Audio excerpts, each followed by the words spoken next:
I was just passing through. Seriously? How many times do I have to say it to get it through your thick metal head? Drat. I felt bad when I spoke to her like that last time, and I really want to say sorry, but it's so hard to say it out loud. Anyway, I'm dumping off some excess scrap I don't need. Got them during a commission. Yeah. And I even went out of my way to get these components. What am I doing? Come on, Yehoda. It's not that hard. Just gotta apologize to Anefa. Thanks a bunch. Traveler, you're here too? Wow, today's a great day. Anefa, get more crumb cakes ready. Good. How does she say this stuff so naturally? Come on, I've got to get it together. Anefa, about that time I, called you a dumb metal face. That was on me. I'm sorry. As far as I am concerned, my face is indeed made of metal, so I agree with that aspect of your assessment. However, I disagree with the rest. The logic module that Aino created is not dumb. Huh? So, do you accept my apology or not? You do not need to apologize to me, Yehoda. You should be apologizing to my logic module. It is not a dum-dum, and neither is the one who made it.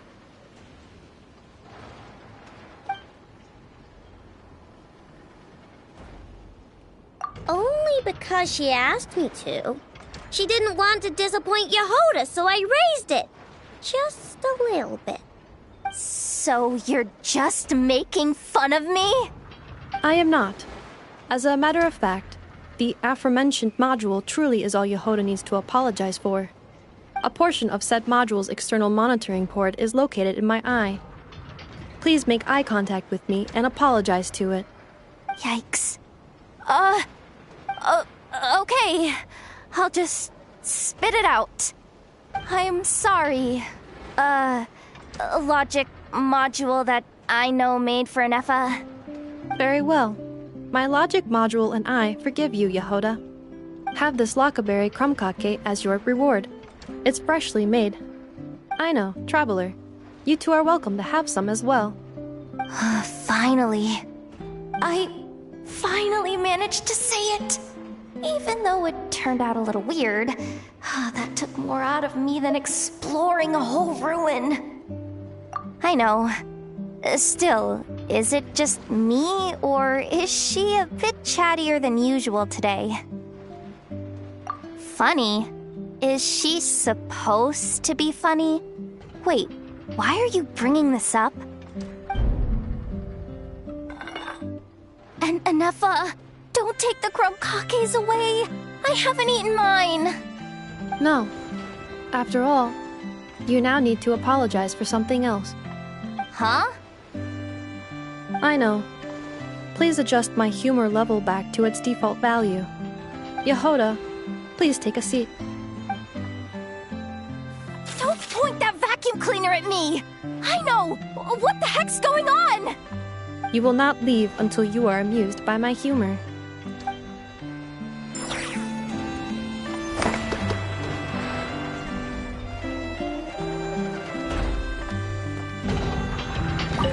Hoo-wee! Today's crumb cakes sure are yummy.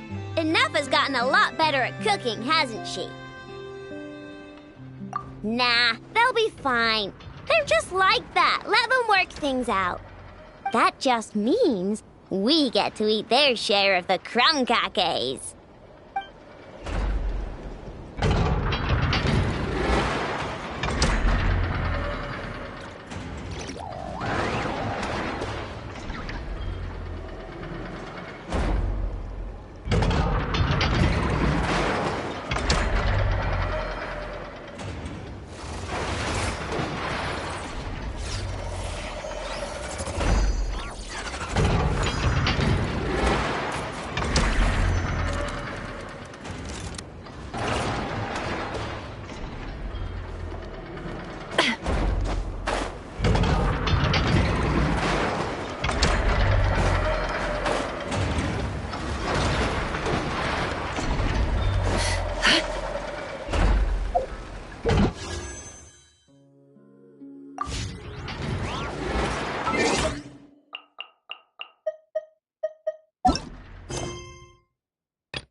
Emotions are like a raging torrent that surges through the mind. More often than not, if you try to hold them back, you'll be swept away by their unstoppable force. And if you try to ignore them entirely, you'll end up tearing yourself to pieces.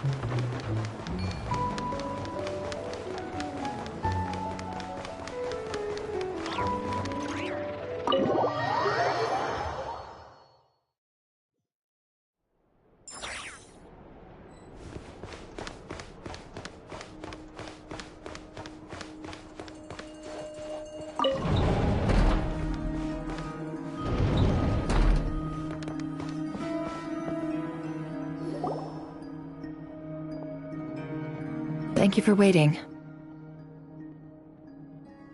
It's okay. We actually used the time to help Dainsleif get a room at the hotel. That's very considerate of you. Now, I trust you share my curiosity about Rarier's past, and you seem fairly familiar with Mr. Dainsleif already. We spoke at some length after the meeting. He was the one who suggested I should invite you to join this operation. He feels confident that these secrets will be safe with you. Dane has a lot of faith in us, that's for sure. Likewise. I appreciate that you got right on board without interrogating me about why I invited you. It shows that you trust me to explain everything in due course. That's because we know what you're capable of. We appreciate you too, Nefer. You might have been forced to help in the beginning, but this time, it was your choice. That's one way to put it. Another is this, that once a decision's been made, it's set in stone. After that, my only goal is to see it through. Alright, so here's how it is. I'm going to access Rarier's thoughts again using my confidential method. Now, I'm sure you've seen things like this before on your travels, so you're surely well aware of how dangerous it can be. The reason I've gathered you all here is to ensure my safety during the proceedings. I plan for us to enter the fragment of his consciousness together, and once inside, I will focus on searching for information. Think of this as a diving expedition into someone's brain. If I'm the diver, you are my safety equipment, tasked with keeping me alive while I'm under the surface. Once the ceremony begins, we will all be spying on privileged information. But in the interests of safety, you must remain absolutely silent at all times. We will discuss our observations after the ceremony has concluded. Lastly, any individuals of a weaker constitution are advised not to partake in the ceremony. In any case, Paimon has her own job to do, which requires staying in the room, but not joining the ceremony.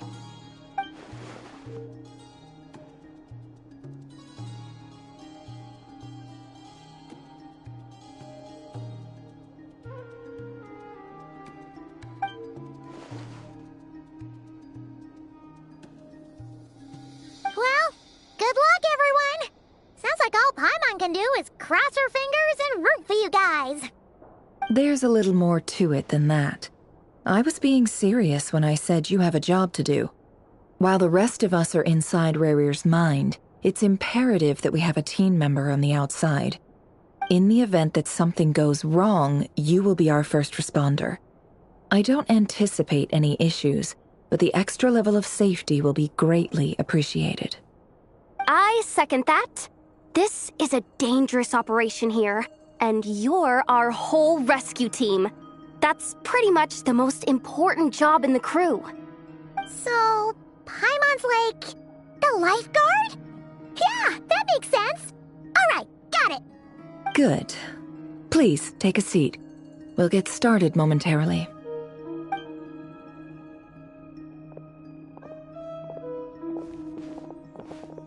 So, did Mr. Dainsliff tell you anything else? He told me that he believes Rarier kept some big secrets in his life. He's not sure that they were the cause of his eventual downfall, but he's asked me to uncover what those secrets were all the same. But surely you're not planning to go through with this, no matter the cost. If you think that, you'd be overestimating me. I'm a businesswoman, not a mercenary. But I do have my own professional reasons for taking this job. You think I'd turn down the opportunity to get a first-hand glimpse into Conrian history? No chance. Well, as long as you don't let morbid curiosity get in the way of safety concerns, we're good. We'll do whatever we can to help you. You're such a killjoy.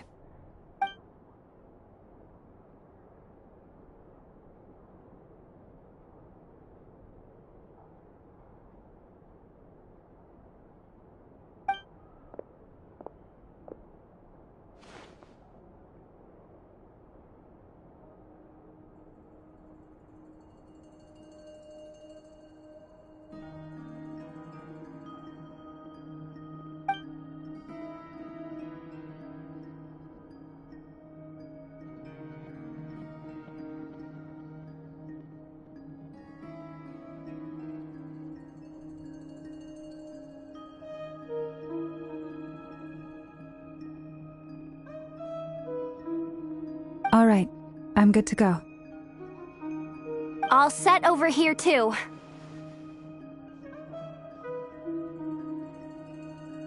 Promise, Paimon, you'll be extra careful.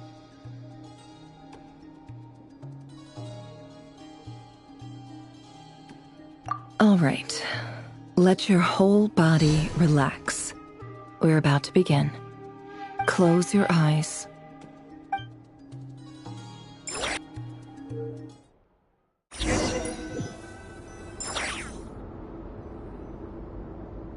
Phew. Could this be his office?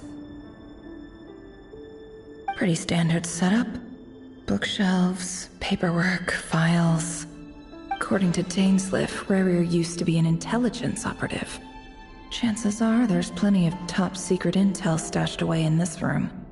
Is this where you keep your secrets, Rarier? Can't say I'm not looking forward to this.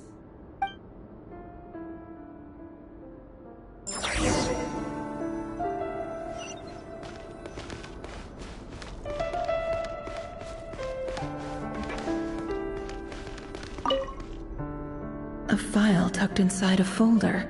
The title reads, Dear Breakfast Shop Owner. It's a list of names. But at this stage, I have no idea who any of them even are.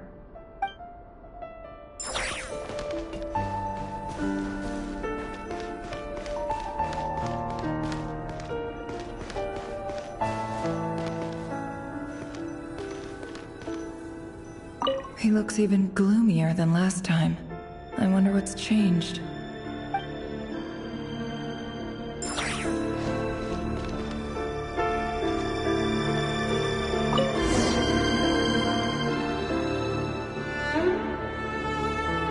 Today's files are in. Time to wade through them just like usual.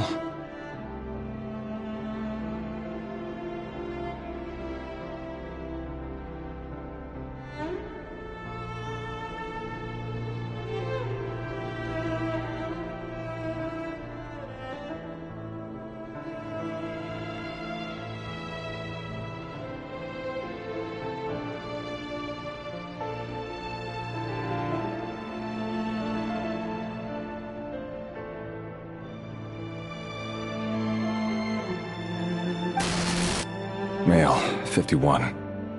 Occupation, cook. Confirmed Crimson Moon descendant. Has maintained frequent contact with other descendants over the past year. Poses a threat to the dynasty. Neutralized on...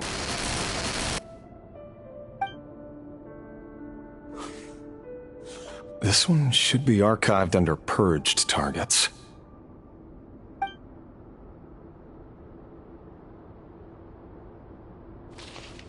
Female, 23. Occupation, office clerk.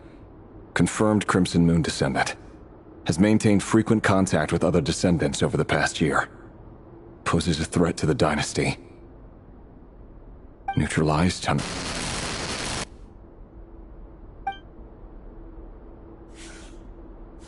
Another one for purged targets.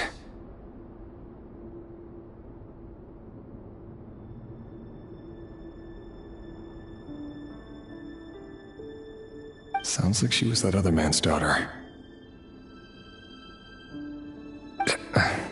Never mind. What's it got to do with me?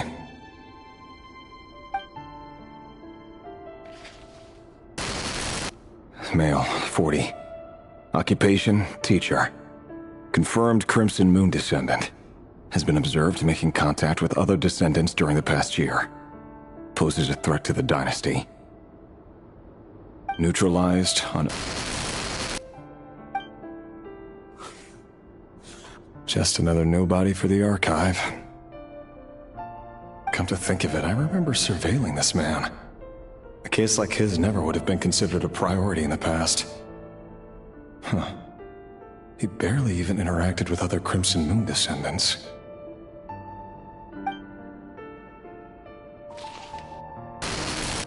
Female, 16. Occupation, none.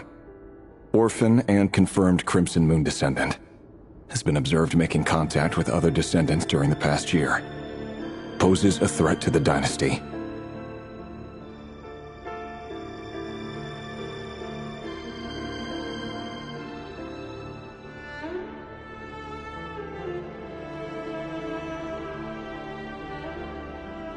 Neutralized on...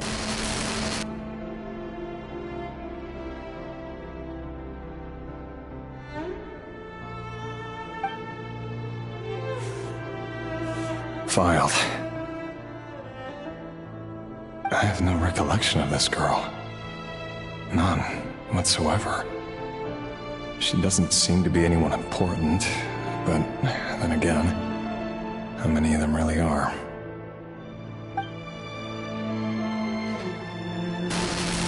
Female, 13. Occupation, none. Orphan and confirmed Crimson Moon descendant. Has been observed making contact with other descendants during the past year. Poses a threat to the dynasty. Neutralized on... Filed.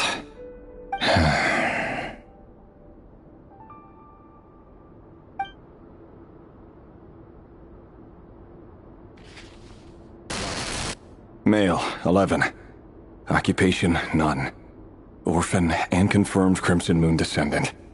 Has not been observed making any contact with other descendants during the past year. Poses a threat to the dynasty. Neutralized on...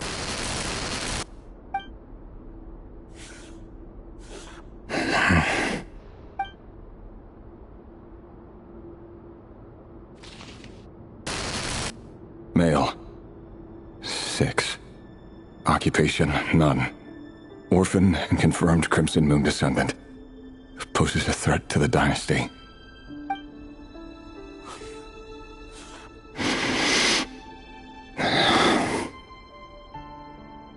It's funny, isn't it? Your job is becoming both harder and easier at the same time, depending on how you look at it. Sooner or later, the Crimson Moon descendants will be completely wiped out.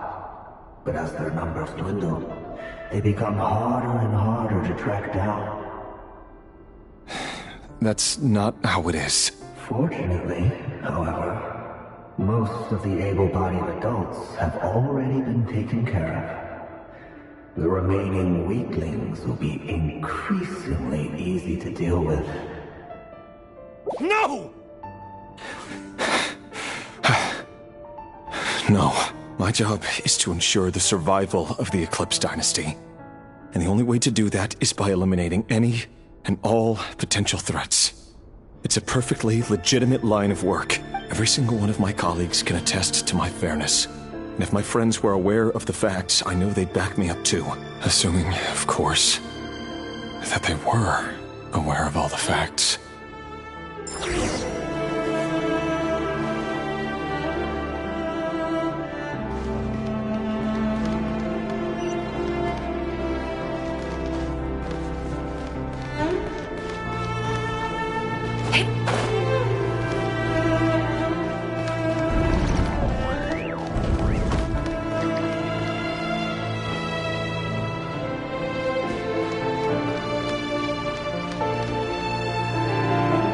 Mr. Vedifalnir, it's been quite some time since we last met.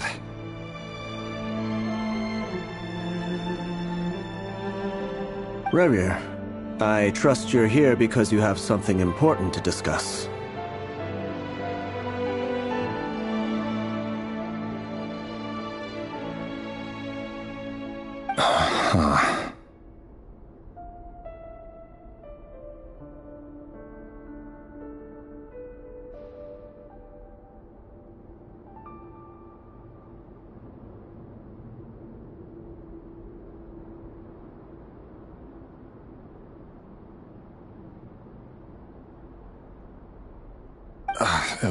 Forgive me.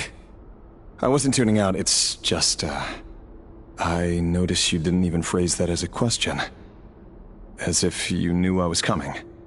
Tell me, does someone in your position ever feel the need to ask questions at all? It is indeed within my power to foresee certain things. Things like your arrival. I was just thinking. It won't be long before I'll be inviting both you and Dane to my wedding. That isn't a lie, but nor is it a fact as such. It's a wish, isn't it? No fooling a prophet, is there? Ever since that day we met for drinks, I knew it was only a matter of time before you came looking for me. Does it feel good? Knowing how the future will unfold. I'm afraid the notions of good and bad fail to capture the complexity of what such a power entails. Once you've seen what will come to pass, it can be all too easy to succumb to fear and melancholy. Unless, of course, you learn to abandon these feelings.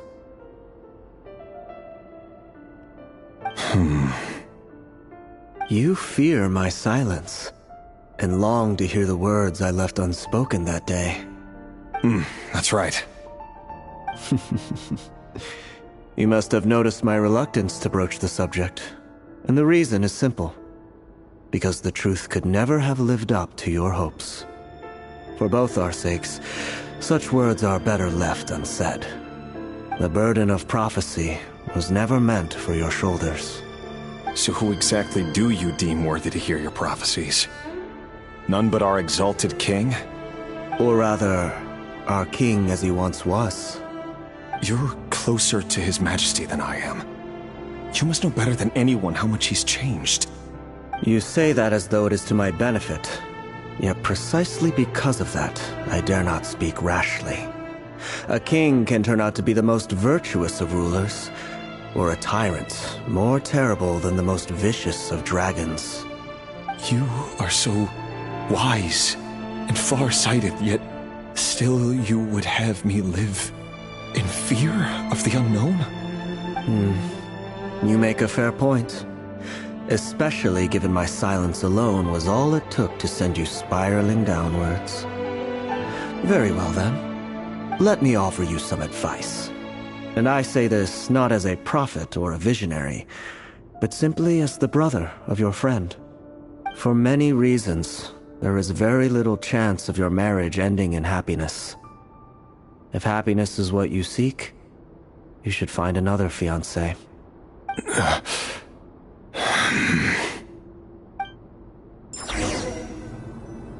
Hold on. There's that same black fog again. Could this memory belong to Thelindis? Guess I'd better tread carefully.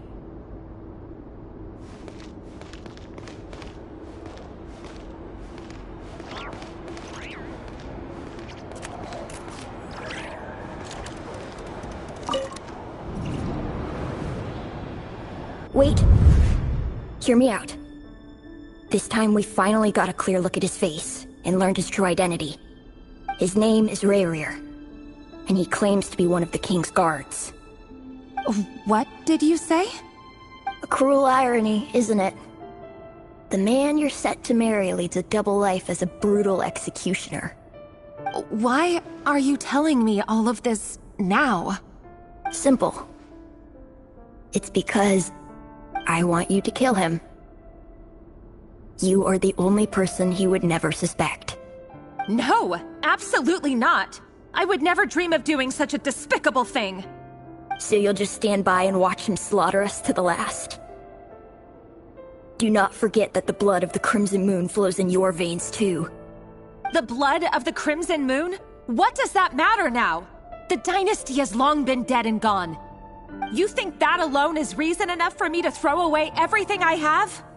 Why wouldn't it be? You two were once a child of the Crimson Moon, just like me. Don't tell me you've never felt so much as a flicker of fury for the way we were trampled into the dust. As long as you promise to abandon this pipe dream of restoring your dynasty, I can try to persuade him.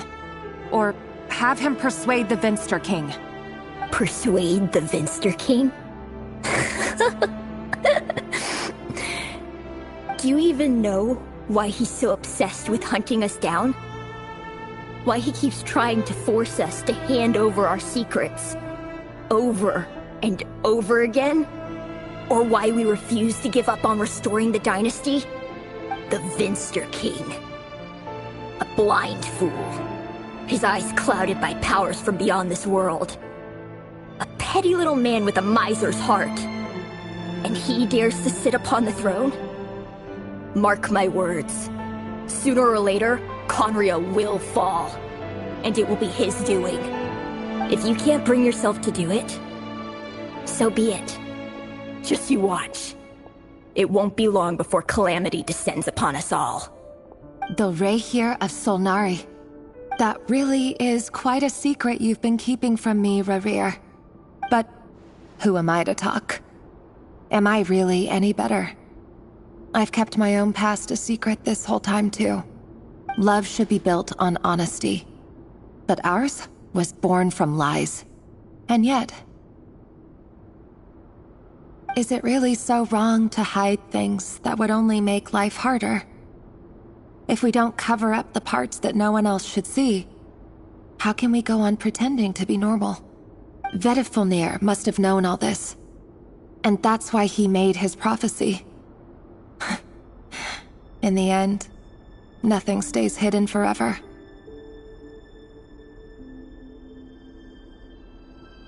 But I won't just sit by and watch this disaster unfold. I'll do everything in my power to protect what I cannot afford to lose, no matter who I have to face.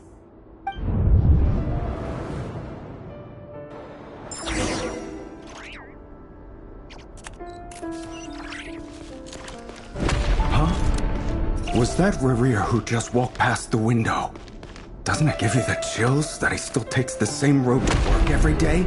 As if nothing ever happened. Those people at the deli. Enough already. They're clearly pretty taken by their own disguises, so just smile and play along. Pull the rug from under beasts like that, and you'll risk having your throat torn out. Deli? Oh.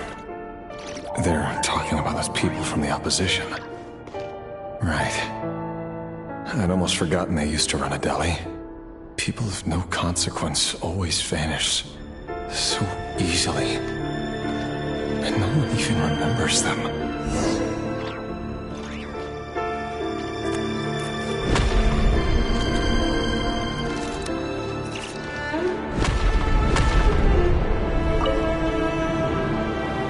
The But surely you can see he's not the man he pretends to be! So many have died already, and they say that the king's madness grows with each passing day. We're not going to survive this, are we? But why does it have to be this way?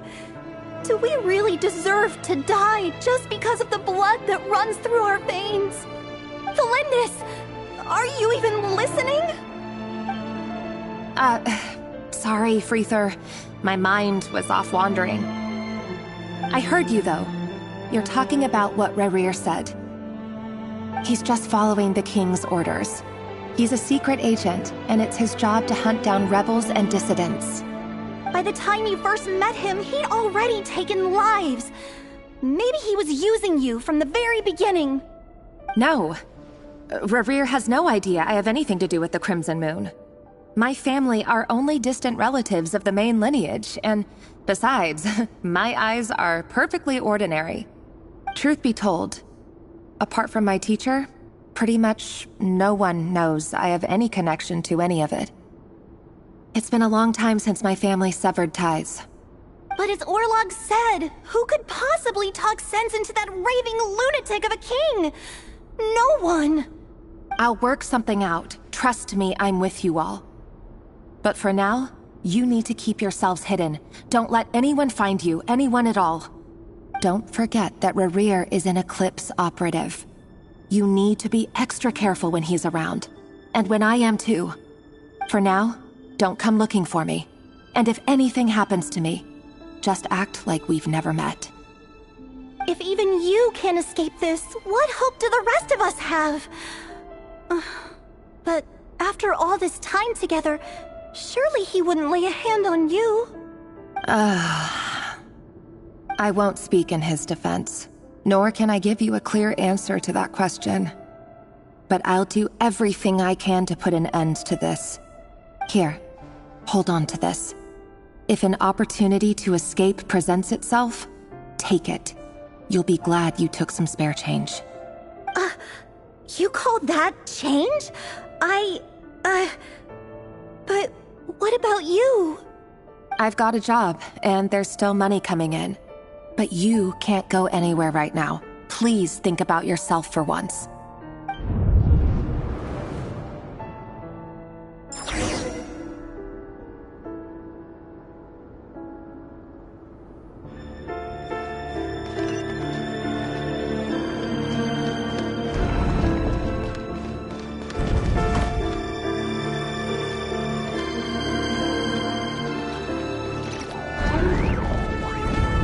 Another day, another round of assassination training.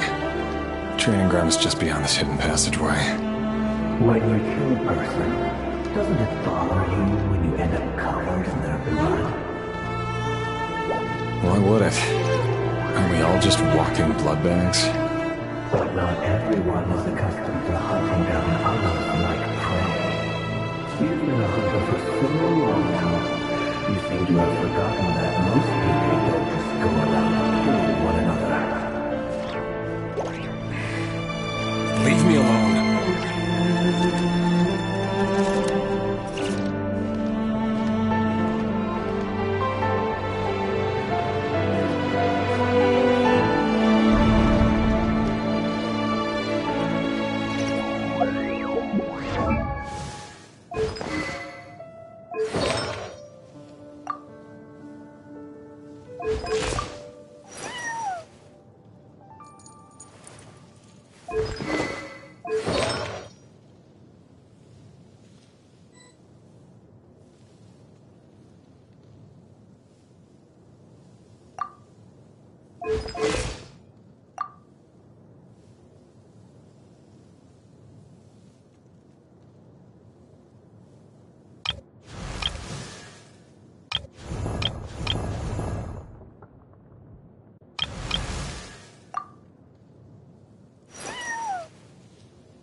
Can't hide the truth. Make sure you have a firm grip on the handle.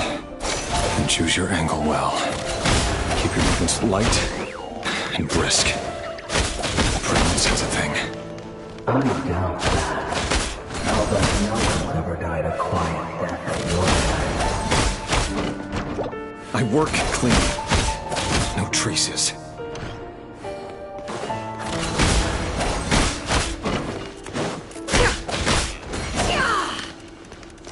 That doesn't make it open for you. The king just happens to meet you right now. What if someone... That won't happen. They say, ever since you chose to establish that power, we have to pick out a handful to get to you. But now... The ones I've dealt with have always been guilty. And I've carried out my work flawlessly.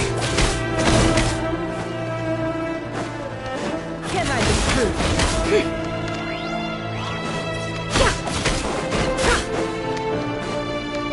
No more lies.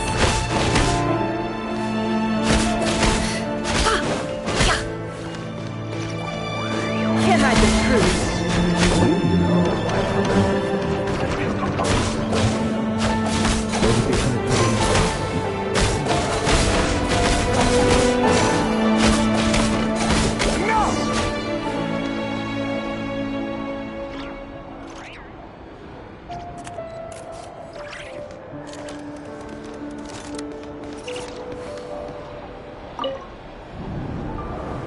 Delindis, do you still remember Orlog? Orlog. The boy who was pretending to sell flowers. You spoke for quite a while, didn't you? Yes, we did. What about him? He was arrested 2 days ago. Chances are he's already dead. He... I just don't get it! After everything he's done, why do you still stand by him? Or does it mean nothing to you that people keep dying? No, that's not... Just hear me out. I need to go now, Thelindis. They're looking for us. You take care too. If you ever need a place to hide, come find us.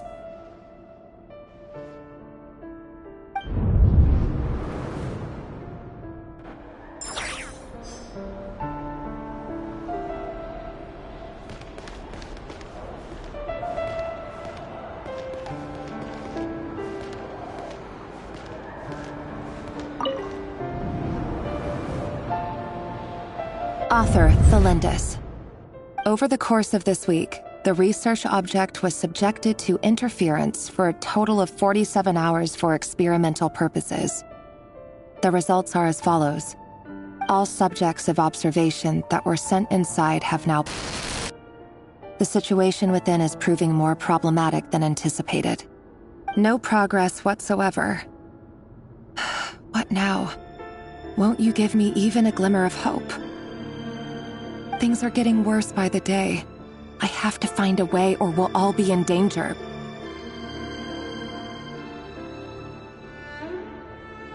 But I... If all this research comes to nothing, what then? Sooner or later, it'll be my neck on the line. But could he really bring himself to kill me? No. Surely he wouldn't have the heart.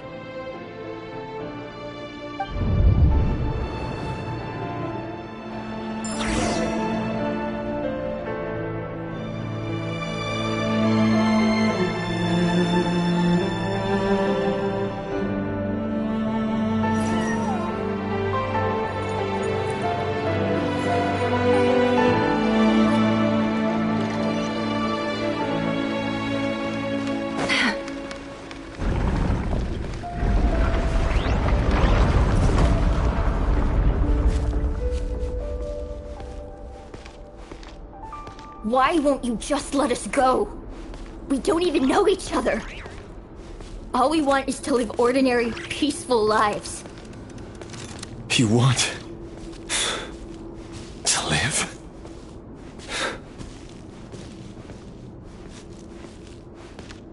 Yes. I just want to go on living. Is that really such an unforgivable crime?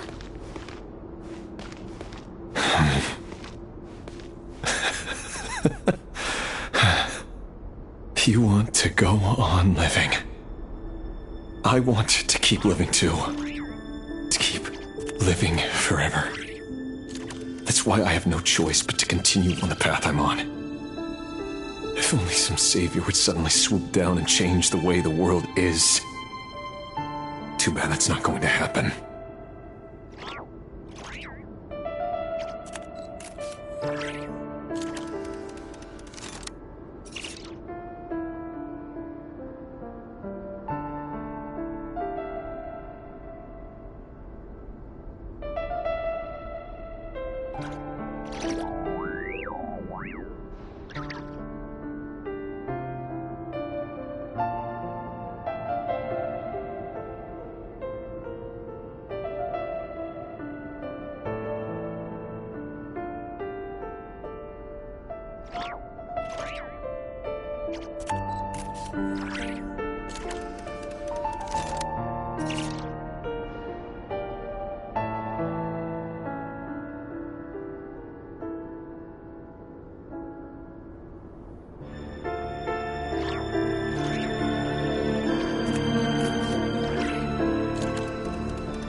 Imagine that. If there really were such a person, you and I wouldn't be standing here like this, would we?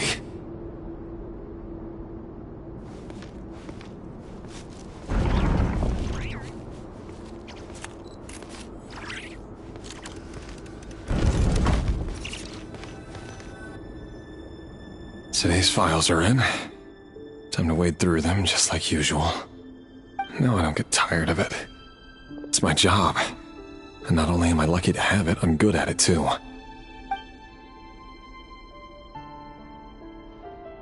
Huh. Wait. That's... Thalindis? No. No! No! Why? But you bear no mark of the Crimson Moon. How could you possibly have anything to do with them? It cannot be! A diluted bloodline. Carefully concealed. I see it now.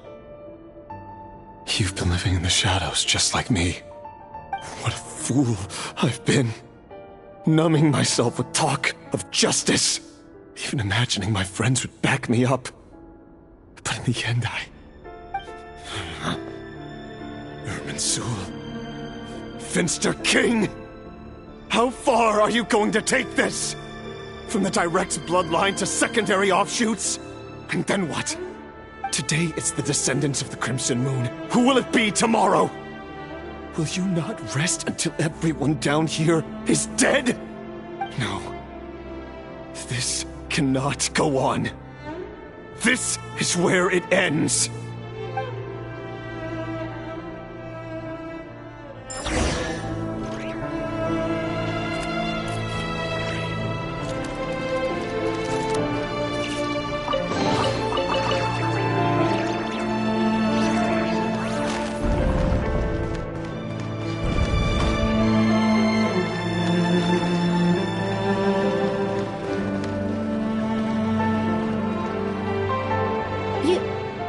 You're really letting me go?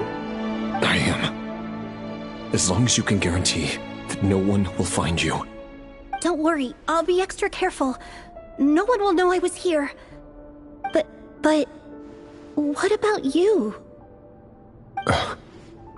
Me? If you let me go, you won't be able to complete your mission, will you? Good point.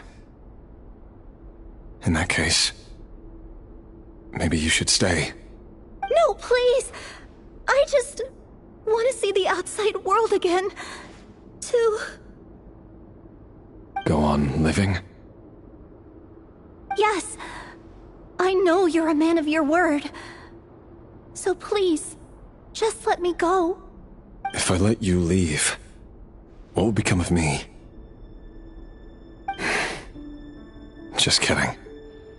Go, now. But remember, don't let anyone know you were caught.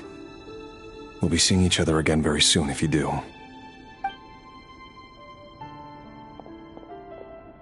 Even shadows in the dark must live by a code. But you can't save everyone. You've been whispering in my ear for days now, Vedifilnir. What are you trying to do? Break me down? I only say this because you long for an answer to your problems. Let her go, Rerir, or you risk losing everything. I will not abandon Thelindis. Then you'll need a little more vigilance and a lot more power. The world is changing, Rerir. Keep your eyes peeled for your moment of opportunity. That voice used to be so unclear. But now I know exactly whose it is. It's Vedifilnir. He won't tell me how to actually resolve any of this, but he keeps trying to manipulate me like a puppet. What's his game here? Tell me then. What will this moment of opportunity look like? And... no answer. He's like a ghost. Always disturbing me when I'm on edge, but never answering when I need him most. So, the Eclipse Dynasty was purging, well, massacring the descendants of the Crimson Moon. And it seems like it was all connected to the Vinster King's research. The King's obsession with abyssal power left the future of Conria hanging in the balance. No wonder every aspect of Rerir's life was so unstable. And it looks like this Thelindis, Rerir's would-be fiancée, herself belonged to a sub-branch of the Crimson Moon Dynasty's descendants. It almost defies belief that a couple like them could hide the truth from each other for so long. If the Vinster King hadn't intervened in such a drastic way, they might have gone on deceiving each other for the rest of their lives. And why does Vedifilnir, Daneslif's older brother, keep talking in Rerir's head? This guy kept more secrets than I ever imagined. The human mind is like a vast desert of shifting sands. When you follow the flow of someone's memories, you only ever see the parts they're willing to let surface. Time for something a bit more creative. We've been inside Rerir's mind this whole time, building up a picture of his psyche. There's already enough clues on the board to start reading between the lines and mapping out the rest. Now, we can finally begin to put the pieces together. Sure, it'll only be a reconstruction, part simulation, part reasoning, but it's usually pretty accurate. Once we've built up a cognitive profile, we just need to cross-check the logic behind his actions. And then we'll be able to take a sneak peek at whatever it is that Rerir has really been hiding.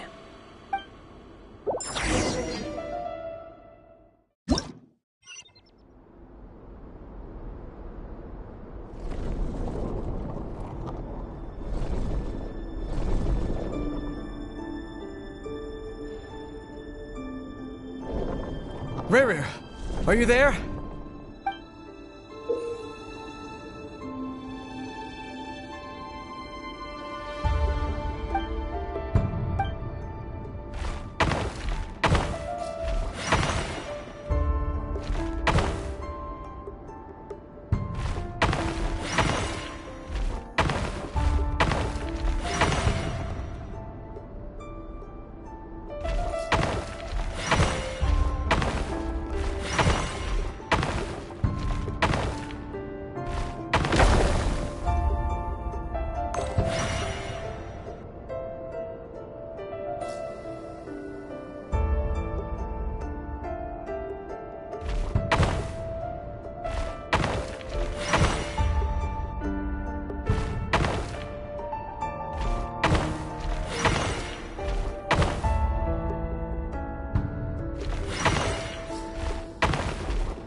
Rerir!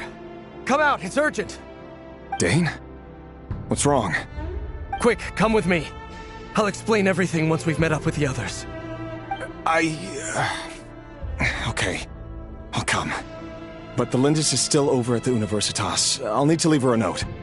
All right then, but make it quick. I've never seen Dane so worked up before. Whatever this is, it must be big trouble.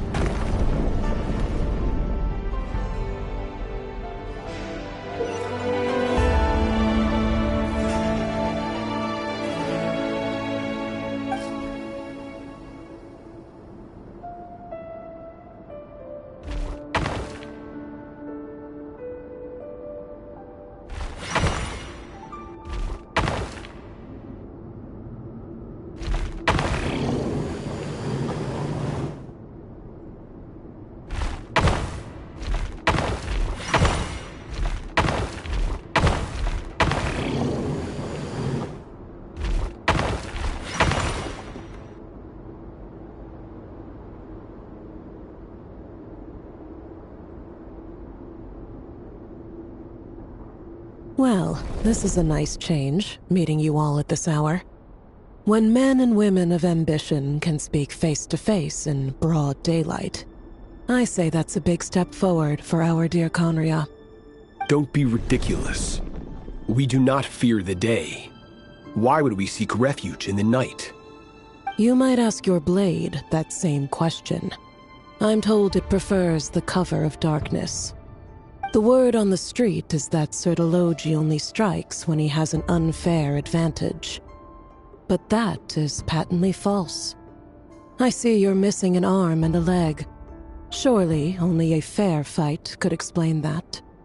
If this is your way of offering me replacement limbs, believe me, I'll take them. Oh, we can certainly discuss that. With bioalchemy, anything is possible.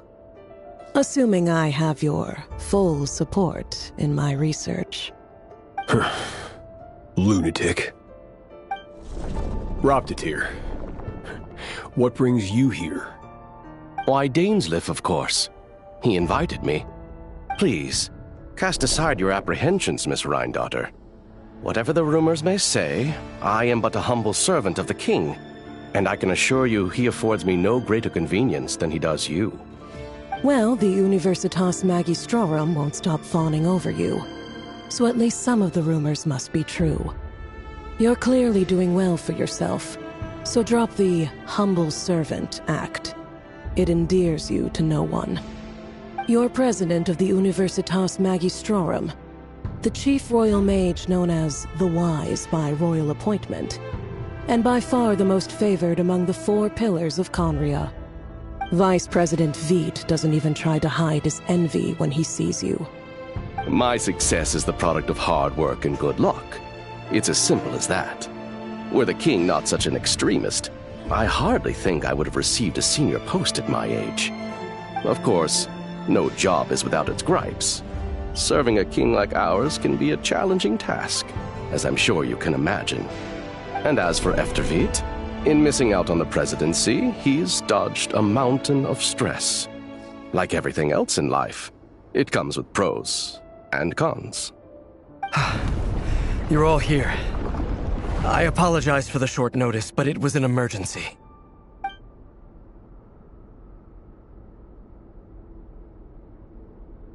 You must be Rarir. Mr. Sertologi. Yes, I handled your case file during your sentencing. Nothing personal, of course. I'm pleasantly surprised that you remember me.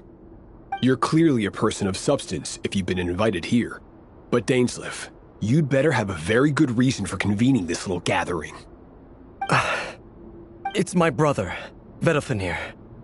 After he spoke at the court this morning, the king was so infuriated by his words that he had him blinded in both eyes and thrown in prison. Vedofenir in prison?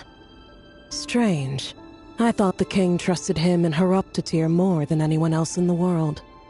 Does this mean the king's circle of trust just got even smaller? It has nothing to do with trust. It's about what the king wants, which is as clear as day to anyone paying attention. I simply appease him, because it's in the best interests of the Universitas Magistrorum. And also because you're slimy. Vedofenir, perhaps less so. But still, a visionless visionary? It rather inclines me to think that qualifications are not what get you ahead in Conria. Do you honestly think this is an important discussion to be having right now? Dane, what are you planning to do? Rescue Vedofenir, I assume. Correct. It will mean storming the palace by force. Tonight. I need all of you on my side. That's far too dangerous. And don't forget, Dainsleif, you're captain of the Royal Guard. You swore an oath to the throne. You've been planning this for a while, haven't you? I have no desire to commit treason. But whatever critique the king may have of Vedofenir, disfiguring your most loyal subject for putting the best interests of his court and nation first, this is not the conduct of a wise ruler. My blade will force the king to see the error of his ways. So, Vedofenir's prophecy enraged the king. I'm sure it wasn't what he wanted to hear, but if he won't take counsel even from the visionary, that is deeply troubling news. The extent of His Majesty's madness is now all too clear. The question is, how does a man like me get out of this situation unscathed? You have noble ambitions, Dane, but I'm afraid they don't do much for a guy like me. I'm not interested in saving the world. All I want is a letter of pardon. A letter of pardon? For whom? Thelindis? The chances of the Vinster King issuing a pardon for anyone connected to the Crimson Moon seem vanishingly slim.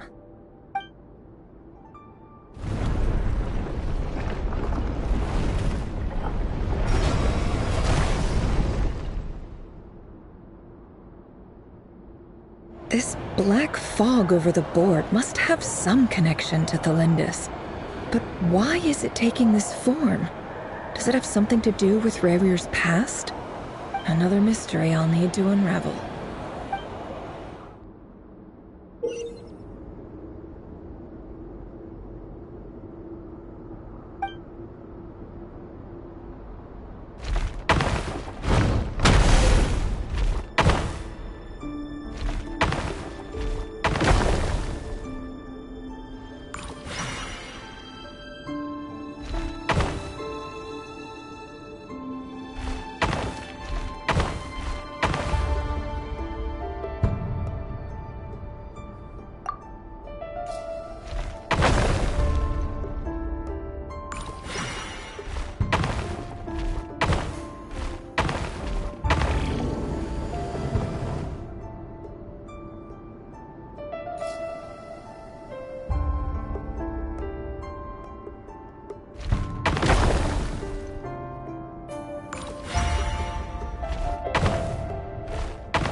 Author Thelindis.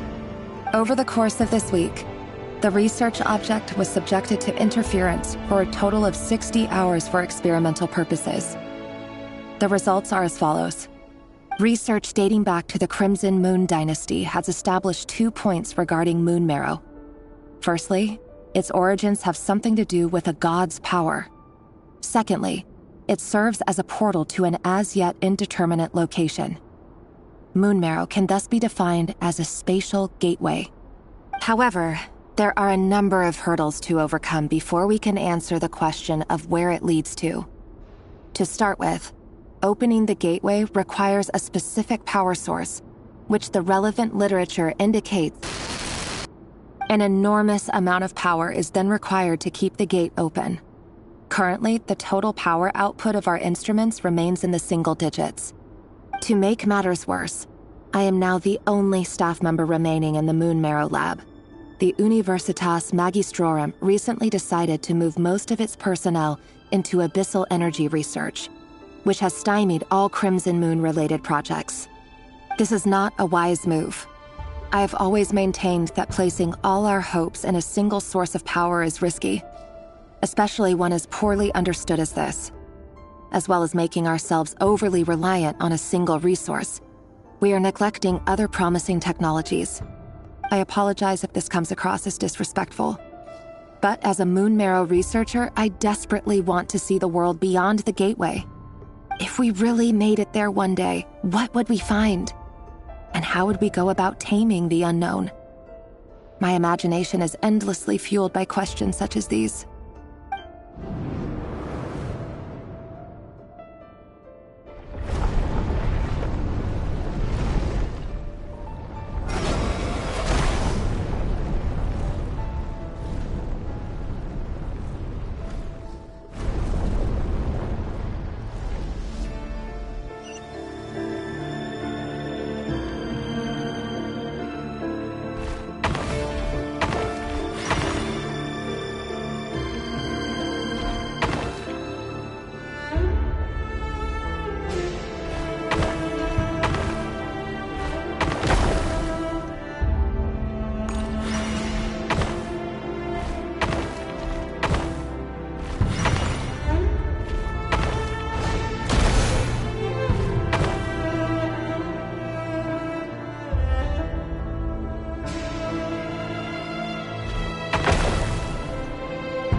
This is for you. I heard you're gonna leave the city with your parents. Thelindis, did you hear about what happened? I've heard nothing. Rerir got back very late last Friday, and he was acting a little unusual, but he slept pretty well, so I'm guessing whatever he did was a good deed. You never saw him, and I don't know what he did. And this conversation never happened. You understand? What if he finds out that you pried into his secrets? Don't be silly. I don't know what secrets he does or doesn't have. All I know is he's just a normal guy who happens to run some errands for the king. Are you scared of him? I don't know. The Rerir I know doesn't match the person you all describe. Logically, I should be scared of him. And yet, I don't want to lose him. But enough about that. You should get going, and be careful with the package I gave you. Keep it secret. Keep it safe. What's in it? A piece of the moon. All you need to know is that as long as you keep it safe, then in the future, everyone will be able to see a red moon. A red moon? You mean our moon? That's right. Our moon. Promise me you'll look after it. I promise, Thelindis. The Crimson Moon bloodline will never die out. Its light, the color of blood, will become like a fire that flows in our veins, no matter how long it takes.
Hurry, everyone, and stick to the plan.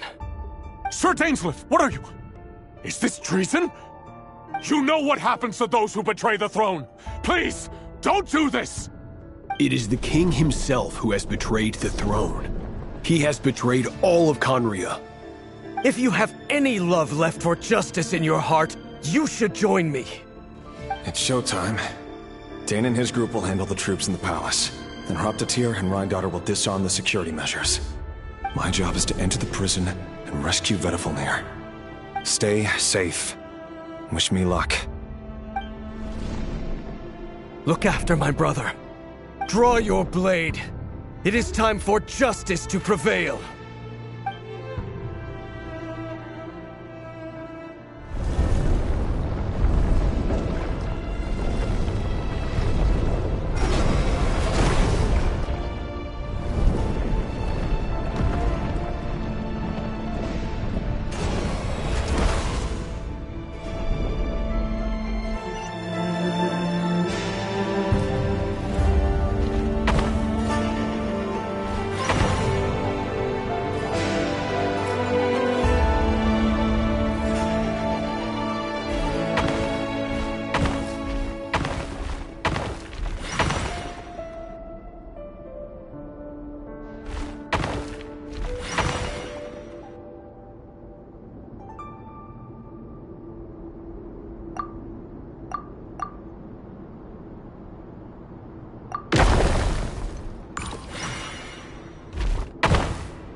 And the smell is abominable. Clearly, the king doesn't allow his prisoners a single shred of dignity. This is dire. Found you. Hello, Mr. Vedifalnir. It's you. Surprised? Oh, wait. I guess surprise isn't an emotion that prophets feel very often. I certainly felt some surprise in the moment when I was blinded. Surprise at the king's sheer ignorance. Surprise at just how unfairly this world responds to words of earnest remonstration. I'm curious. What did you prophesize this time? It wasn't a prophecy. It was a word of warning. Someone had to say it. The king has forsaken all reason in pursuit of his obsessions. I simply told him that if he continues on this path, Conria will surely fall. But he didn't listen. Worse still, he stabbed you in both eyes and locked you away. Dane asked for my help. The court is in complete chaos now, but I'm sure you predicted that. Everything is transpiring as I foresaw, yet I am powerless to change it. Fate is an immutable force. I can but lament as the inevitable unfolds. I do wonder whether giving a man the power to see the future does nothing more for him than slowly crush his spirit. Forgive my curtness, Vedifalnir, but the king did not suddenly turn on you today. His suspicions have been brewing for a long time. You can't have wisdom beyond the reach of your fellow man without attracting his fear and suspicion. There are things the king does not want to see. So, he doesn't want you having visions of them either. He blinded you because he thought this would make the visions stop. He wasn't entirely wrong. I did indeed lose my power to see the future. Right up until... Until what? Just now. I believe I saw something new. Well, tonight could go a lot of different ways. 5 of us banded together to storm the palace, also we could rescue you. This will go down as the most tumultuous day in Conrian history. I sense hatred in you, but also hope. A desperate hope that with the tyrant deposed, that will be the end of the story. But this is not the end. It is the beginning of a new chapter, in a whole new story. There are many men of honor and courage in this world, Rerir. But you are not one of them. You're not here for justice, are you? You're here for yourself. Is that a dagger? Interesting. Why not the polearm? It was always your weapon of choice. With your abilities, I don't doubt that you were able to recover some of your sight. But I also doubt that you want to make an enemy of me right now. Of course not. We're on the same side, aren't we? We could be. But I need you to be honest with me, Vedafilnir. At this point, you're my only hope for the future. You mean your future? With your beloved, Felindis? Yes. And I know there are bigger things at stake here. A dynasty, a nation, maybe the entire world. But forgive me, I care first and foremost about myself. I can't abandon the one I love to save myself. I just can't do it. But you see a broader picture of the future than I. You see the solutions to the biggest problems of our age. So tell me, what is my solution? What's the answer? In matters of fate, answers are either right or wrong. What will be, and what will not. Maybe you are willing to pay a certain price in the pursuit of happiness, but unfortunately, fate does not negotiate. That is the cruelest thing about fate. It is unmoved by your sacrifices. That can't be true. I know it's your voice that I keep hearing in my head, urging me to see how the world is changing, to seek more power, so I can protect the things I love. You show me disaster, but you won't show me how to avoid it? Why? Why are you doing all this? My voice. In your head.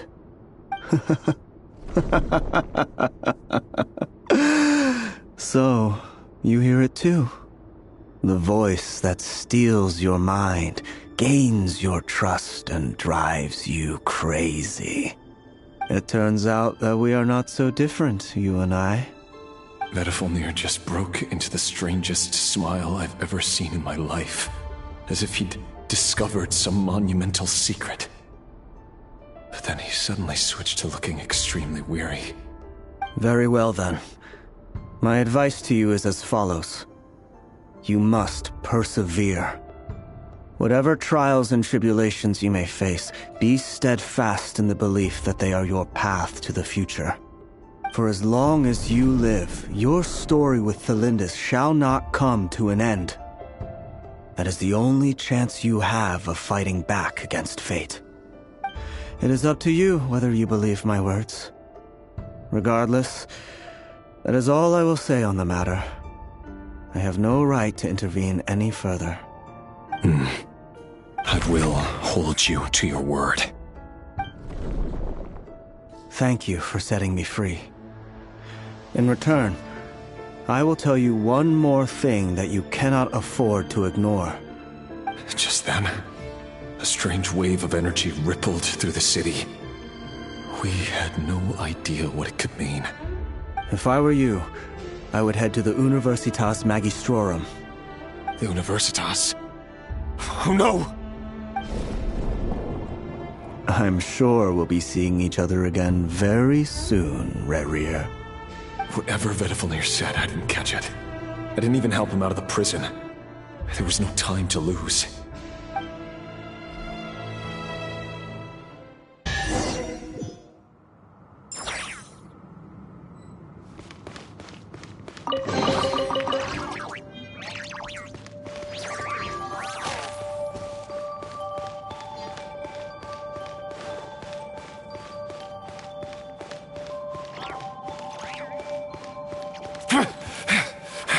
Monsters? Is this Rhindaughter's doing? Or the Universitas Magistrorum?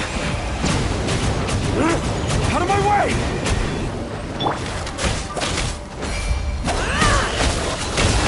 Let's see what you're made of.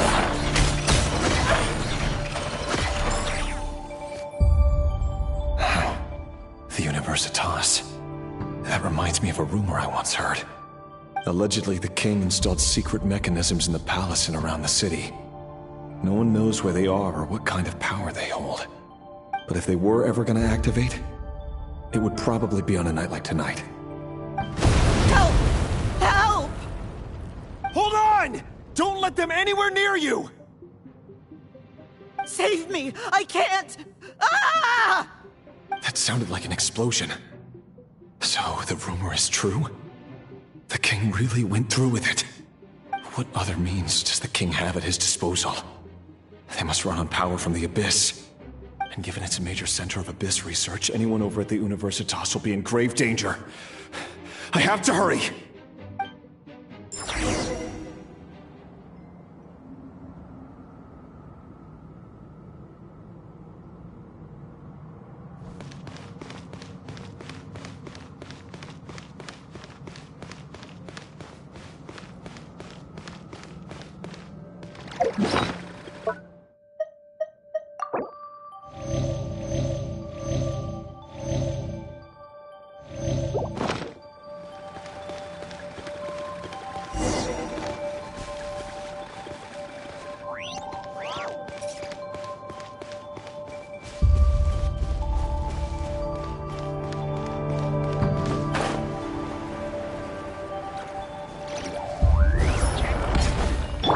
Bow your head.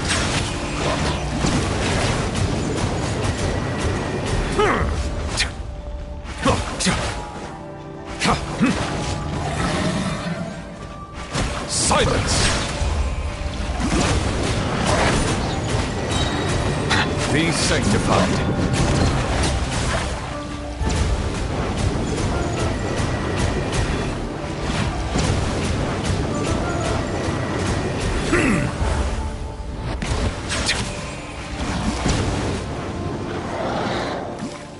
No more lies. The mystery unravels. Bow your head.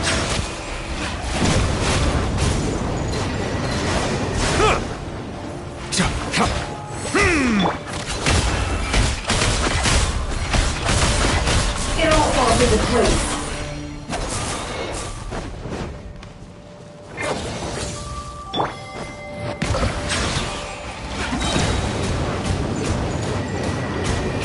Let the mighty be humbled. Be silent. Do you fear the dark? Observe to dust. Seek within.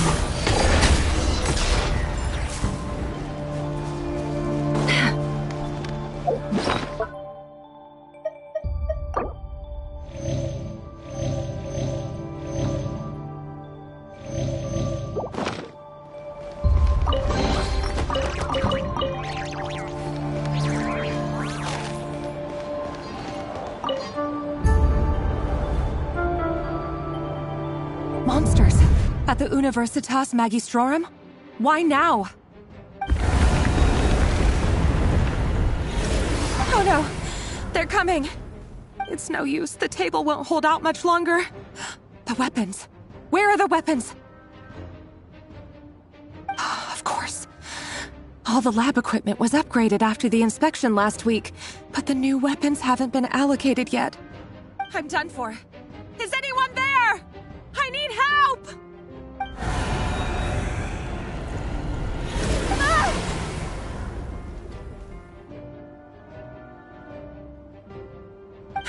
Stay back!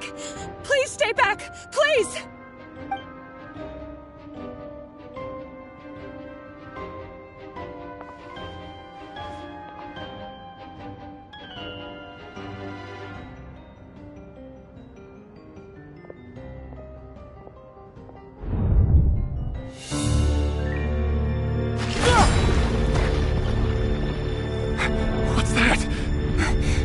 Reverie! So the rumors about your work are true. What? No! Listen, something happened at the palace tonight. We have to leave! You don't need to lie to me anymore. What do you mean? I know why you're worried, and I will respect the decision you've made. But it's okay, because I found a solution. I know how to end all this. You can have it back. The normal life you so desire. But until then, I'm afraid our wedding will have to wait. Celindus? No, don't do it! Celindus! Celindus!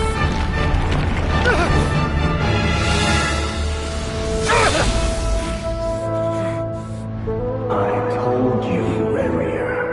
Let her go. You will find someone better. No! No, I won't do it! I have to save her! By what means exactly? A lowly pawn. You lack the power and the strength of will. Do you know a way? Tell me! Come to the palace. Join us.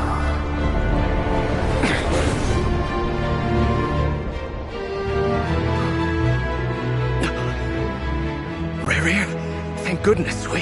Step forth and take your share. You made it. Not you too.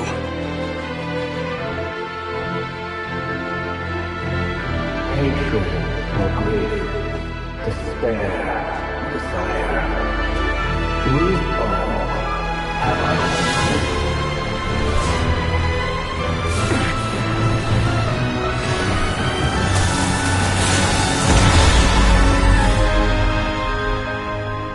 Reverie. Reverie. Celindus? Were you daydreaming?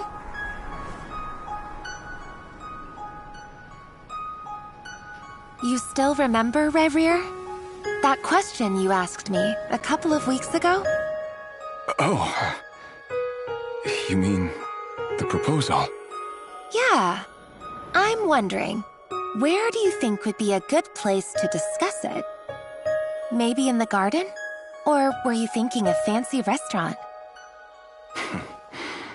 It's your choice.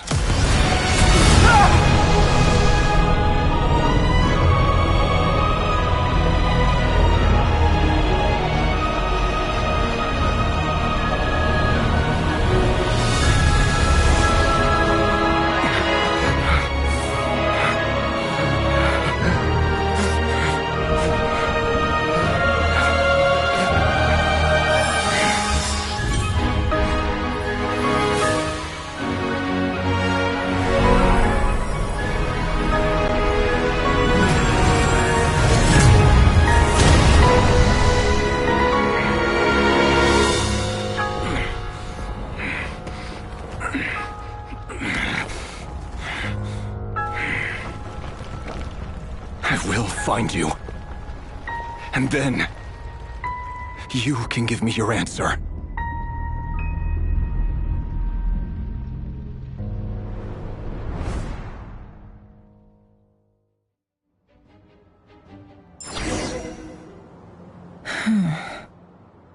So that's how the Raker of Solnari was born.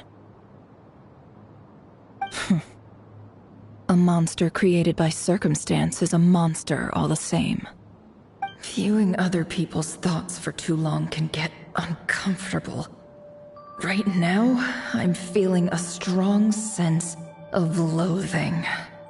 In a nutshell, The story of Conria is what happens when the truth falls by the wayside.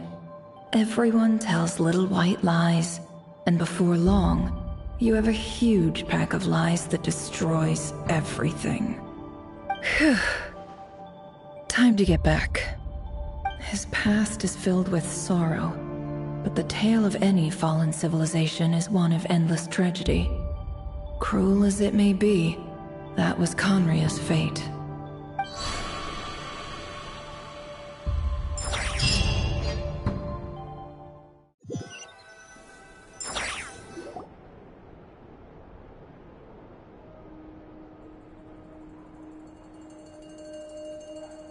Everyone, I'm back. Can I get a standing ovation? Never! How are you holding up? Feeling okay? She's fine. Boss is a pro. Yes, I'm fine. You will have seen the events of Rerir's life through my thoughts. It's now clear that he is just a regular nobody, driven by personal tragedy, as he said himself. I mostly agree. There's only so much we can know about him from his memories alone, but they did give us a clear glimpse into his life in Conria. However, I would not consider Rerir to be a nobody. He was deeply involved in the events of that era. Yet, when the catastrophe of a generation strikes, nobody is safe. Sounds to me like you're speaking in riddles again. Is this you urging me not to abandon the people of Nodcry in their hour of need? That's not what I meant. Although I do hope you choose to remain a part of the plan. Without you, the mission ahead will be all but impossible.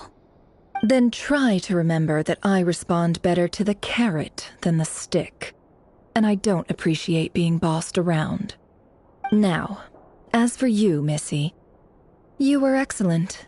You stuck to the rules of the ceremony and kept your mouth shut the entire time. Bravo. Cool.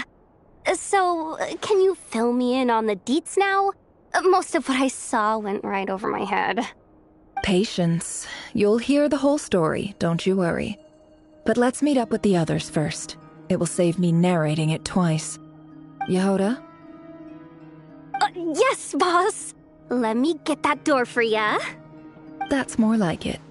For a moment there, I was worried you'd forgotten about the first clause of your employment contract. Forgive my curiosity, but what does the first clause say? It says I gotta do the annoying stuff that boss is too lazy to do for herself. Like opening the door, pouring the tea, yada yada. Is that right? If something is in the contract, it's because she willingly agreed to it. Rest assured that the Curatorium abides by the very strictest of labor policies. You don't seriously think I'm cruel enough to treat her like my slave. In any case, I've hardly shied away from my share of the work today. Hope I don't catch Flintz and Varka lounging about in their chairs, enjoying a leisurely cup of tea.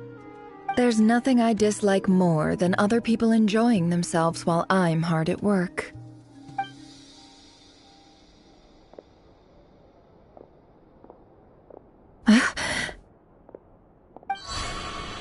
Oh no.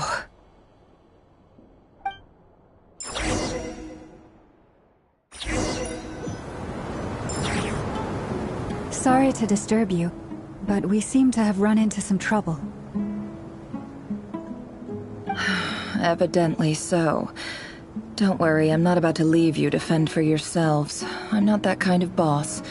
And it would go against the Curatorium's labor policy. I'm sorry? What did you hear me say? I wasn't talking about labor policy. Wait. How long have I been standing here? Not long. You just appeared by the door a moment ago.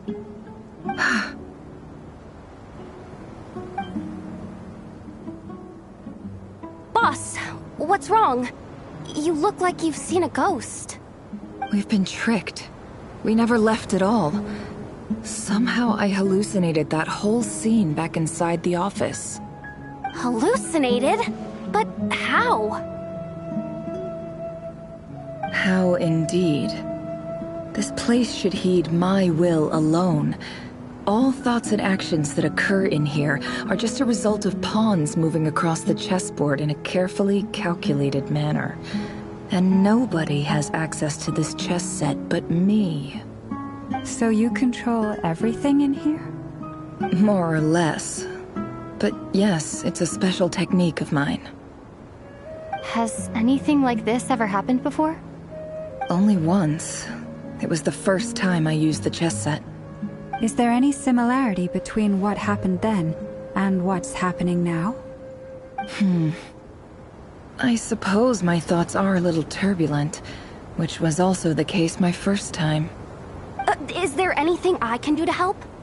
The first clause of your contract clearly states that I only need your help with things that I'm too lazy to do myself. Meaning, you're not feeling lazy right now? Meaning, this is not something Yehoda can help with. The chess set is a personal treasure that I alone understand. I must be the one to find our way out of here. Boss, it's fine. Really. Let me do something useful. Oh, listen to you. Whatever would I do without you, Yehoda? What? Really? Yes, really. Where would I ever find another employee as obedient and servile as you?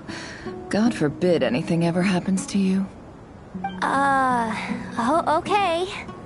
Well, anyway, I was thinking of fetching some water.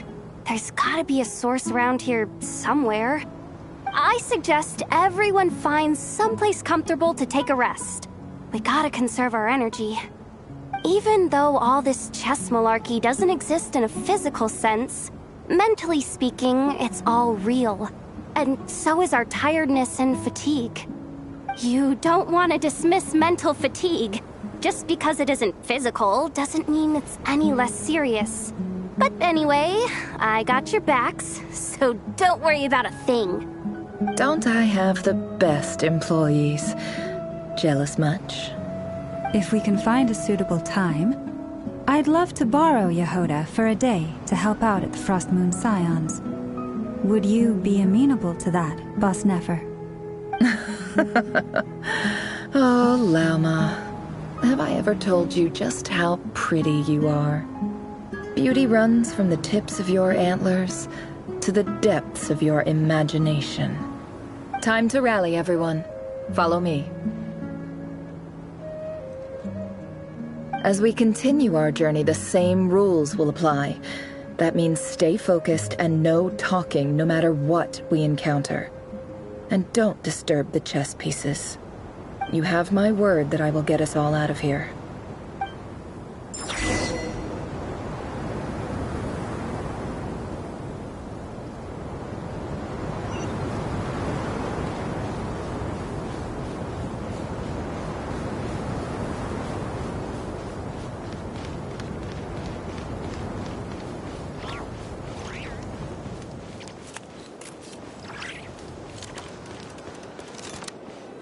This place looks familiar.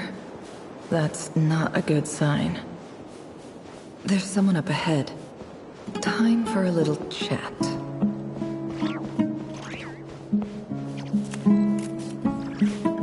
I wasn't expecting visitors at this hour. Wait, is that?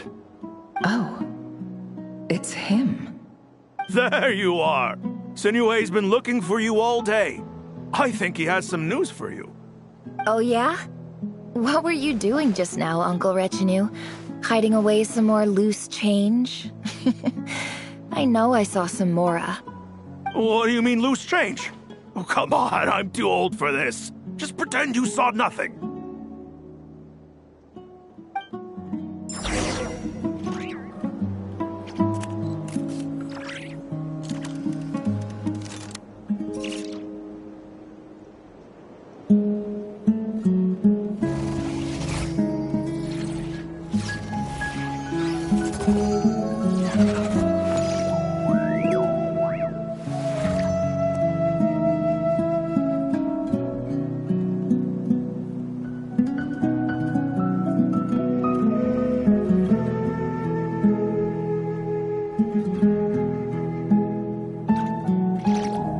Why does Ashru sit up on the counter? To welcome our clients, of course. A kitty's gotta earn his kibble somehow.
Emotions are like a raging torrent that surges through the mind.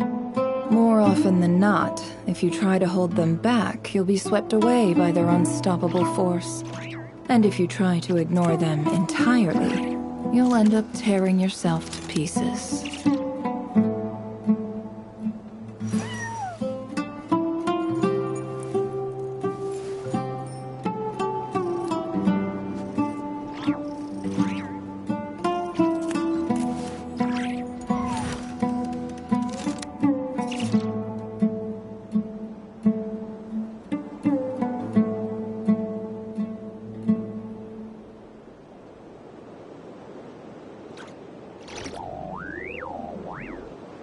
Why does Ashru sit up on the counter?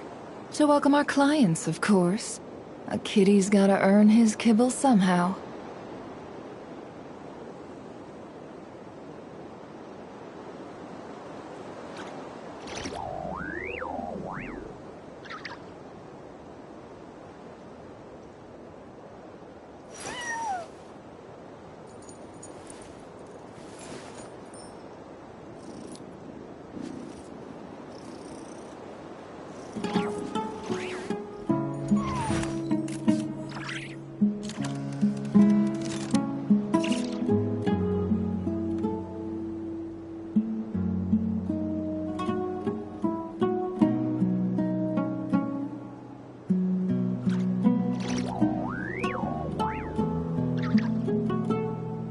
Don't trust your eyes uncritically.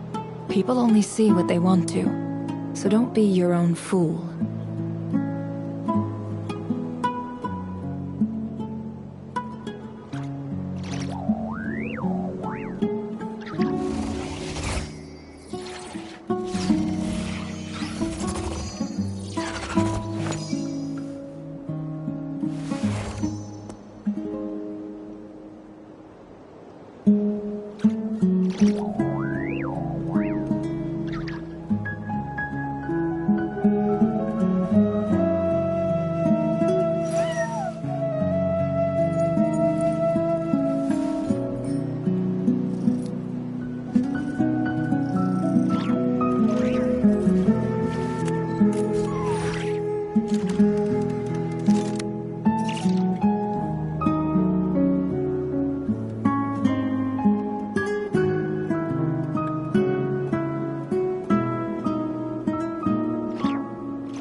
Emotions are like a raging torrent that surges through the mind. More often than not, if you try to hold them back, you'll be swept away by their unstoppable force. And if you try to ignore them entirely, you'll end up tearing yourself to pieces.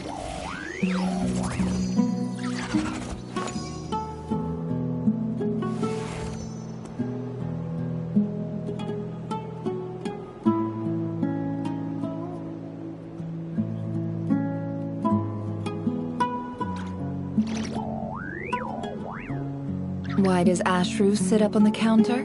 To welcome our clients, of course. A kitty's gotta earn his kibble somehow.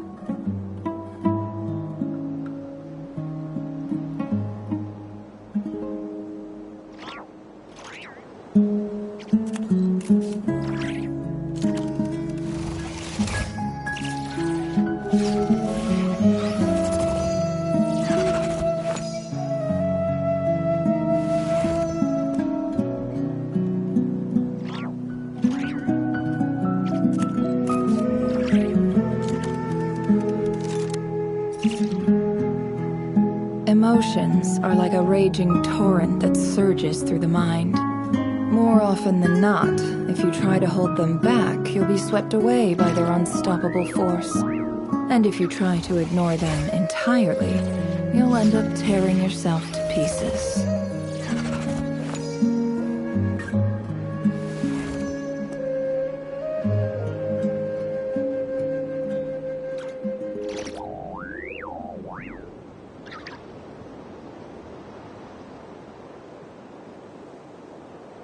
Don't trust your eyes uncritically. People only see what they want to, so don't be your own fool.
Emotions are like a raging torrent that surges through the mind.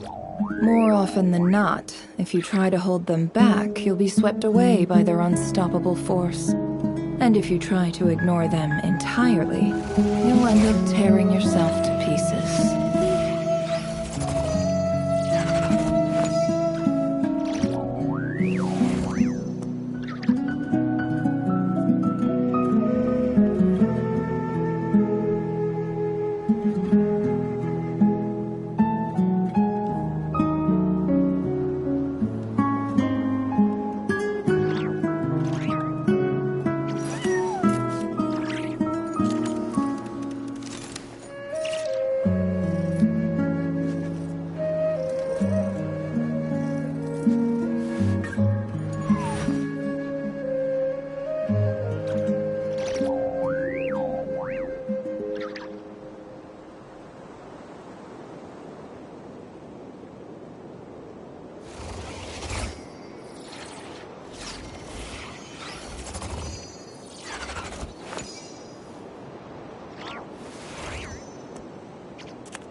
Why does Ashru sit up on the counter? To welcome our clients, of course. A kitty's gotta earn his kibble somehow.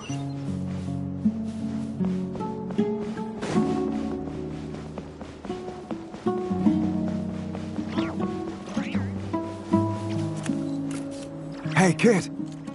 Mind telling me what Sinohe's been up to recently? I'm trying to get in his good books and I need a way in. Get in his good books? Why? What do you want with my dad, Uncle Apepi? I've written a new song. I was hoping to showcase it at the next festival, but I'll need his approval. A new song, huh?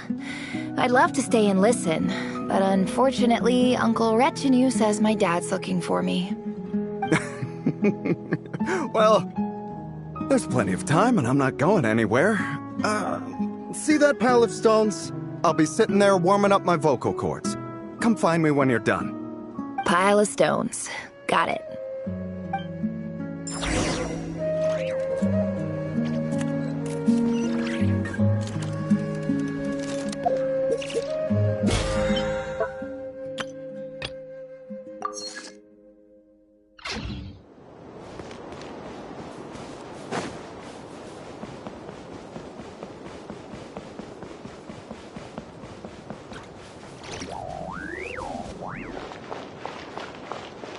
Hi, Dad. Uncle Retinue said you were looking for me. Ah, there's my little princess. If you'd gotten back just a little sooner, you could have shared the spoils of war with me. Spoils of war? Who were you fighting against, Dad? It was just a figure of speech. The aftermath of a sandstorm is no time to be waging war. I was talking about our war against thirst. I went out to fix our water supply problem, and now I'm back. Which means... We have a well again!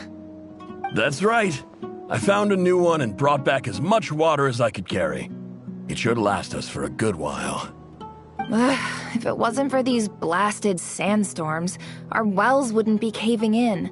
You wouldn't be spending all your time out searching for new water sources.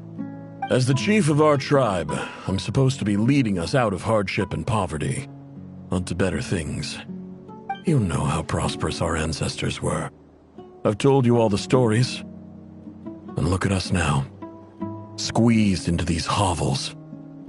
No one would choose this, if it wasn't for the endless wars over the years. But things are looking up. I started working with some folks from the academia a few months back. They gave me some contacts in return for my assistance in the desert. So you're the academia's helper now? Special ambassador, they call it. Think of it as a partnership. It's nothing bad, okay? We've been isolated here in the desert for too long. Seeking opportunities elsewhere is the best thing for us, and the fastest way to progress. So, do you get anything good out of being a special ambassador? Of course. My luck's improving all the time. One day, I swear I'm gonna lead us out of this place. We'll find somewhere new. Somewhere better.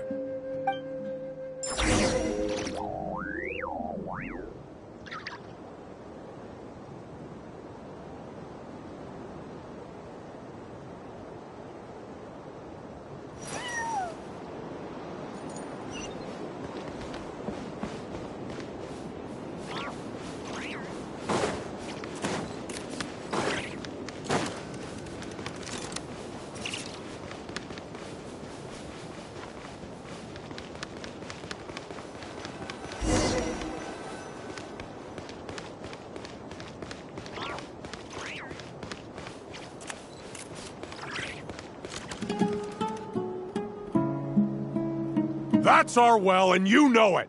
You stole from us! Well, you've gone from chief to thief, and now you have to face the consequences! Did you really think you could take our water without permission and get away with it? You're either brave, stupid, or both. And that Special Ambassador Act? Yeah, nice try! We spoke to the academia. They said it was all news to them. You're a liar and a cheat!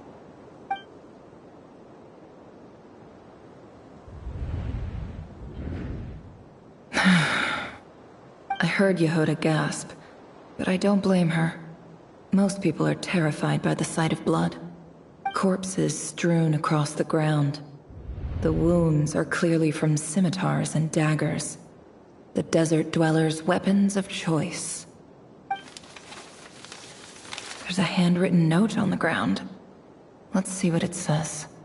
Halil, this is Sinuhe, chief of the Shimti tribe. Surely you remember me.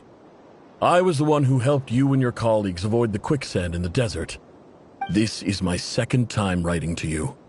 I assume my last letter must have gotten lost in the mail, as I didn't receive a reply. I hope this one makes it to you safely. I'm writing to you because I need some help. That sandstorm the other day completely blocked up our well, forcing me to look for another water source in Iab and Unut territory. It was a matter of survival. Praise the gods. The well of the Iab tribe was intact. It was my last resort. I drew what water I could and left, but not without being spotted. I fear they will retaliate. You told me to write to you if I ever needed help. You said you'd be my ally in the academia. I urgently need you to formally recognize my title of Special Ambassador and send some of your people to assist me for a few days.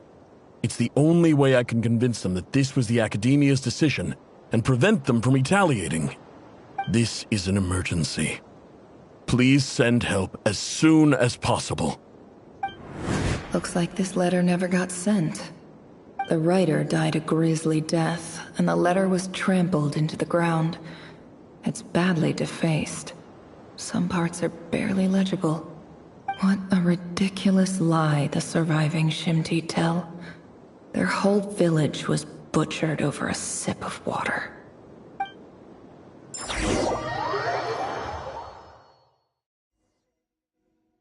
Ah, officer. Welcome. Welcome to our humble village. I thought you would at least have the courtesy to provide some respectable libations. This is the finest wine Aru village has to offer. I promise.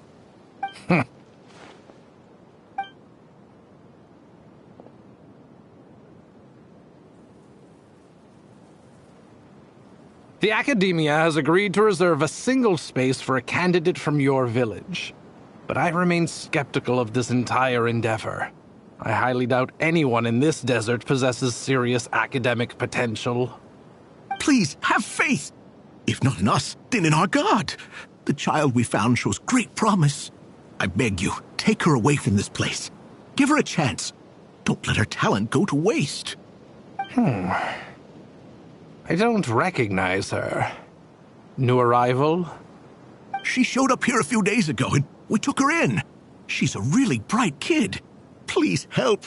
I'm begging you. So, where are you from? Nowhere special.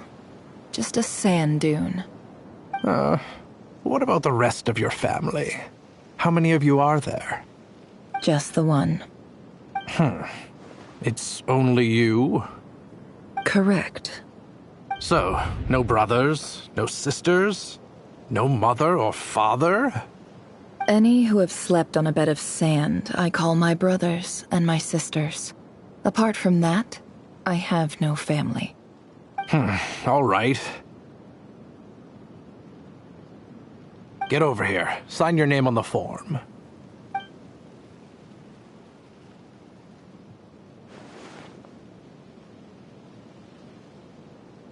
Never?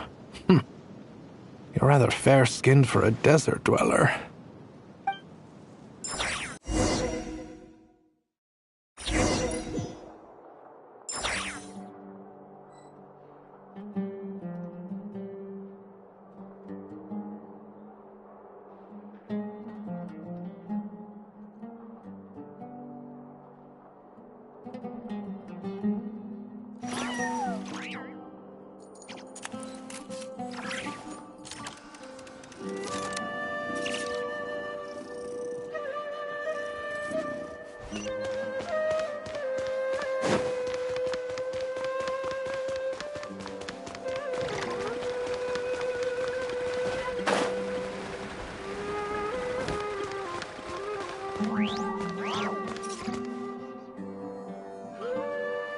Nefer, this term's assignments have been issued already.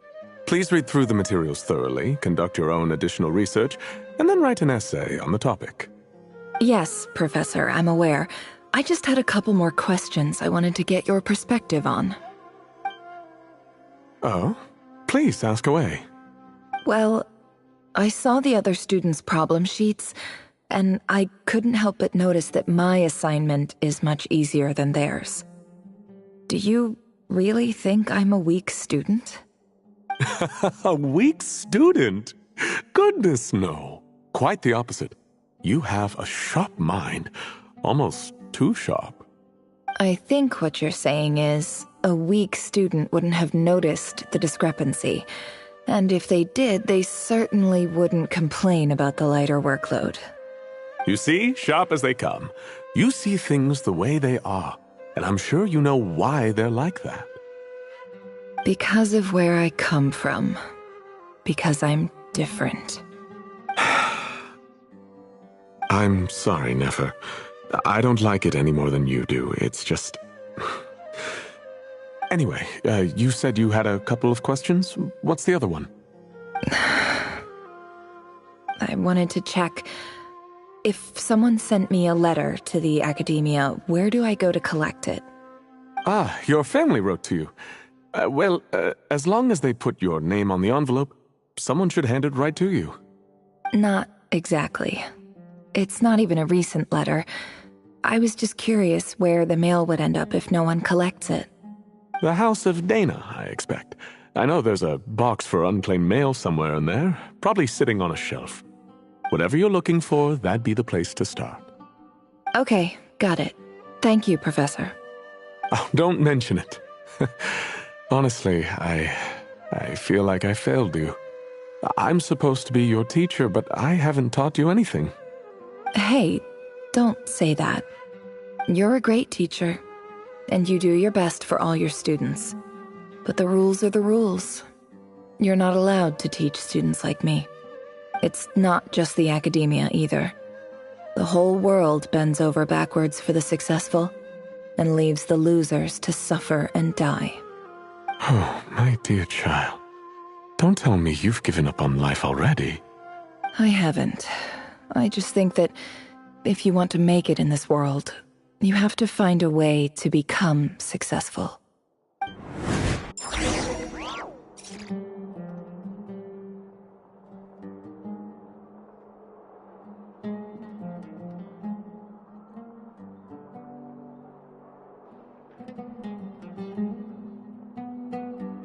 Emotions are like a raging torrent that surges through the mind. More often than not, if you try to hold them back, you'll be swept away by their unstoppable force. And if you try to ignore them entirely, you'll end up tearing yourself to pieces.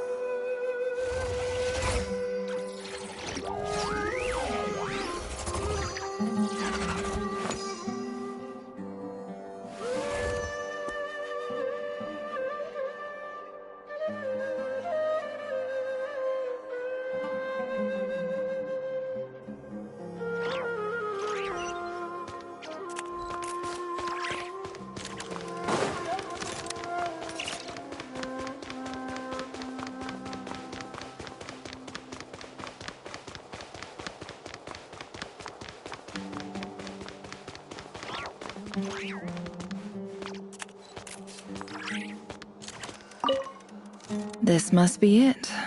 A big cardboard box full of unclaimed mail. And probably some letters that ended up here by mistake, too. Let's take a look.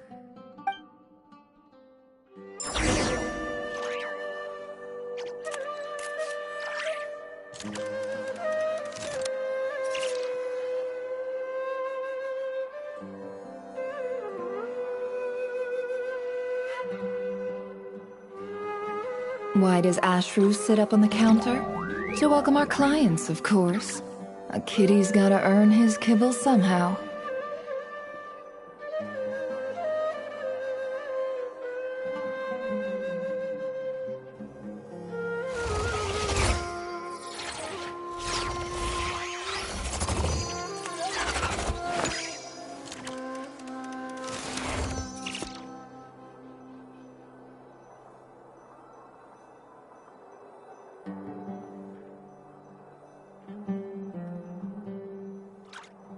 Don't trust your eyes uncritically.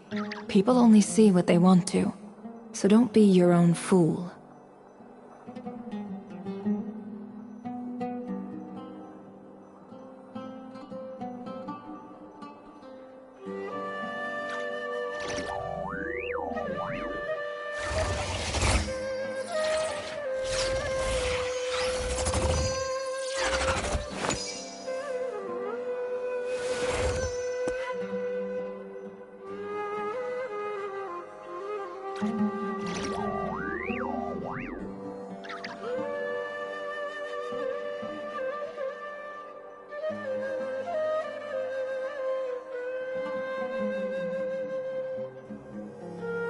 Why does Ashru sit up on the counter?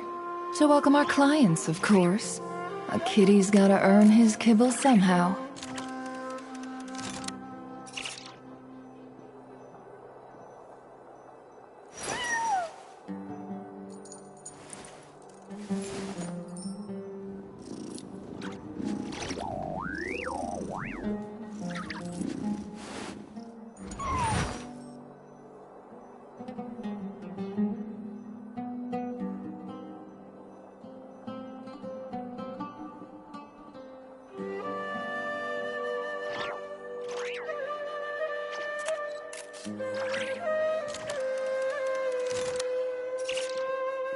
Don't trust your eyes uncritically. People only see what they want to, so don't be your own fool.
Why does Ashru sit up on the counter?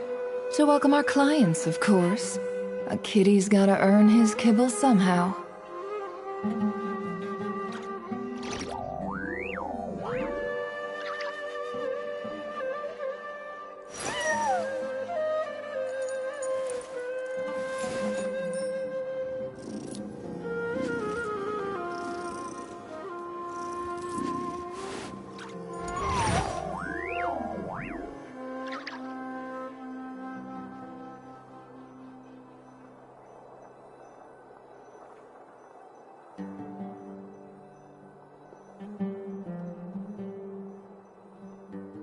Don't trust your eyes uncritically.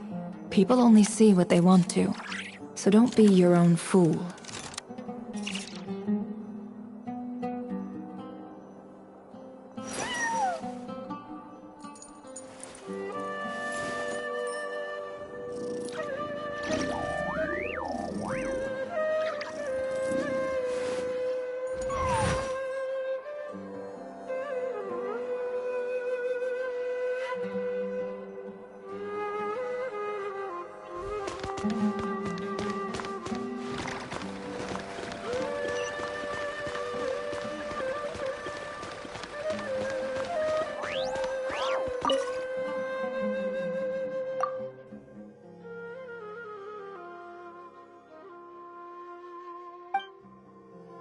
A dilapidation survey from Port Ormos.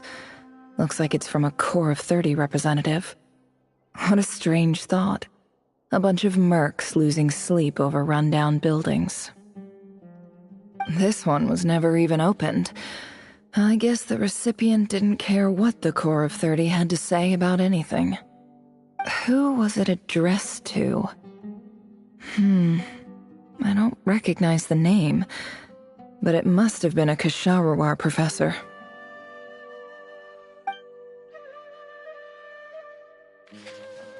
This one is addressed to the Immorta Sage. The title is Changes Observed in Satyavada Life Symptoms. Why do all these letters read like full-blown dissertations?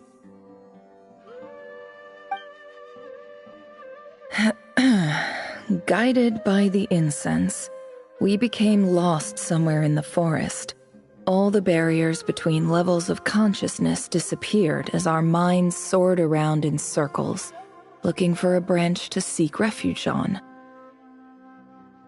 In clinical terms, these symptoms fit the description of incense poisoning. The Immorta Darshan strictly prohibits the use of hallucinogenic substances, but I believe there are still people getting away with it. For example, my neighbor who always breaks out into song and dance after using incense.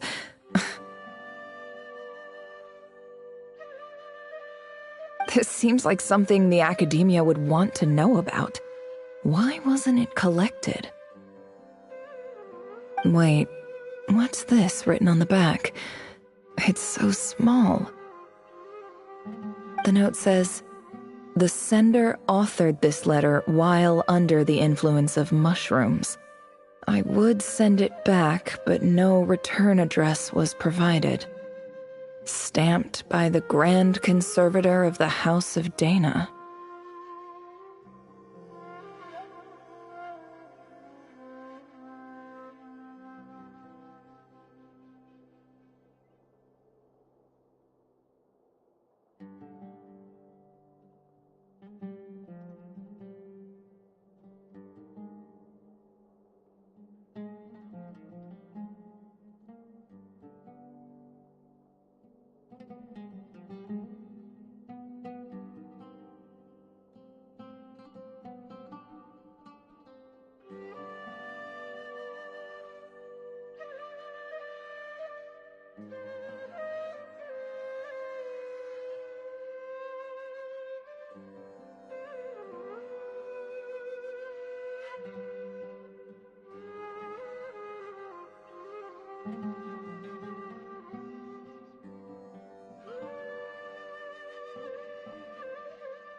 This next one is addressed to Grand Sage Azar.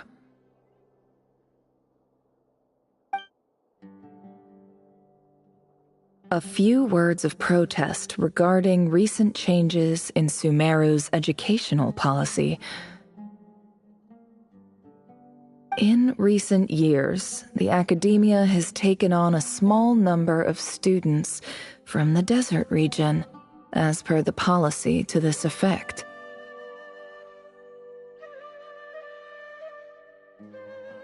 However, it appears to me that these students have not, in fact, been provided with educational opportunities that are, in any meaningful sense, equal to those enjoyed by their peers.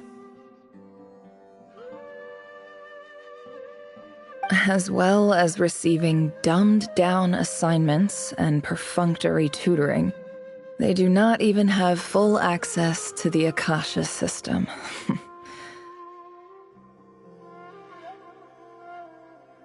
Education is the fundamental purpose of this institution, which should go without saying in a nation whose founding virtues are knowledge and wisdom.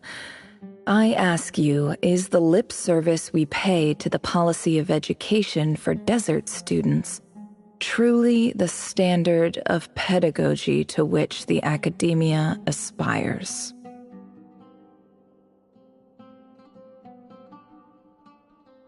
As Grand Sage, policy decisions are your prerogative, but do not forget your roots. You and I were once students too, as was everyone else in this institution.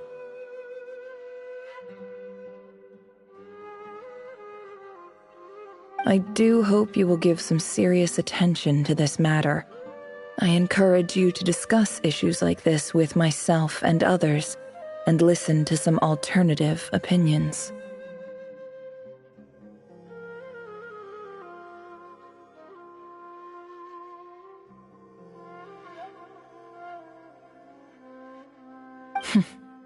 Great letter. Shame it didn't get to where it needed to go. And the sender is... Huh? Sage Cyrus of Spontamod. I didn't realize anyone else even knew how bad students like me have it in this place.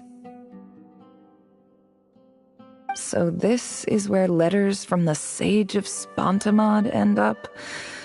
Nice one, Grand Sage. Really enlightened leadership. Whatever. This isn't what I came here for. Moving on. I'm not exactly holding out hope that a letter sent from the desert would even make it here. But if it did, where else would it end up if not in this box? I can't believe how much discarded mail there is. Must have been years since someone last went through it all. And this is just one box. The whole house of Dana is boxes on shelves. I don't believe for 1 second that any human being has sat down and read through all the documents in this place. Who has that much free time on their hands?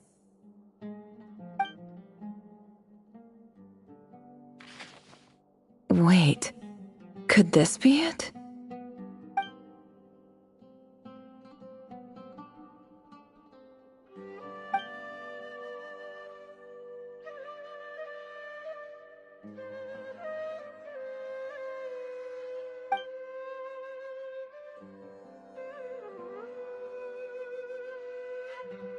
Greetings, Halil.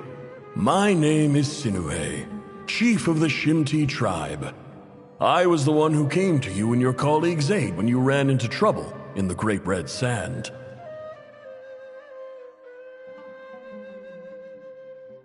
I don't know how well you remember it now, but I brought you to safety and gave you some water and other supplies.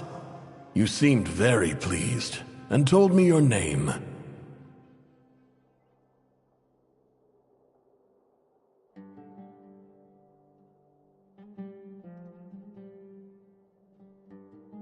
In my tribe, learning a person's true name is serious business, and I therefore see you all as friends. You were kind enough to leave your contact details, so we could stay in touch.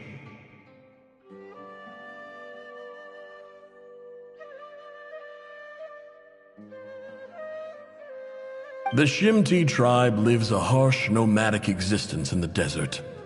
You were sympathetic towards my plight, promising to make me a special ambassador of the academia and help us find a way to make a better living.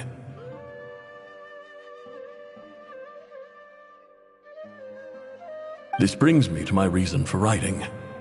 Our tribe has fallen on particularly hard times, and I would like to ask for your assistance. There was a terrible sandstorm a few days ago, which blocked up the well in our land. To ensure my people's survival, I had no choice but to venture into Iyab and Unut territory in search of an alternate water source.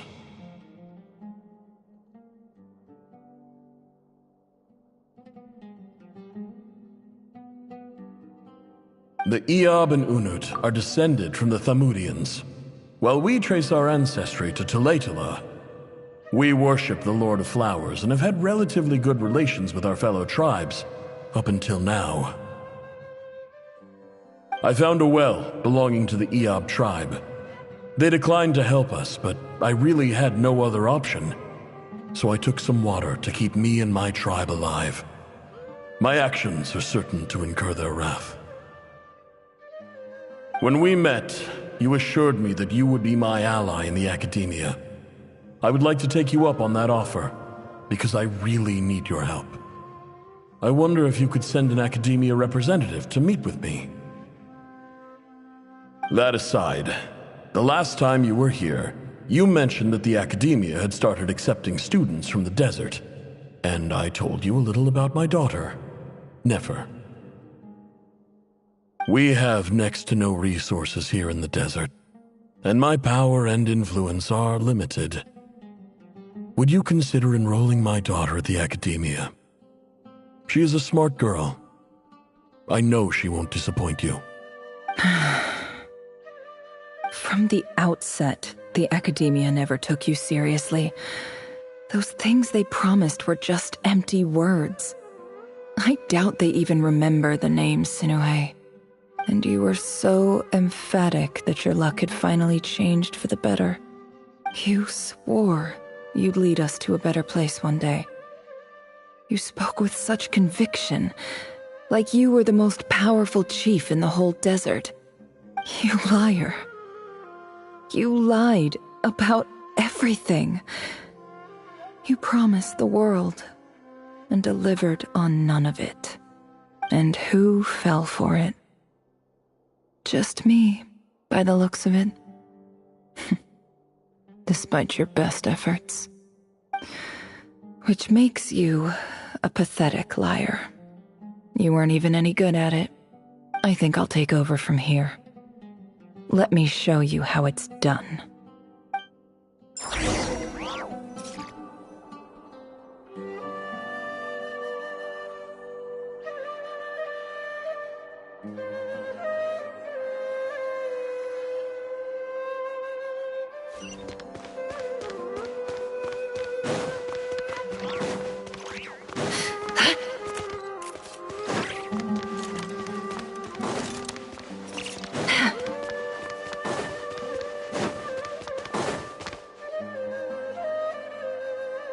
I just came to say goodbye.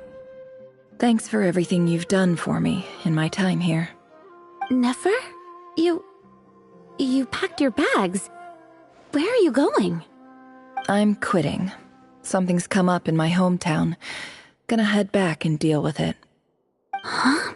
But this was a hard-won opportunity for you. You know that better than I do. It was, but it doesn't matter.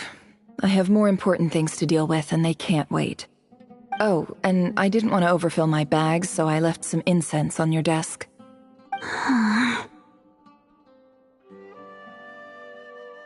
What's wrong? I thought you liked incense. Although, I did read somewhere in the House of Dana that it has hallucinogenic effects. Don't use it all at once, alright? Isn't this the stuff you brought from your hometown? You're just letting me have it? But you said it's a rare and valuable commodity. Yeah, about that. I lied. It's not rare at all. There's this bunch of ruins near my hometown that are practically overgrown with this plant. It's not worth much. Keep it, it's fine. But Nefer... Alright, that's all from me. You take care.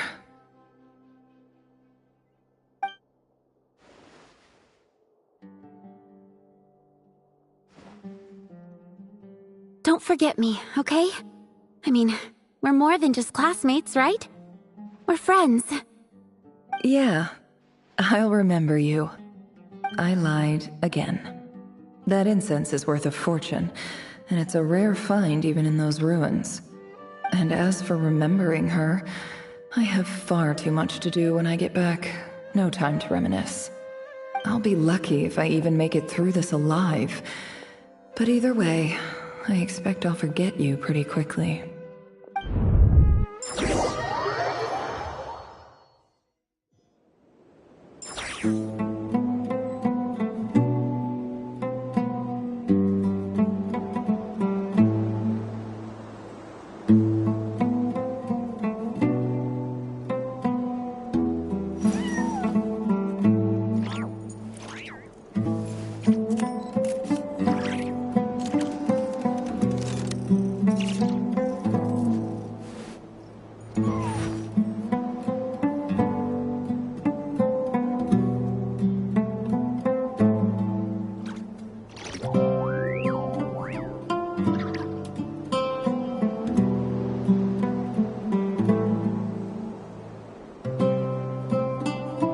Emotions are like a raging torrent that surges through the mind. More often than not, if you try to hold them back, you'll be swept away by their unstoppable force. And if you try to ignore them entirely, you'll end up tearing yourself to pieces.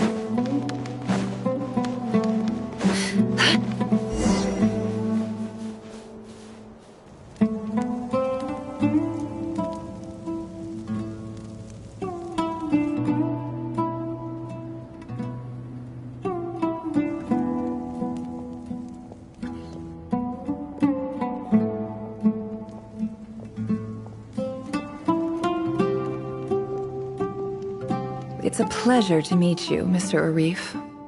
So, what does the Academia want? Since they've sent their special ambassador, I assume there's a big business deal to be made. If not, I'd be very disappointed. Please, sir, lower your blade. You're lucky I'm the one they sent. Not all special ambassadors share my admiration for the Iab people.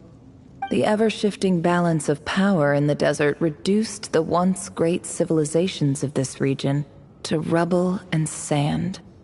But the story of the Iab has a very different trajectory. Others grew weak, but you grew strong, beginning in obscurity and moving to prosperity. You're the only ones who defied the trend. Huh. So, you do know who you're dealing with? This well is the perfect symbol of your strength, is it not? It used to belong to the Unut, but it looks like you have control over it now. You're not wrong. But I'm sure you didn't come all this way just to flatter us. Of course not.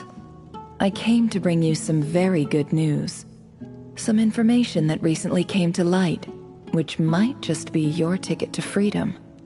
Records uncovered by the Vahumana Darshan show that a certain well currently under Iab control is built on top of some ancient ruins. These ruins are of great archaeological interest to the Academia.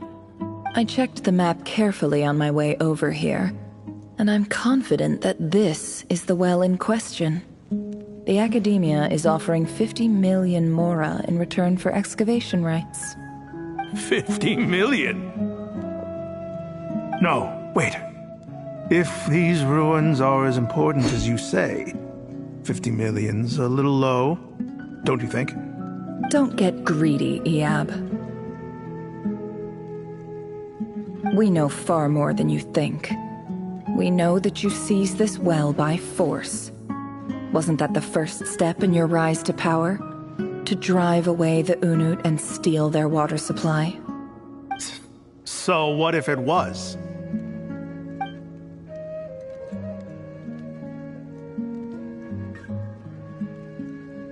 Don't worry. As unscrupulous as it was, it's something we're willing to overlook. The Academia is only interested in dealing with the de facto power holders in the region. I hope I am making myself clear. And I hope your words are the truth. If I find out the Academia is trying to play me, I'll hunt down every one of your people and make you watch as I cut their heads off one by one. I assure you, Chief, that would not be in your long-term interests. You don't want to make an enemy of the Academia. You see how I'm dressed, don't you? I appreciate that you've never been to the rainforest, but surely even you recognize an ambassador's attire when you see it. And what does a barbarian like you have to lose anyway? You really think the Sumeru Academia would bother to come all this way just to lie to you? We have more important things to worry about. All right, I take your point. The Academia is the highest authority in the land. I'm sure you're trustworthy people. In that case, we have a deal. We will sell you the excavation rights. I'd like to thank you, Ambassador. This is good news indeed. Excellent news. In fact, it calls for a celebration. Would you do us the honor of staying a while and enjoying some Iab hospitality? Gladly. I am partial to wine myself, and I trust you are as well. So let's indulge in a few drinks together, in celebration of this momentous occasion.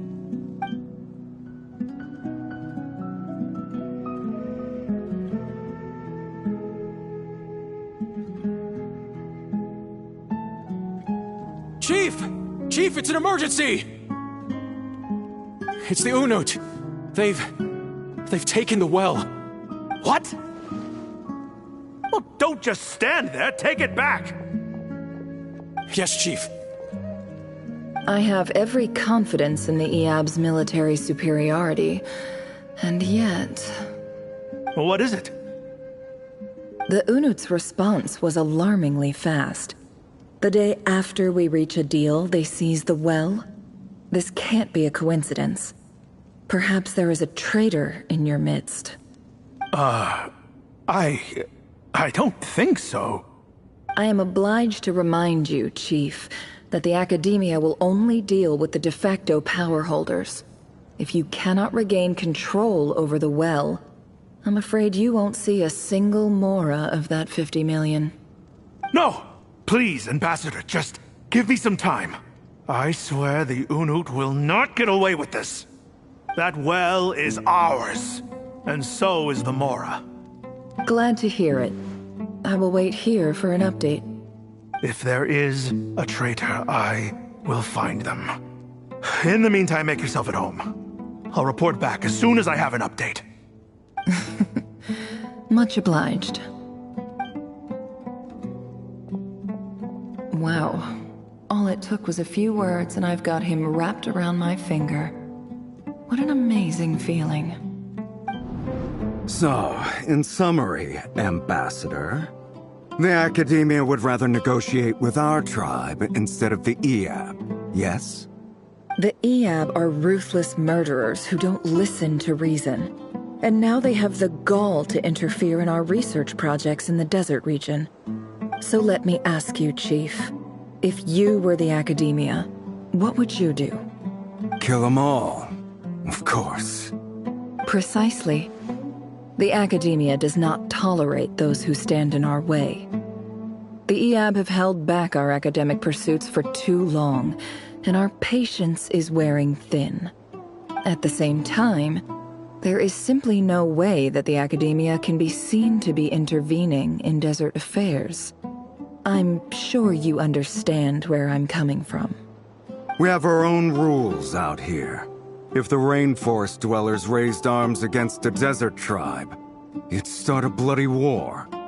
Right. We can't confront them ourselves, but we can support their enemies. The Unut have always had strained relations with the Eab, which makes you our natural allies. Natural allies. Weren't the Eab your allies once? You were quick to send them after us to protect your interests back when we stole that water. And now look at you. You're at each other's throats. Let me be clear. The Academia wishes to collaborate with the legally recognized rulers of the desert in this matter. We are asking for excavation rights to that well, and our offer is 50 million mora. Say no more. I believe we have an understanding. Good. Then I suggest you get to work. Get us access to that well, and the mora's yours. You see, Dad? Lying is easy when you know how. People will believe anything.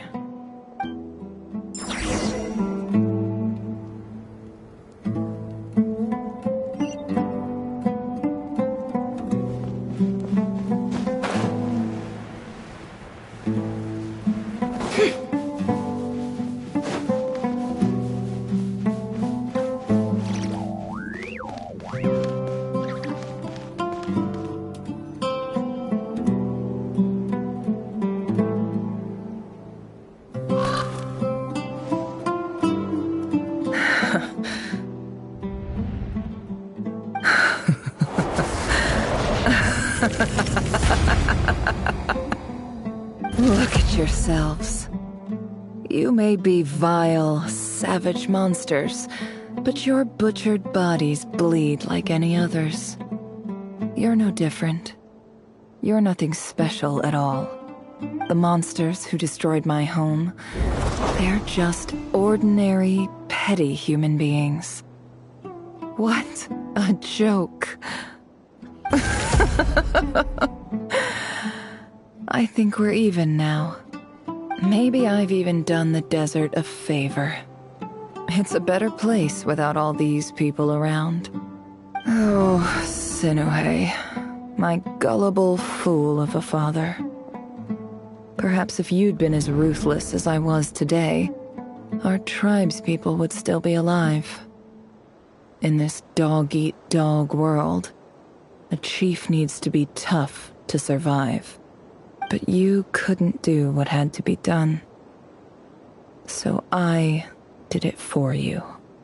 Nefer, it's okay. All of this is in the past now. I believe I remember you promising to remain silent. Yeah, but even so... Yehoda, is there anything you can do to ease the tension? Alright, time for a sharp turn onto a completely different topic. So, anyway, that's enough of that. When are we getting out of this place? Feels like we've been walking forever. I'm getting pretty tired. Oh, Alma, you tired? Yes. If we can find somewhere to sit down, I could certainly do with a rest. It's not far now. There should be a temple just up ahead. Yes. Really? A temple? That's where this story ends? I guess that's how things go in the desert. Desert dwellers can never escape their destiny. Or so everyone says. I never wanted to believe it, but looking back now, I'm as desert as they come. You mentioned a temple. What's waiting for us there? My biggest trade secret of all. Ah. Then I'm guessing it's where you got your power from. The power to peer into other people's minds. I didn't know you were clued up on any other religions. I'm no expert in the history of Sumeru, but since you come from the desert, I would imagine it has something to do with King Deshret.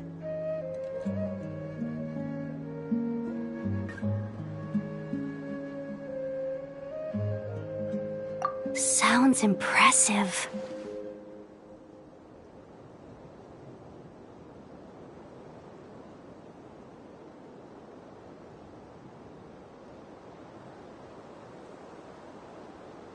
Ah, I know who you mean.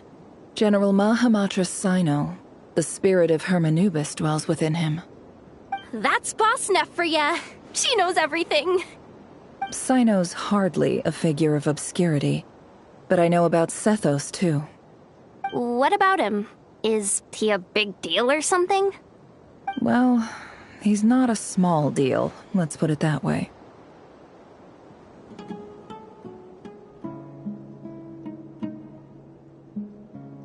Please, this is the bare-bone basics. Save the flattery. Thanks for your patience, everyone. I'm sure it's been a lot to take in. With any luck, that's our exit just up ahead.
out of my depth here.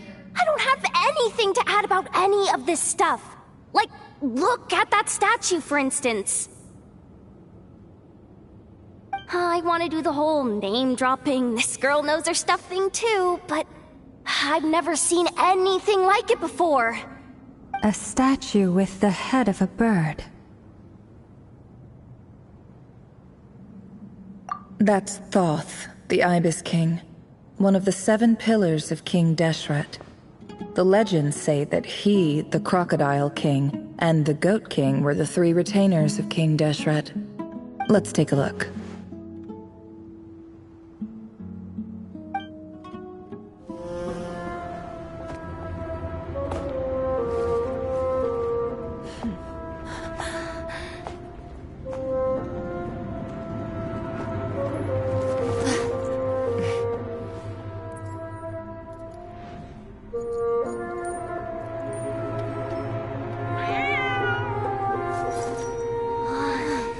It's just Ashru.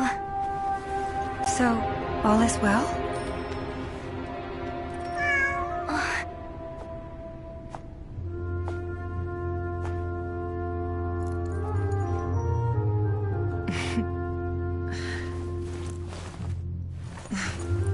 Typically speaking, at this point, the world disintegrates. Then we find ourselves back in the outside world. Besides, these are my memories. There's nothing to fear. You're sure? Of course. It's almost over.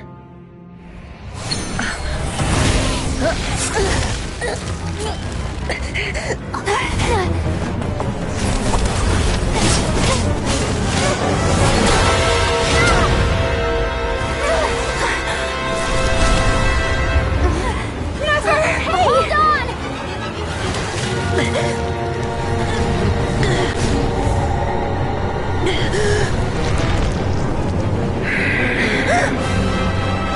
Knowing too much is always a death sentence. Speak for yourself.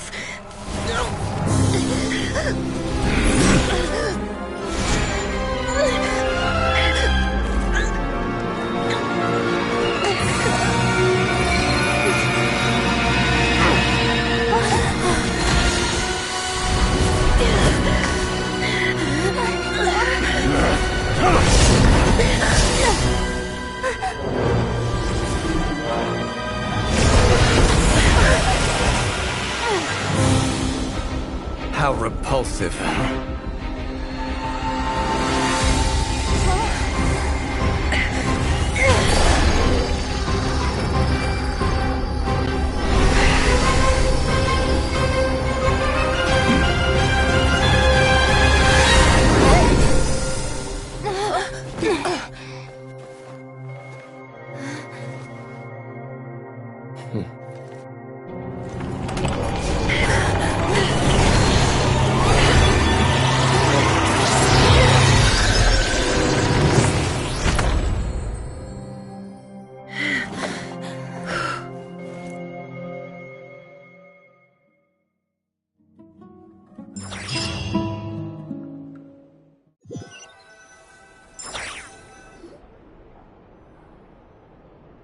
Timed that pretty well, didn't I?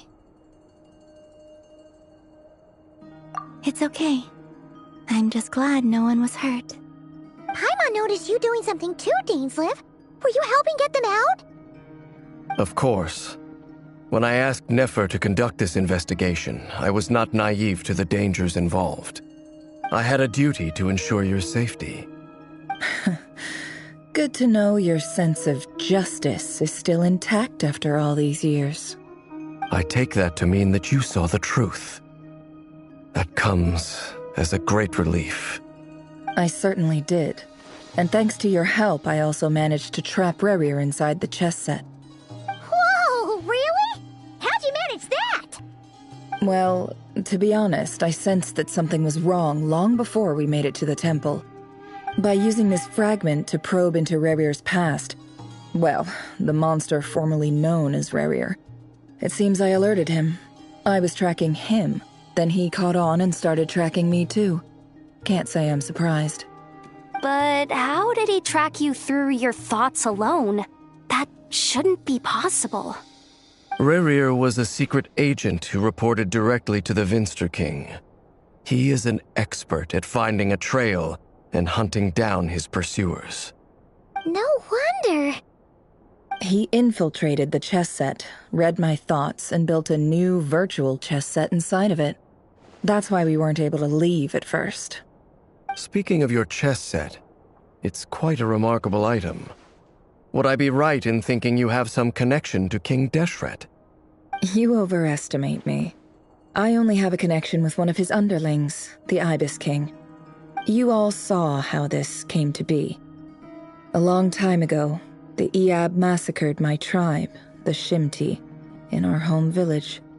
A few years later, I enrolled in the academia, where some new information came to light. The Unut and the Iab fought a bitter battle over the rights to a well, all for the sake of a non-existent 50 million mora. The Iab ultimately won that confrontation, but their victory came at the cost of almost every warrior in the tribe. The final blow to the Iab came at the victory feast, when an Unut assassin beheaded their chief right before my eyes. The remaining Iab fled and have been scattered to the winds ever since. Having gotten my revenge, I returned to my hometown, where to my surprise, the nearby temple was still standing. There it was, seemingly immune to the relentless hostility of the desert, while my tribal home lay in ruins. As I stood there gazing at the temple, I noticed a cat just outside. This cat, as it turned out, was home to the spirit of the Ibis King. He led me to a gate deep inside the temple, and there he made a deal with me. This chess set is my gift from the Ibis King. The chessboard within is made to the same specifications as the one in the mausoleum of King Deshret, and represents his power of piercing analysis. With this chessboard in its container, I gained a certain ability to perceive hidden secrets. Now, you could conclude that the Ibis King simply wanted to give the people of this world the power to seek the truth, but I don't believe that's the full story. Every god plays favorites. Their hearts are as fickle as any human's, full of secrets, perversions, egotistical tendencies. But precious few gods are willing to admit this. It is the same with all powerful forces, including fate itself. Their gaze falls preferentially upon a select few. As you rightly point out, this is an act of favoritism. If you're alluding to the Abyss, then yes, I agree. Gather the others. It's time to share everything I've learned.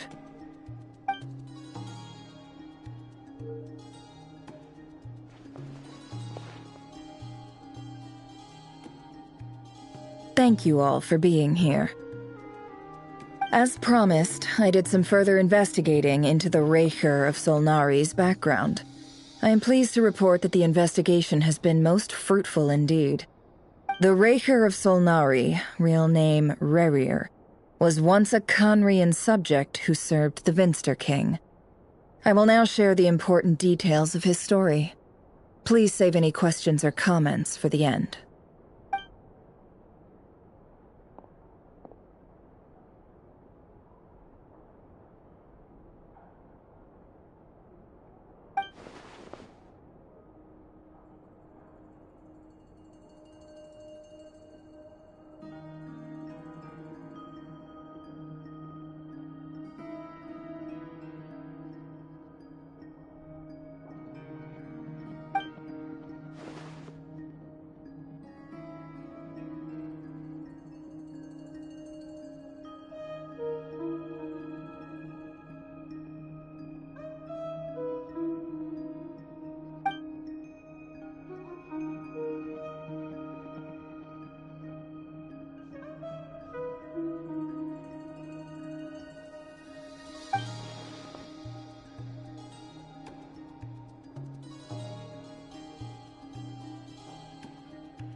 So that's why he's so obsessed with the moon.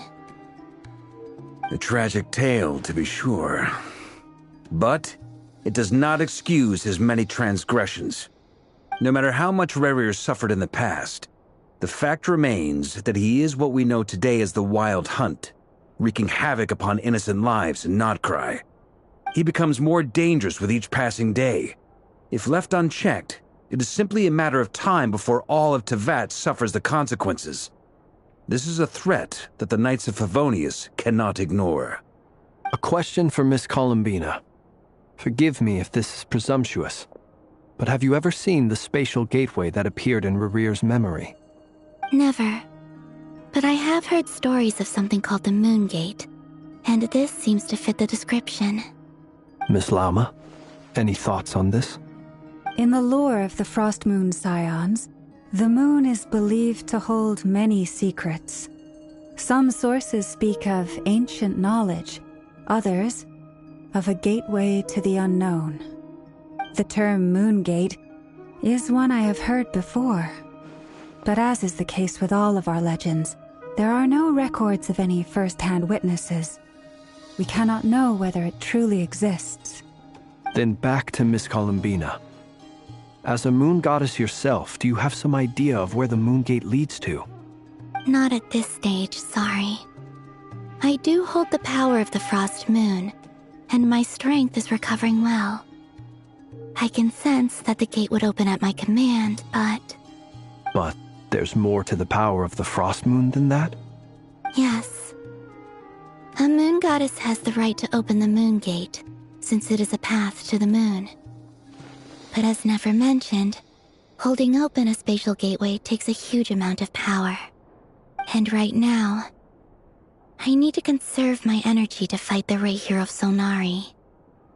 I'm afraid this is one mystery we may have to leave unsolved for now. I agree. Better to save your strength. But if you'll humor me for a moment, I have a bold conjecture of my own regarding the world beyond the gateway. I highly suspect that neither Tholindis nor Rerir made it through unscathed. The evidence pointing to this is the fact that the Reihir of Solnari exists in the form of countless fragments.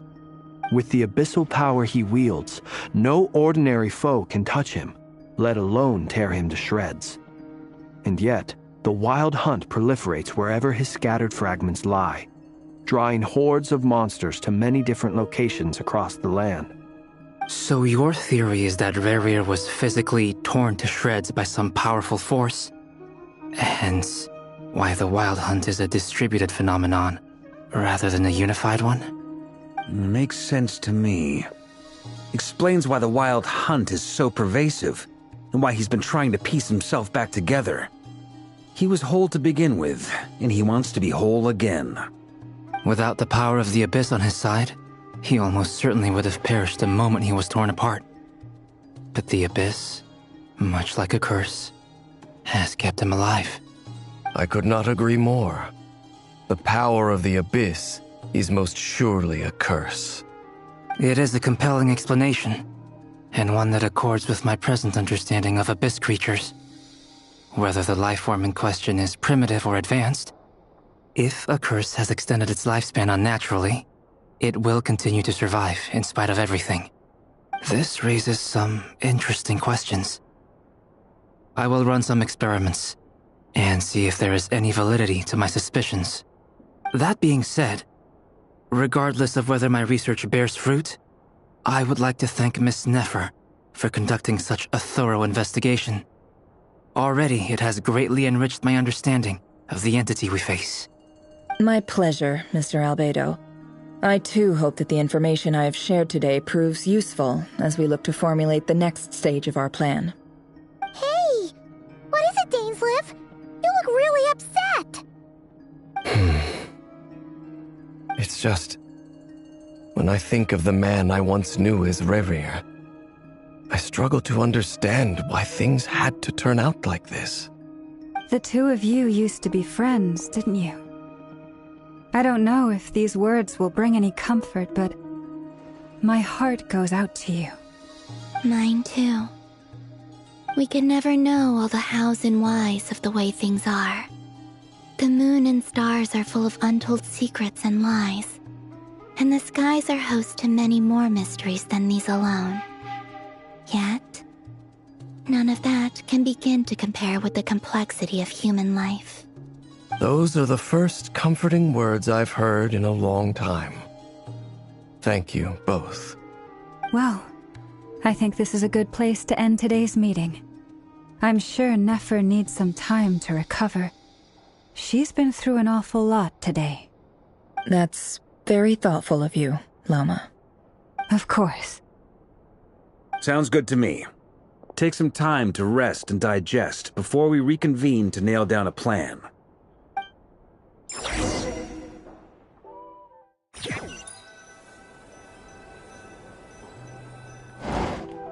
Hey, is this a bad time? Hope I didn't kill the conversation.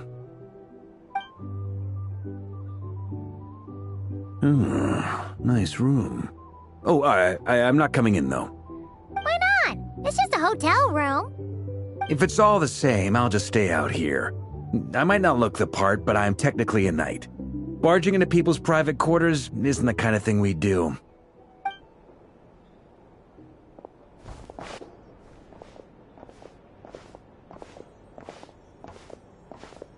Anyway, Nefer went back to the curatorium to get some rest. But before she left, she shared some things with me that I thought you should be aware of. Firstly, although she managed to trap the Raker of Solnari inside her chess set, there's no guarantee that the power of the Ibis King is any match for one of the 5 sinners. Their powers are beyond our comprehension. It's only a matter of time before he finds a way to break out. We have to come up with a plan and take care of him before that happens. Honestly, my mom figured that might be the case. So, how long have we got?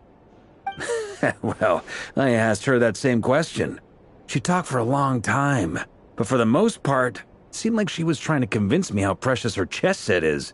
What a long and storied history it has. It felt like some kind of sales pitch, you know? The kind where you end up handing over Mora against your will? Anyway, after all that, she finally answered the question. 2 days, at most. 2 days? Holy moly! Can we even recruit enough help in that time? That remains to be seen. Which brings me to the second issue. Dainsleif is obviously conflicted about this whole thing. But given how little time we have, there's no way we can pull this off without his help. You have some history with him, right? Do you think maybe you could talk to him for us?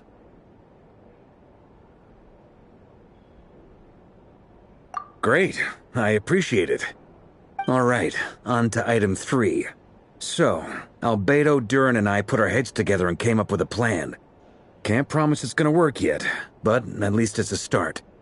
We figured we'd bounce the idea off you first. We'll explore it further once everyone's recovered.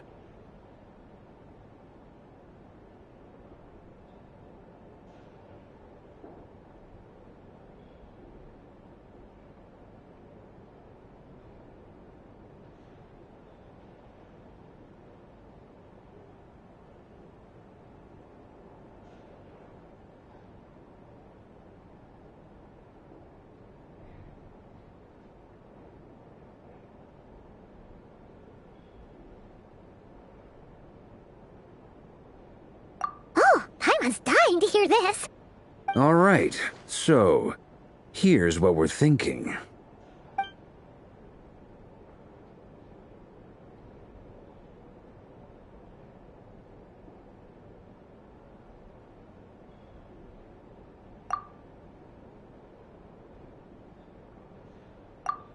We felt a little uneasy about roping you into this. I mean, firstly, you're not locals, and secondly, none of us are your boss.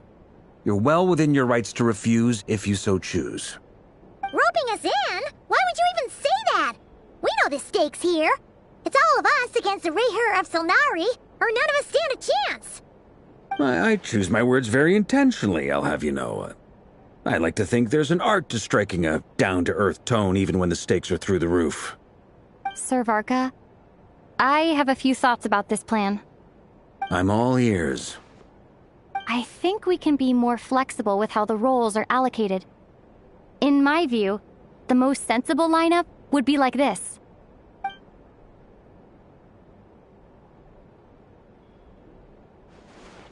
I see your point, yeah.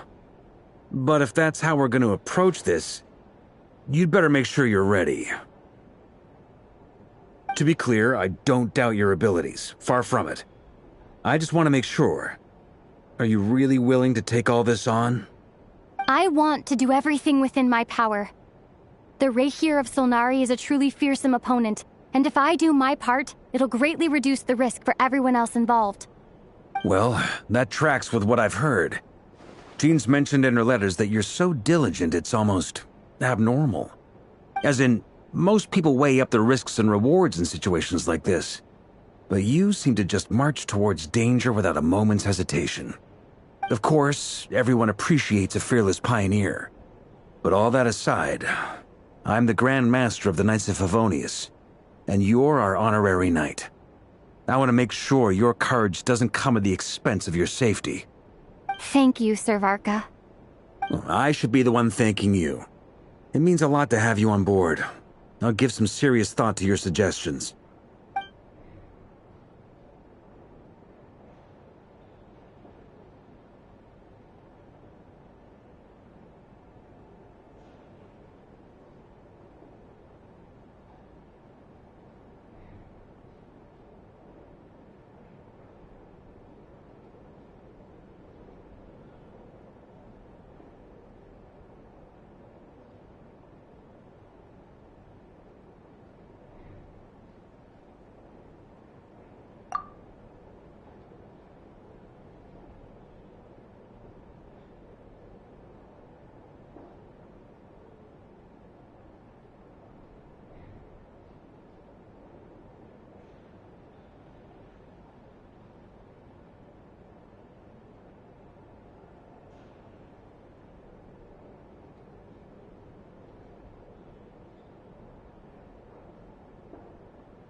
This is a thorough plan, but I do have one last question before we take action. How can we be sure that our enemy won't leave the designated area? Great question. Albedo's been hard at work analyzing Rerir and the Wild Hunt's behavioral patterns. His conclusions are as follows. Firstly, from the earliest known confrontation until now, Rerir has never displayed any ability to manipulate the dimension of space. So it's unlikely he has any power in that domain. Secondly, he seems to have a particularly strong vendetta against our group. If we put him in a fight-or-flight situation, he'll choose to fight every time. Thirdly, finally, and most importantly, he is consumed by hatred, both for the moon and for his enemies. Turns out, we tick both of those boxes. We have a reincarnated moon in our ranks, and a spy who accessed his private memories without permission. He'll be baying for blood, not looking to escape. As someone who's had their fair share of interactions with the Wild Hunt, those all seem like valid observations to me. Understood. Then I will defer to the verdict of the group.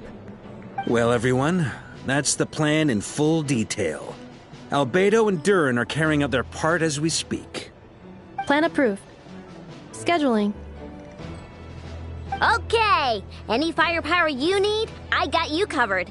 Let's light this baby up. The Frost Moon Scions are behind you as well. And the rest of you?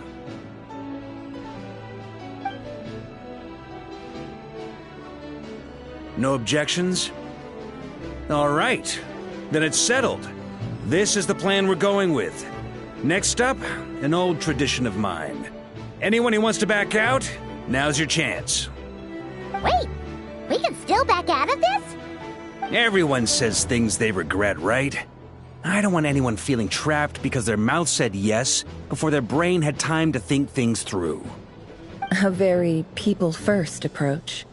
I hear that's common practice in the Knights of Favonius. Heh. Who'd you hear it from? D-Luke? Shh.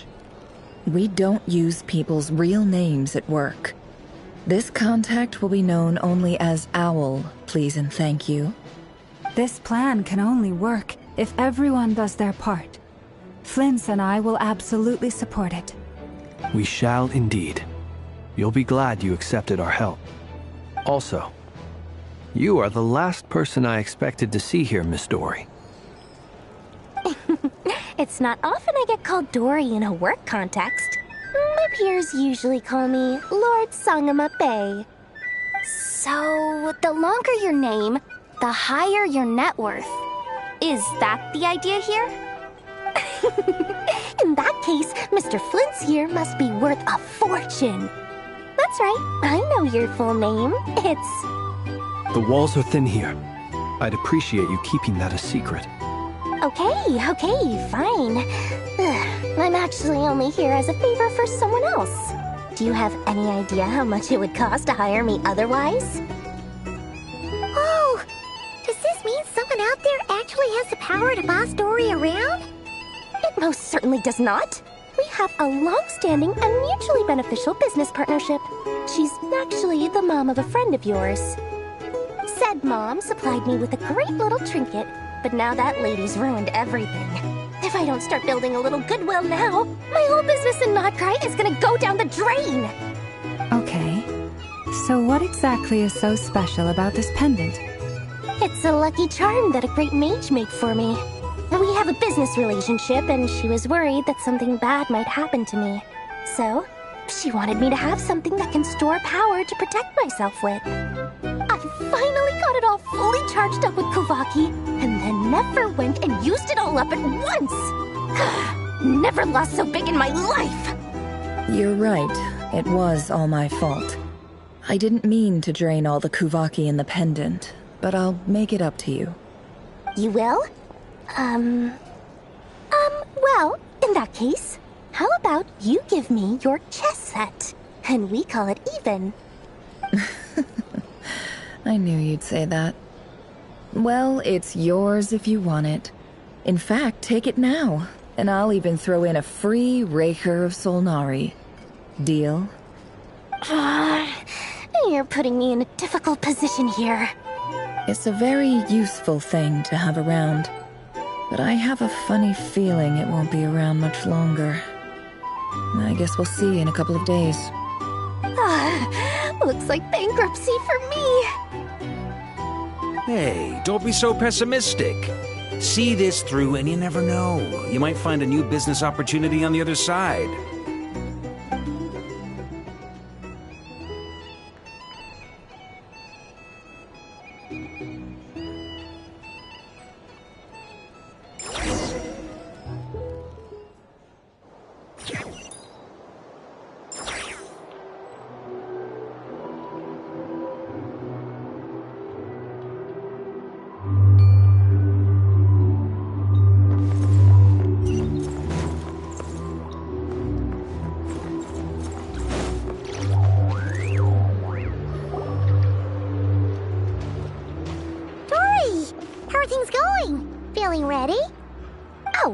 Was born ready.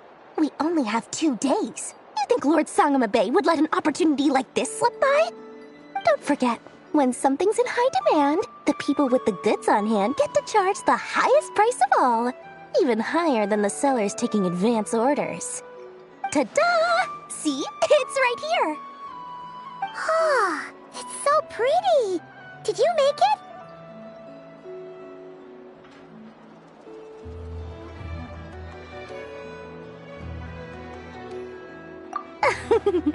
No, I have a supplier. We go way back, so he made me a very attractive offer. Aha! No wonder you were talking about lucky charms at the meeting. You've been getting Kaveh to make them for you. That's not the full story. It actually started a while back as a project between me and the Dendro Archon. Mage Alice once warned me that this world won't stay safe forever. There may come a day when everyone faces a great crisis. I passed this on to the Dendro Archon, and she secretly brought together a research team made up of Sumeru's top scholars to invent a technology that could keep people safe. I won't go into the details because it's all very complicated, but if you want to know more, you can ask the Dendro Archon about it sometime. Anyway, point being, it was the Dendro Archon who asked Kaveh to build this little contraption. As one of the top Kashara War talents, he was the obvious choice. Took him long enough. He stressed over it for ages. Must have gone through at least a dozen designs before producing a final product. But that's Kaveh for you. Marak delivered it to me a couple of days ago, along with a letter from Kaveh. Could I ask why I'm sending this technology to you? And what's your proposed use case? Has it been approved by the relevant authorities? So nosy. My fault for sending him the research permit to begin with. Surely Nahida must have told him you were involved in this project. He was probably just nervous because you're always so secretive about your business. Could be. Anyway, I just replied, let's hope there never has to be a use case, because it would involve grave danger. Fair enough. But it sounds like he was just being cautious. He probably felt responsible as the one who made it. Or maybe he was asking as a favor for his housemate. He's done that before. Not sure why, though. His housemate doesn't seem to really care that much about this kind of stuff. Either way, all's well that ends well. I'm just glad to finally have my hands on the product. I wouldn't want to be without it, given the potential dangers that lie ahead. Huh? What does that look mean? Paimon's just super surprised. This must be the first time we've ever seen you actually get serious about something. Well, a long time ago, I made a promise to myself. I promised that I was gonna live every day of my life with a big beaming smile. Obviously, Mora plays a big part in that. But there are always gonna be times in life when you have to give something back. That could mean paying back a debt, returning a favor, or showing some kindness. Alice has been a huge help to me over the years. She was the first investor I ever had. And I want my investors to know that Lord Sangamabe is the best in the business. And more than that, no one knows what the future will bring. Whatever happens, I want to make sure the Dendro Archon and all of Sumeru is prepared to face whatever comes.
that? I was just making sure Nefer and I are square. Don't be thinking it was some sort of benevolent act. I'm no saint, so don't treat me like something I'm not. My priority is doing the business that I want to do, so long as my conscience lets me, but it usually does. That's the Lord Sangama Bay business model. All right, if you say so. I do say so, and that's the whole point. I'm a businesswoman. Don't go trying to figure out what kind of person I am. You'll exhaust yourself. Much easier for everyone involved if you just take my word for it. Oh, and could you two help me get this stuff where it needs to be? Thanks so much. You're my favorite assistants.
He who wishes to peer into the abyss needs simply to wander through Nodcry on a misty night.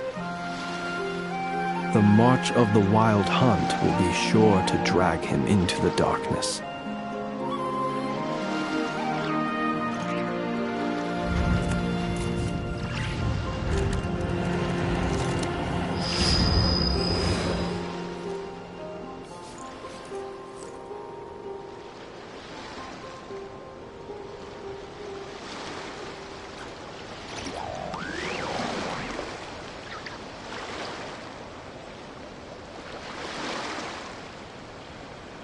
People ought not be so frightened of ghosts. They are merely talking shadows, chattering away endlessly about their past affairs.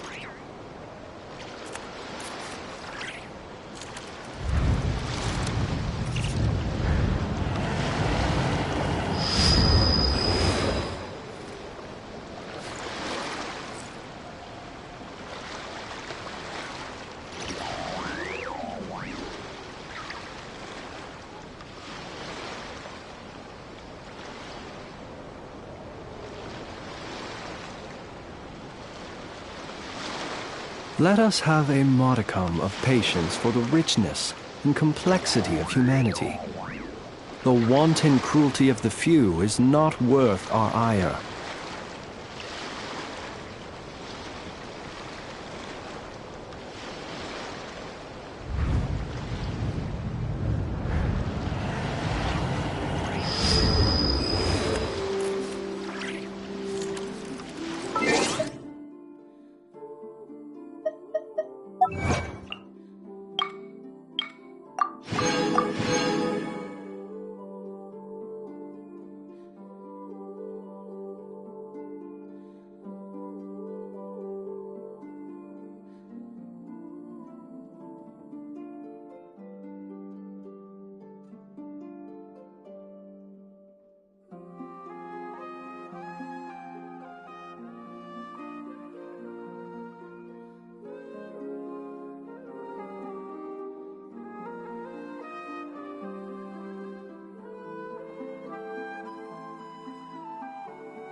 Silence!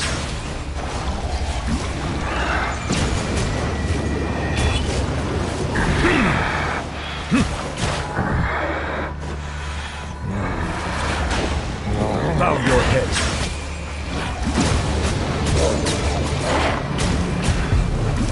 Be silent. Fear the dark.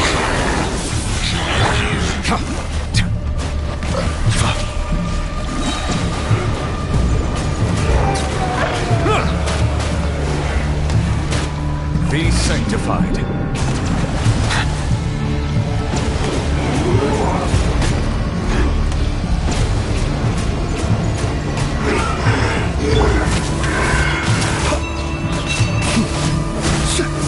It all adds up. Silence!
Traveler, Paimon, it's good to see you. Everything going smoothly over here? Sort of. As you're probably aware, Varka, Durin, and I captured some abyssal creatures from the Wild Hunt. Per the plan, we dissected and analyzed some samples of these creatures. The process went very smoothly. The findings, however, come with some troubling implications. What? You can actually dissect the Wild Hunt? That depends on your definition of Wild Hunt and dissection. Harmless, lifeless. These words are accurate descriptions. The Wild Hunt is an interesting phenomenon. In and of itself, it doesn't seem to possess anything akin to a human personality. But taken as a collective, the medium through which the Wild Hunt is summoned does appear to have a soul. Master griped a lot about the wise Horoptatyr, and seemed somewhat fascinated with the foul Certology. But she barely mentioned Rerir at all. I don't think that was because of his lower social standing, though. Anyway, it's a pity. I should like to hear her thoughts on the nature of the lifeform he has become today. It's a strange mix. The furious energy of an abyssal being channeled through a fractured physical existence. A consequence of being torn apart by an unknown power. Perhaps the only explanation for his survival in this state is that he sacrificed a degree of individuality in exchange for a continued existence. Oh, sorry. Once I get talking about interesting research, I have a tendency to go on indefinitely. Back to our research findings. Essentially, they confirm my hypothesis. Rerir's corpse is completely contaminated by the Abyss, and the effects are irreversible. You could think of this as Rerir in mutated form. But in my view, even that would be inaccurate. In reality, his whole being has been consumed by the Abyss. In other words, He is now nothing more than a manifestation of abyssal power. Unfortunately, at present, we have no means of completely eradicating abyssal power. Hence, we cannot fundamentally destroy the Rayhir of Solnari either. Oh, that's terrible news! So, that's it? We can't defeat him? Not even if we get the power of the Three Moons? Miss Columbina's situation is a difficult one. She can never achieve wholeness when the world does not accept her presence. It's as if her creator banished her to a place she can never be accepted. It means she spends most of her energy just on her own survival. Given the circumstances, it's only natural to despair. But we must see this plan through to the end. Time to kick off the backup plan. Oh, Paimon almost forgot! This is for you. Dory asked us to bring it. Ah, how wonderful. Well, thank you for making the trip. Durin and I will be heading off shortly. I'm sorry I won't be there to protect you in person this time. Please be careful. All right then. Stay safe.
Miss Lauma, is everyone here? Yes. The fate of my flock is in your hands, Grand Master Varka. Please keep them safe. My lady, what are you saying? Within the next 24 hours, we will face the biggest crisis the world has ever seen. This is not a burden that we deserve to bear, but I believe that we reap what we sow in this life. So I intend to act. I must do what I think is right. For me, that means fighting for the future of Nodcry. This gentleman is the Grand Master of the Knights of Favonius, Varka, Knight of Boreas. In my absence, please follow his lead. Hey, everyone. Guess I should introduce myself. Well, to start with, I know my way around a battlefield. Biggest strengths are honesty and hard-workingness. Anyway, point is, I don't intend to let Lauma down. I'm gonna do everything in my power to keep every last one of you safe and sound.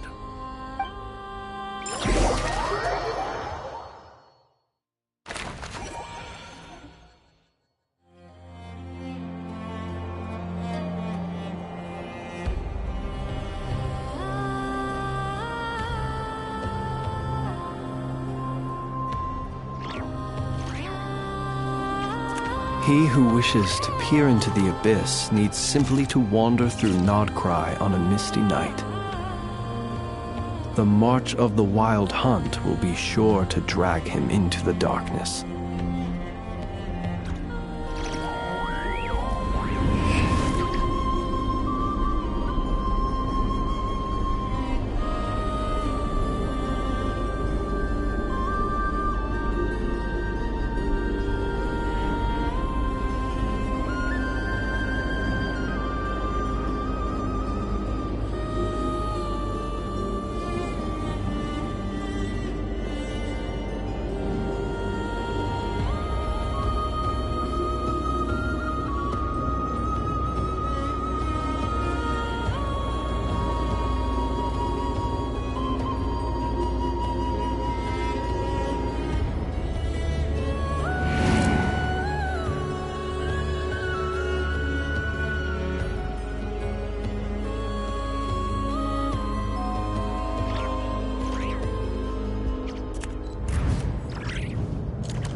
Something on your mind?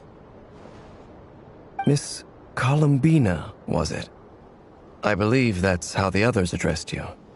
That's right. Names are funny things. Have you always been called Dainsleif? Yes. I take it your own name has a more complicated history. I have a different relationship with names than other people. To be honest, I'm not even sure that Columbina is my name. At least, not in the same way that Dainsleif is yours. But it's what everyone calls me, and I go along with it. A lot of my life has been that way. I get so used to things that I forget to question why they are so. I never used to think much about where names come from, or what they mean to people. Maybe something's wrong with me. You're different from other people.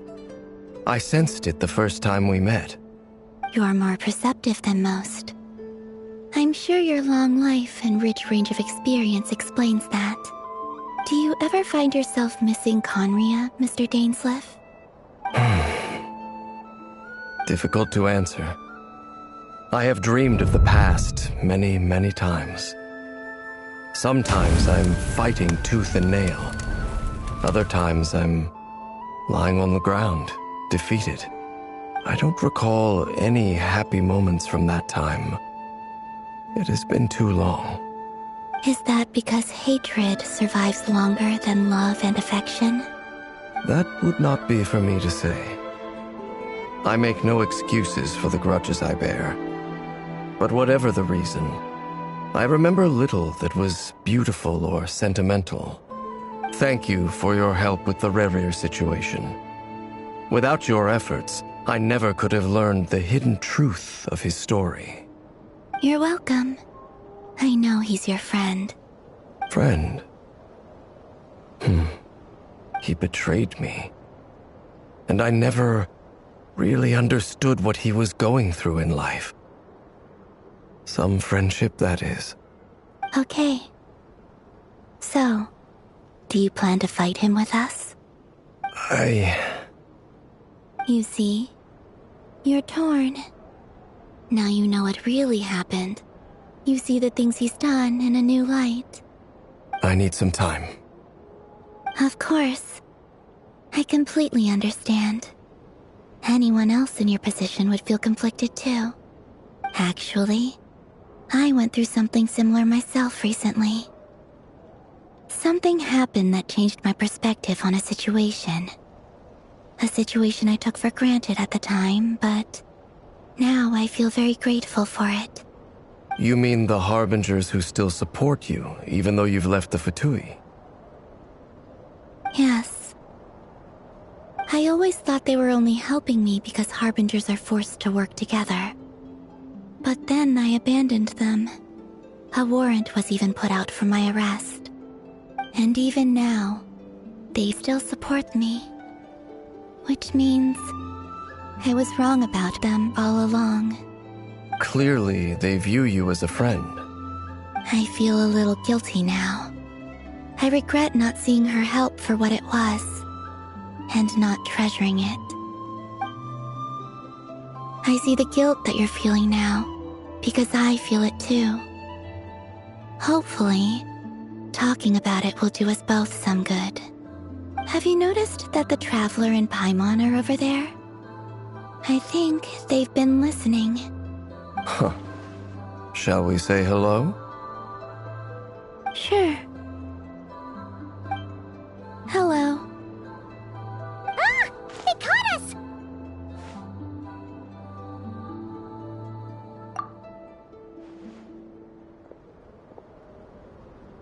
I apologize for making you worry. No doubt you wish to know where I stand on the plan to take down the Recher of Solnari. I'm afraid I need a little time, but I will seriously consider joining you.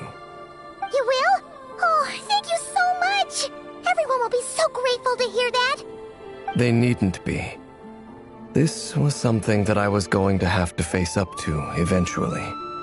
That doesn't matter to them. They're grateful to you regardless. You can't control their gratitude, so just accept it.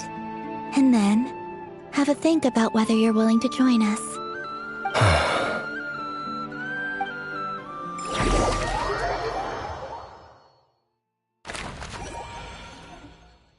It's nearly showtime! Let's go rendezvous with the others. You know the place.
Let us have a modicum of patience for the richness and complexity of humanity.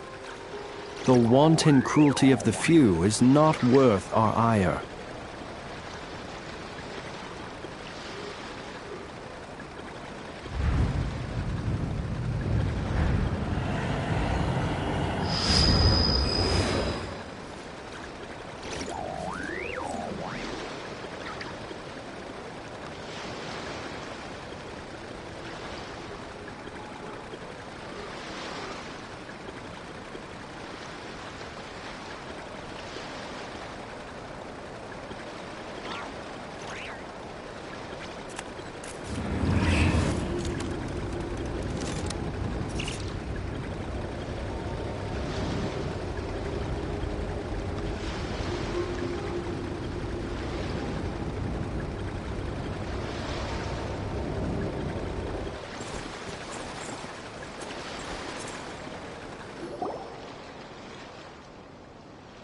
Ah, you're earlier than I expected. Hey, Flint's! Been waiting here long? Not too long. I came a little early so I'd have some time to think. Are you nervous about the battle? Quite the opposite. I'm reminiscing on my past battles. When I was awakened by the Ratniki, I had not touched a weapon in many years. I felt like the battlefield was not where I belonged. But after waging war against the Wild Hunt for so long, I came to realize something. A life of absolute peace is simply not a possibility for me. My restless flame indicates that somewhere inside of me, there is a deep yearning to root out the evil in this world. Oh, that doesn't sound like such a bad thing.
Well, in the past, when I was a Fae whose primary concern was hibernation, it was hardly ideal.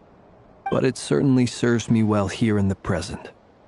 And I am delighted to be able to join forces with you in this endeavor. Looks like I'm not the first to arrive.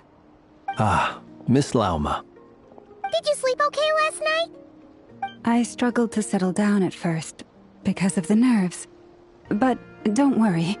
I got enough sleep in the end. I'll be just fine.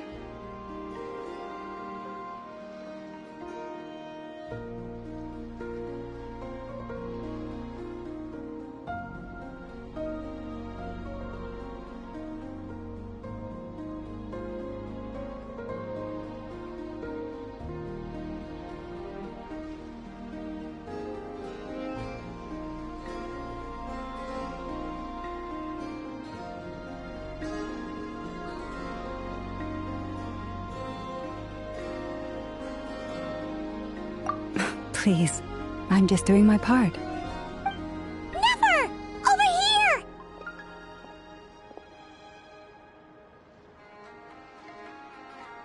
Aino asked me to relay a message. She said Anefa will be on high alert and keep a close watch over all secondary districts where defense is required, providing support as necessary. Meanwhile, Aino herself will provide range support to us directly, using her latest invention. Excellent. My thanks to all involved. The chest set's looking a little unstable. It won't hold him much longer. We should be prepared to engage at a moment's notice. No sense sitting around waiting. Let's make the first move while we still have the option. I agree. Paimon, find a safe hiding place. Got it! Be careful, Traveler! I will.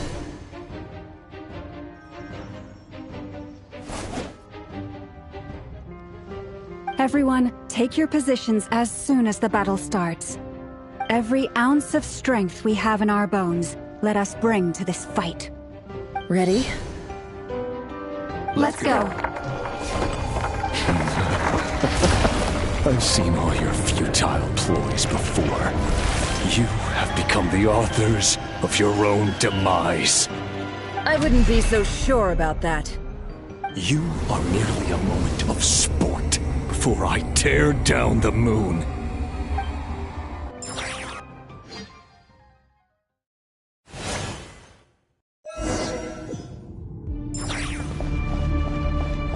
Stay on your toes. Yep, you too. Water jet! Let me help you guys. Eat this!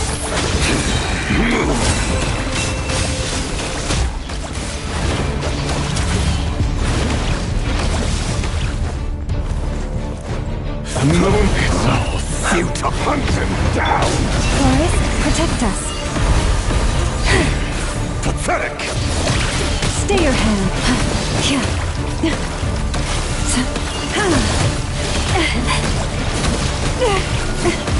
No more lies. Can't hide the truth. Let's see what you're made of.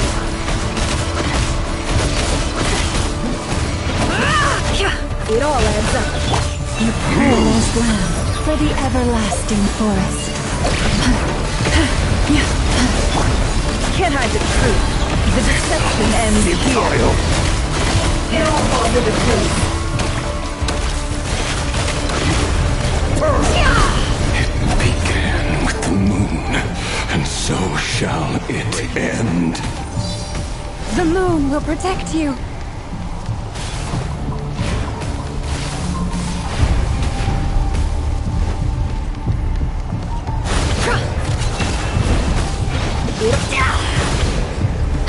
Can't hide the truth. Do you see now? Be silent. Close it from here. When will it be as you foretold?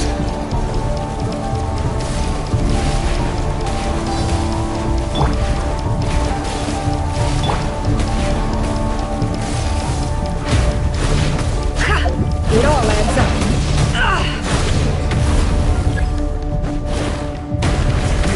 Spirits are welcome here. Let's see what you're made of.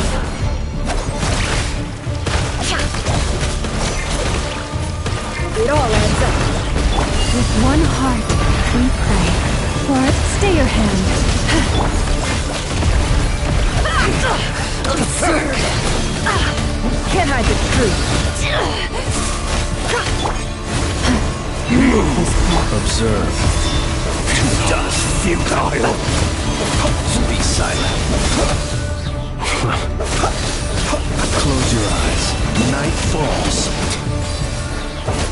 The mystery unravels. It all adds up.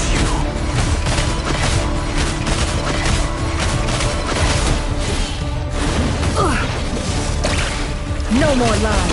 It all adds up. By the frost moon of old. The moonlight betrays you. Be silent. Observe. To dust. Keep your be silent. Do you fear the dark? Can't hide the truth. Pathetic. Seek within.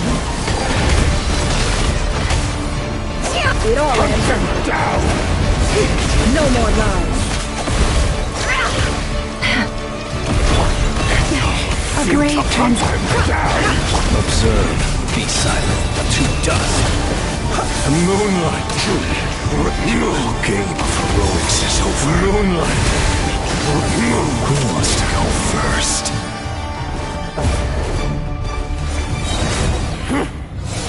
Now, get out of my sight! No! Death is We've been within my separated. grasp! You okay? Nefer, where are the others? Stuck outside the barrier. I guess he really doesn't like us. I told you before. Knowing too much is always a death sentence. Be careful what you wish for.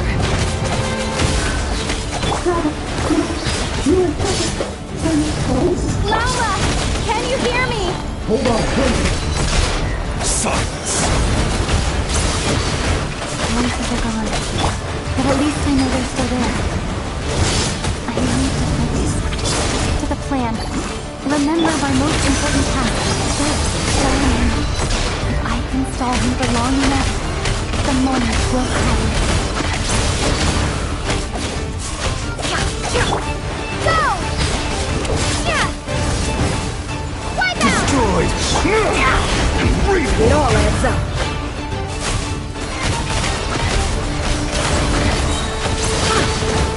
The mystery unravels. It all falls into place.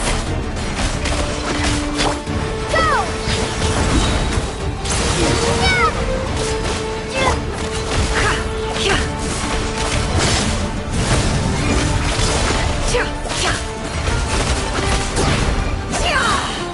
Seek within. Can't hide the truth. It all adds up. On the way!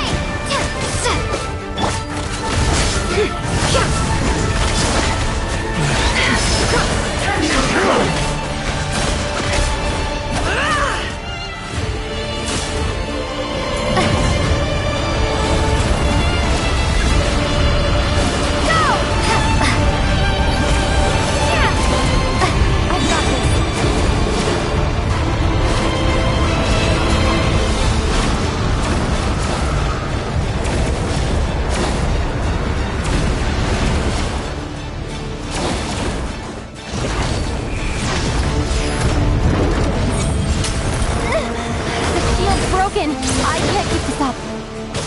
Don't push your luck. How much power will it take? Water jet! Can't hide the truth. Where to run, where to hide. It all falls into place. Go!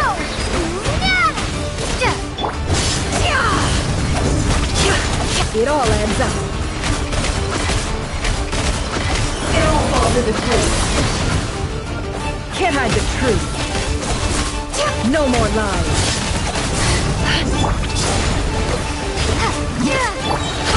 The deception ends here. Can't hide the truth. Time to come clean. No more lies. Wipe out!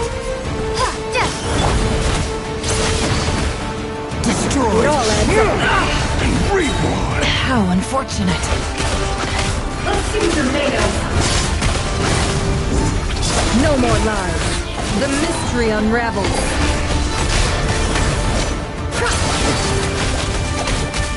It all adds up. On the way!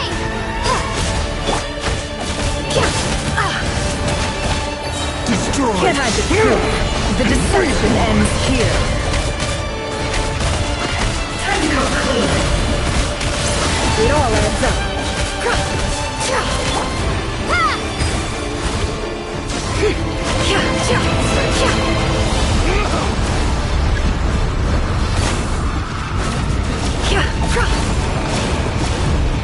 Curses. There's no other way.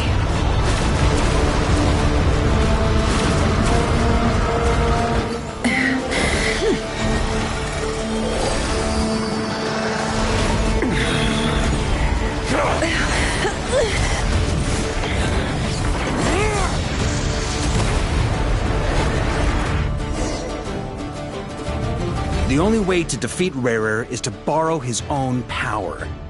That means Columbina will have to disappear while you two bear the brunt of his attacks. You have to hold on. Find a way to keep him focused on killing the two of you.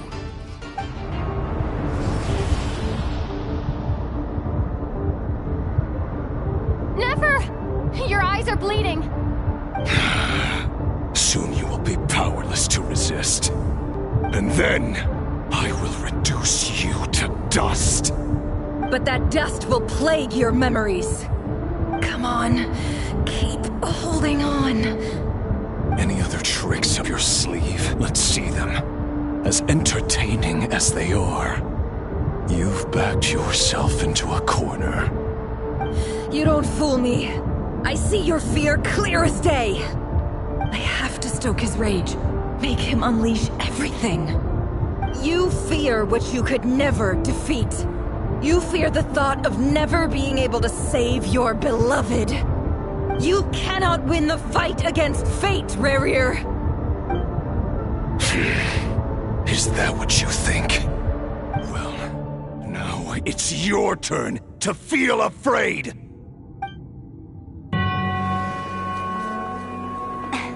You fear the sound of your own name? Is it us you hate? Or is it what you've become? Let's see what becomes of you!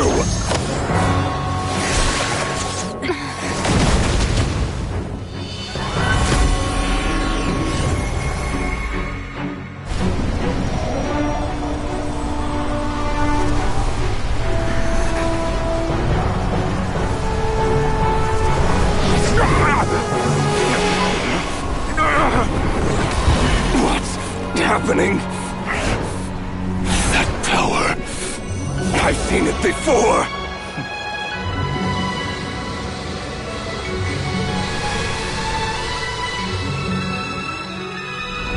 His power is on another level. We'll need to use an alchemical array to convert his power into a usable form. Then quickly channel it into Columbina, rendering her powerful enough to compete with him. I'll join you. I can help. If I release enough abyssal energy into a confined space, it'll create a potential difference, allowing us to extract a huge amount of elemental energy. Next, I'll synchronize with everyone's minds using Pyro, then give you temporary access to their abilities and fields of view. But it won't last long. Can you see? Well enough. So, we have a student of Gold Rheindotter in our midst. How about that?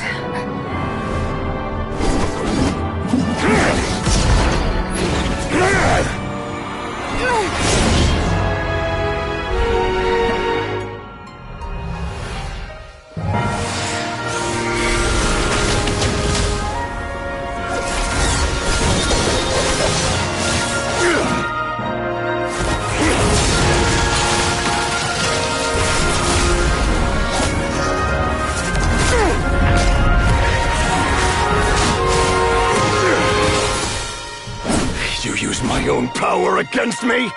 Just like how you stole Kuvaki. Look familiar?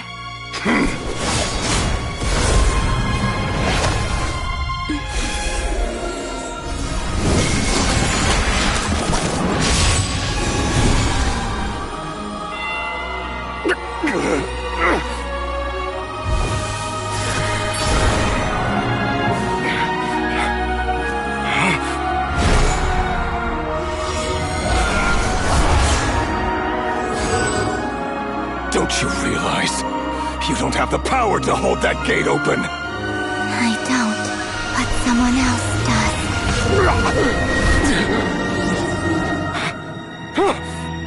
Goodbye, Rerir.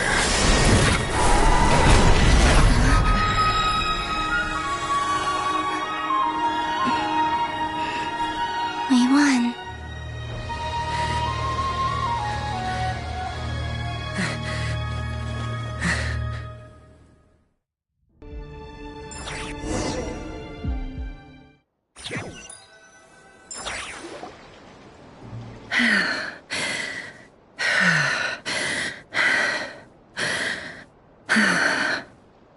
Nefer, how are your eyes?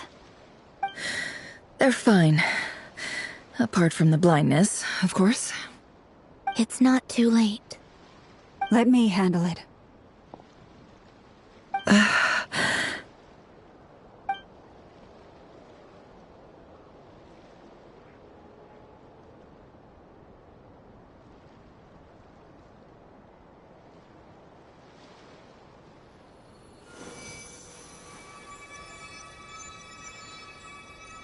Miss Nefer, it's not like you to lose your composure. That was the most reckless thing I've ever seen you do. Reckless how? The situation was critical. Our lives were at stake. We had to do something. Even so. Okay.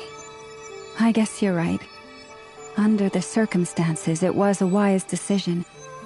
You traded your eyes for an incredible victory. In business terms, I suppose that's a huge return on investment.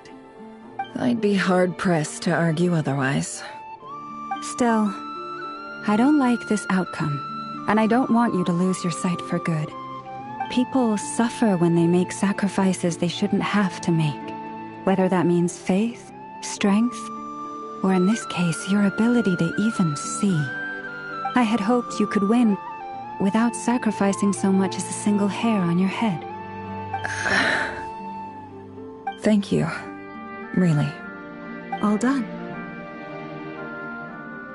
Don't try and open your eyes just yet. We'll see how you're doing in a couple of days.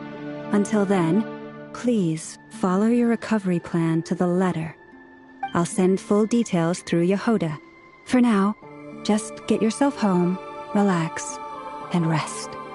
My dear friends, we have fought bravely and achieved a spectacular victory. A dark cloud has been lifted from the skies of Nodcry. All in this land will be grateful for what you have done. The moon will remember this day. Thank you both.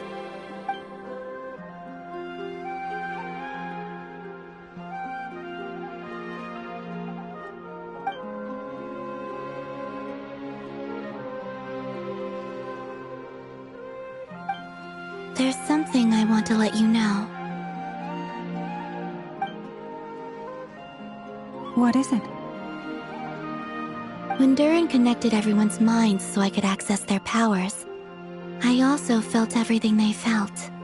And since Nefer's eyes were injured, my eyes are hurting now too.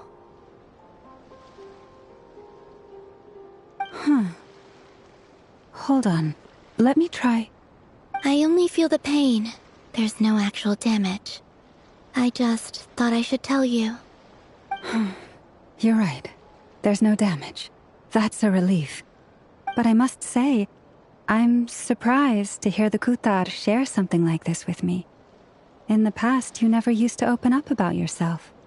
Things are a little different now from how they were. I'm learning to share how I truly feel with my friends. Friends? You have no idea how glad I am to hear that.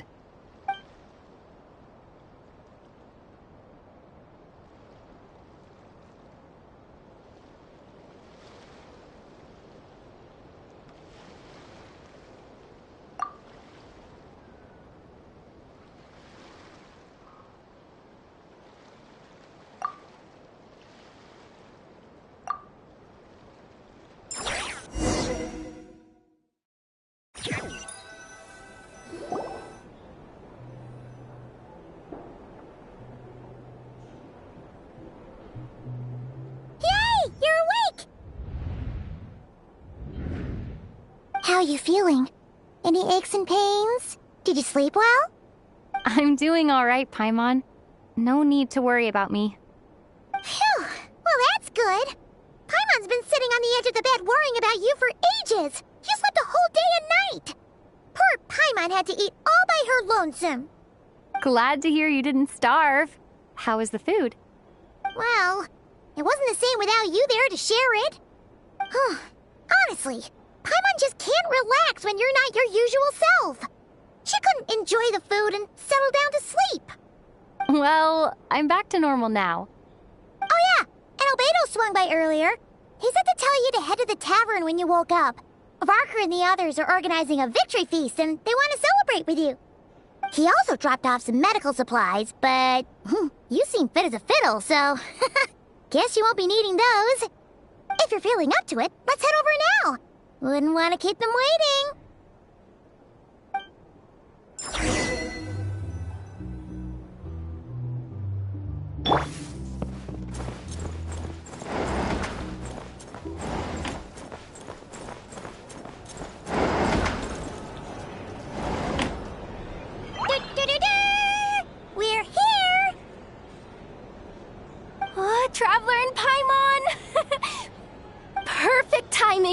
We were literally just saying how there's no way we're holding this victory feast without you any longer, and we would have postponed it till tomorrow.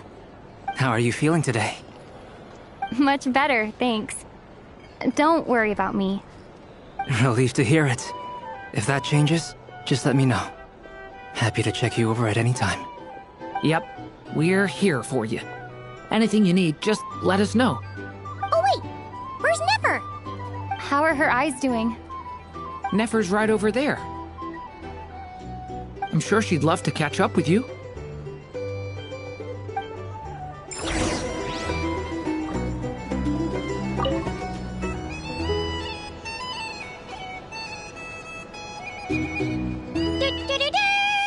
We're here! Traveler and Paimon! Perfect timing! We were literally just saying how there's no way we're holding this victory feast without you any longer, and we would have postponed it till tomorrow. How are you feeling today? Much better, thanks. Don't worry about me. Relieved to hear it. If that changes, just let me know. Happy to check you over at any time. Yep, we're here for you. Anything you need, just let us know. Oh wait, where's Nefer? How are her eyes doing? Nefer's right over there. I'm sure she'd love to catch up with you.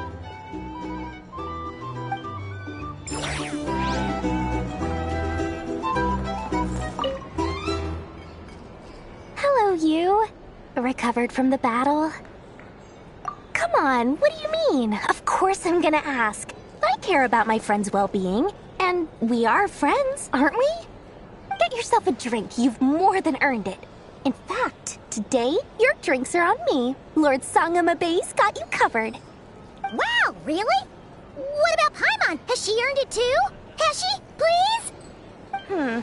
Well, you haven't been through quite as much as the Traveler, but... what the heck, sure. Yay! Wow! Drinks on Dory! What a historic day. Hey, keep your voice down, or everyone else is gonna want in too. Have you heard anything I've been saying recently? Doing business in Nodcry has been an absolute nightmare. If I'm buying for everyone, I'll... Okay. Paimon will speak more quietly. Jeez. That's more like it. Don't you forget, Lord Sangama Bay doesn't just go around buying drinks for anyone and everyone. Sign up with the fortuity there. For a drink or two? Or perhaps a room for the night?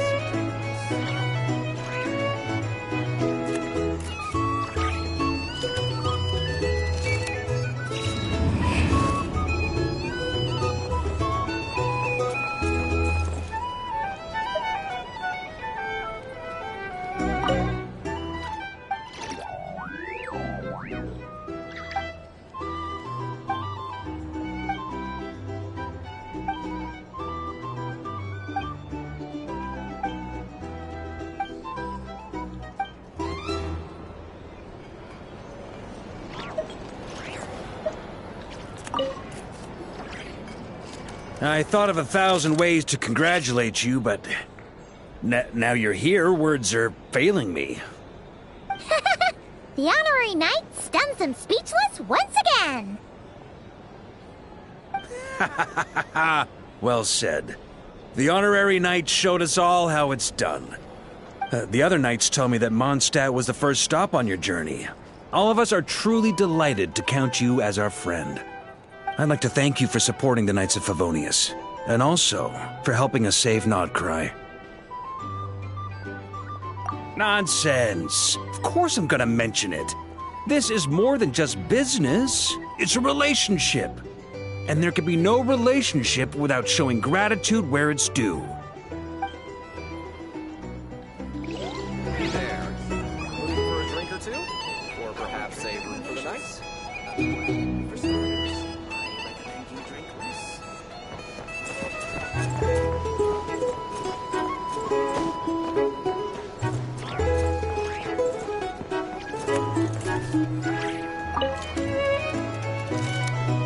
I see you've recovered. You recovery. Glad to hear it. A healthy body is paramount. Nothing else in life is possible without it. So take it slow. You can't afford an injury. Paimon too! You really saved the day when you swooped in to open that gateway! I came to accept that although Rerir was my friend in the past, here and now, he was an enemy that must be defeated. Though I will never fully understand what happened between us, I could not let this crisis deepen any further. We fought a very necessary battle, and you played your part admirably. Yeah! And if you ever need to talk, just remember, we're always here. I'll do that.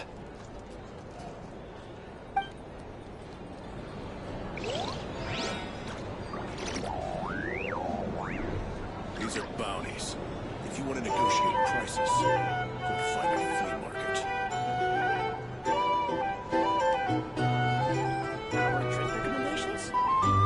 People ought not be so frightened of ghosts. They are merely talking shadows, chattering away endlessly about their past affairs.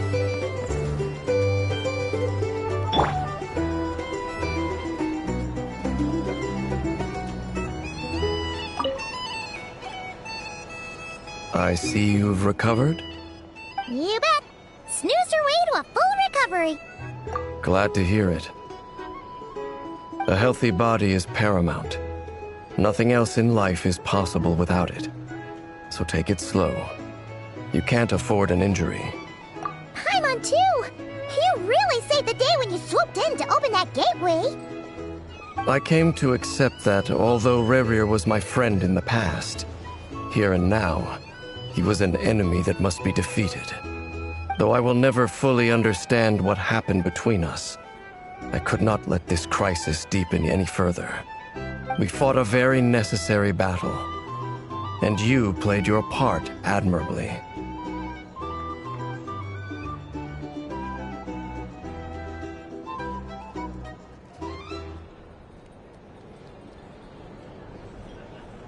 Yeah! And if you ever need to talk, just remember, we're always here. I'll do that.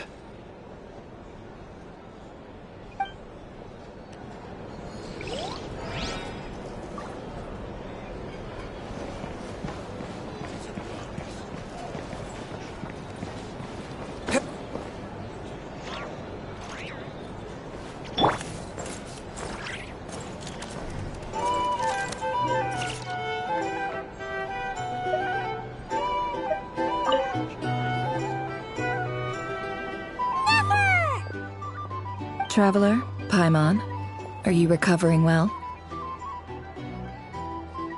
Turns out that moon chanter has some real talent after all. My eyes were mostly recovered after just a couple days rest. I can actually open them again now. Yeah, but you gotta be careful. Lauma says not to strain your eyes while they're still healing. Yes, thank you. I'm well aware. Yehoda, could I borrow you for a moment? I could do with an extra pair of hands. Oh, sure. Coming. Did you hear that? I gotta go help Lauma for a second. You guys chat among yourselves. I'll grab us some drinks on the way back. Paimon, you still like 'em sweet? You bet! Make it extra sweet, because Paimon's earned it. Sure thing.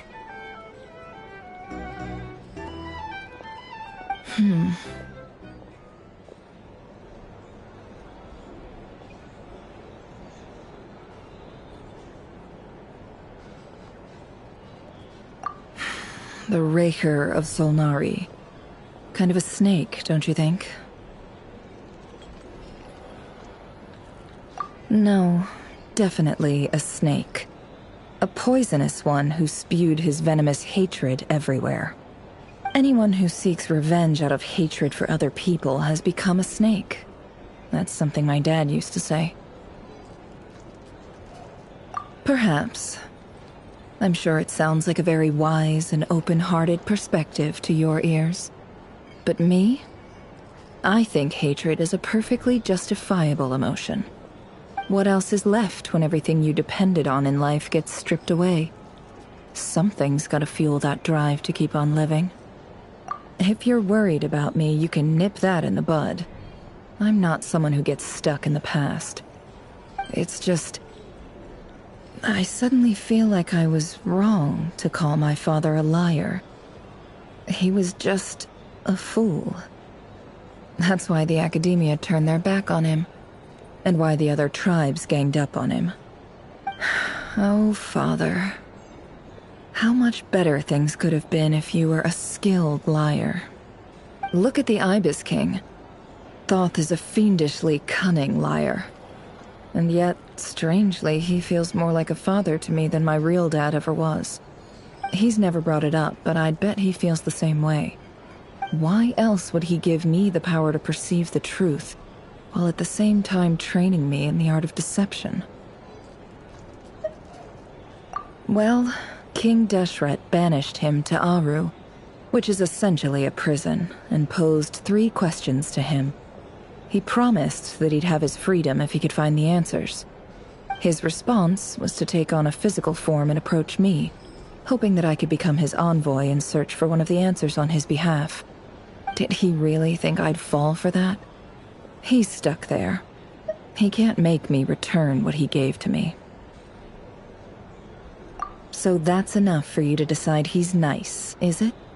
He's a prisoner, and he was scared. So he decided to perform some good deeds to win people's approval.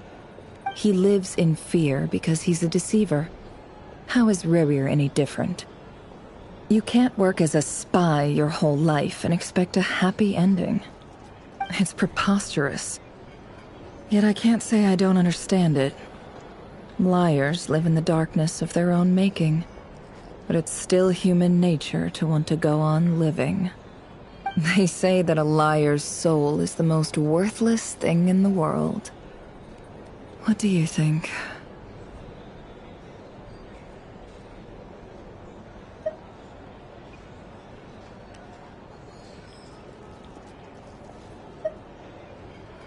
Good.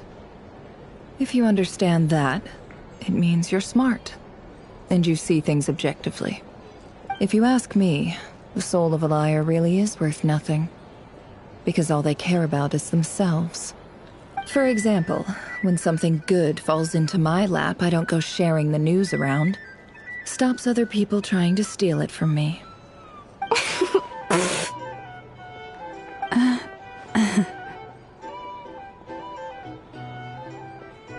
So be it.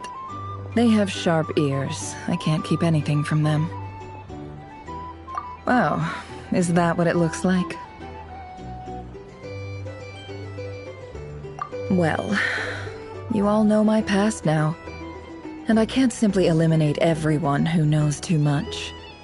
So I guess I just have to put up with you, for the foreseeable future at least. When you find yourself in a situation you can't control, the safest play is to keep calm and start monitoring everyone involved like a hawk.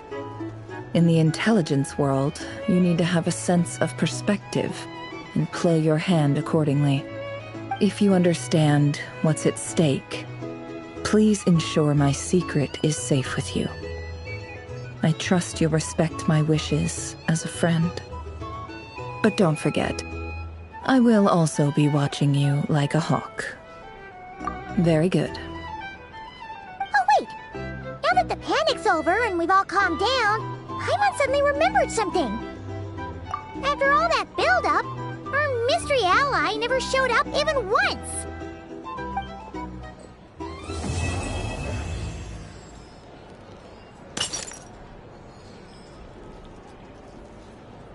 Huh?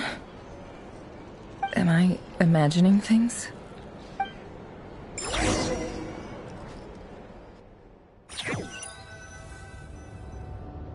So, that close colleague who stayed behind with you? What's he been up to recently? Don't know, don't care. I get more normal human interaction from hanging out with Bosco too than him. Although, now you mention it, he hasn't bothered me in a while. I wonder if... If he's disappeared without a trace, it's the biggest gift he ever gave to the world. But I somehow doubt that's what's going on. He won't lie low forever. So we'd better stay on guard.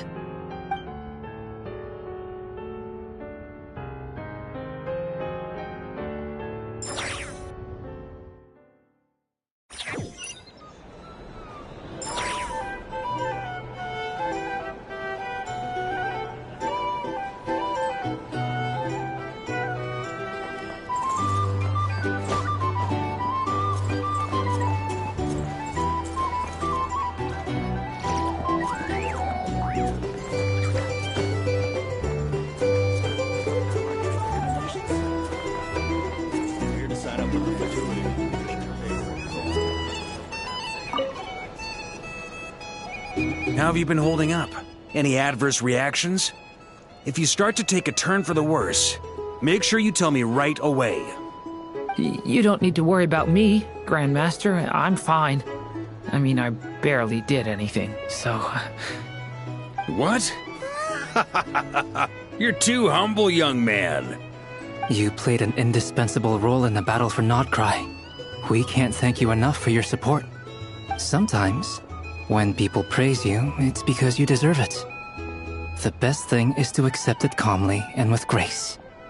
It's important to learn how to respond to words of admiration. Let's do a quick demonstration. Albedo, that was an incredible feat of alchemy. The pressure was on, but you worked flawlessly at lightning speed to get the job done. Thank you. I can't take all the credit, though. Durin played a big part in forming the alchemical array. See? Did you catch that? A masterclass in how to take a compliment. Okay, yeah. I did work pretty hard to help prepare for the battle. No point denying that. Hey, you guys!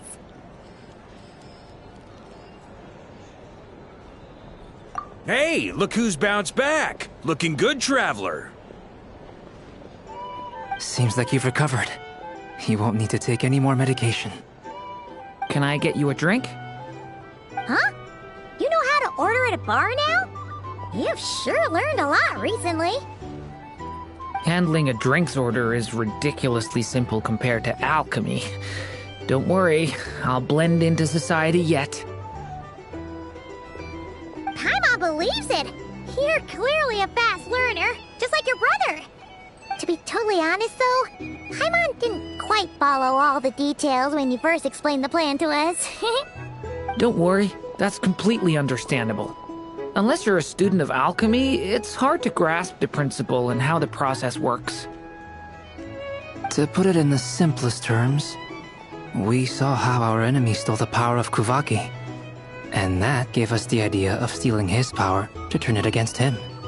When facing an enemy you have no hope of defeating, it's best not to engage them in battle. So, instead of looking for a way to overpower him, we decided to help Columbina get strong enough to at least stand up to him in a fight. For this to work, we had to analyze his modes of attack, confirm who his main target was, and make sure that he wouldn't go beyond the range of the alchemical array. For added security, we prepared a total of 4 arrays. But to mitigate the impact of the battle, we identified one location in particular as the ideal spot, which is where the confrontation took place. The alchemical array absorbed his abyssal power. Then Durin processed it to render it usable by Columbina. That power enabled her to do what would otherwise have been nigh on impossible. What surprised me was that Dainsleif actually agreed to join us. Given his history with Rerir, he had every right to sit this one out. But we're extremely grateful for the decision he made.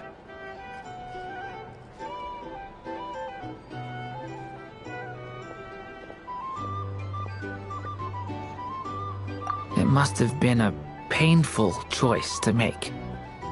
But I'm sure that making a decision was far better for him than staying in limbo. Absolutely. He was torn between 2 paths, but in the end, he made his choice and stuck to it resolutely. He doesn't strike me as the sort of person who'd stay trapped in limbo for long. Anyway, however you cut it, everyone gave a stellar performance.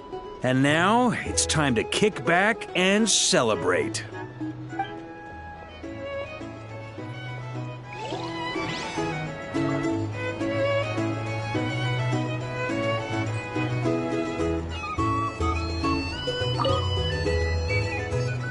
How have you been holding up? Any adverse reactions? If you start to take a turn for the worse, make sure you tell me right away. You don't need to worry about me, Grandmaster. I'm fine. I mean, I barely did anything, so... What? You're too humble, young man. You played an indispensable role in the battle for Nodcry. We can't thank you enough for your support. Sometimes, when people praise you, it's because you deserve it. The best thing is to accept it calmly and with grace. It's important to learn how to respond to words of admiration. Let's do a quick demonstration. Albedo, that was an incredible feat of alchemy. The pressure was on, but you worked flawlessly at lightning speed to get the job done. Thank you. I can't take all the credit, though. Durin played a big part in forming the alchemical array. See? Did you catch that? A masterclass in how to take a compliment. Okay, yeah. I did work pretty hard to help prepare for the battle. No point denying that. Hey, you guys!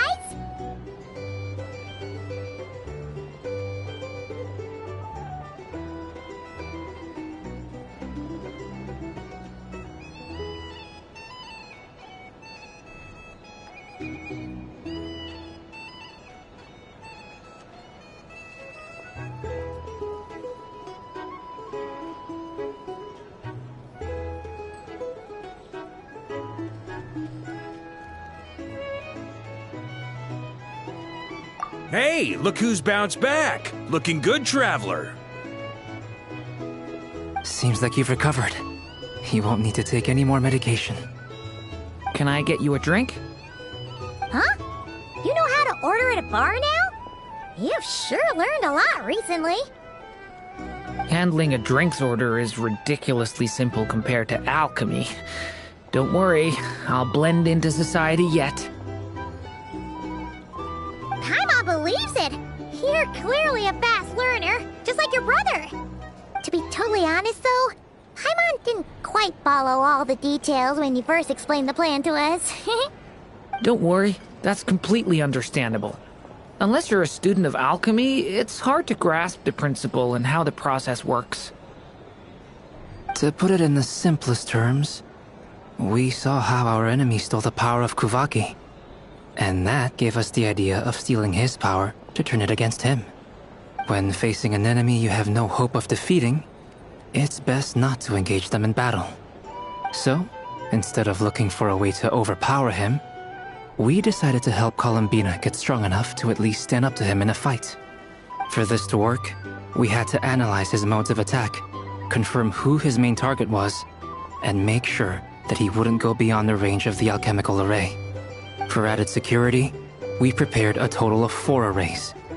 But to mitigate the impact of the battle, we identified one location in particular as the ideal spot, which is where the confrontation took place. The alchemical array absorbed his abyssal power. Then Durin processed it to render it usable by Columbina. That power enabled her to do what would otherwise have been nigh on impossible. What surprised me was that Dainsleif actually agreed to join us. Given his history with Rerir, he had every right to sit this one out. But we're extremely grateful for the decision he made.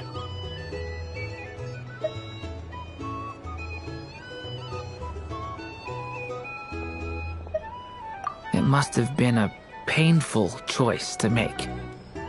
But I'm sure that making a decision was far better for him than staying in limbo. Absolutely.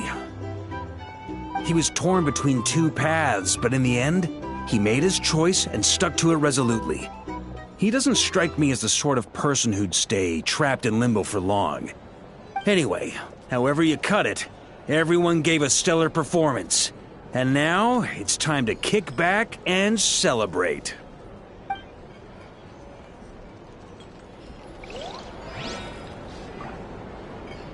A drink? Or some information? Either way, I'd be happy to oblige.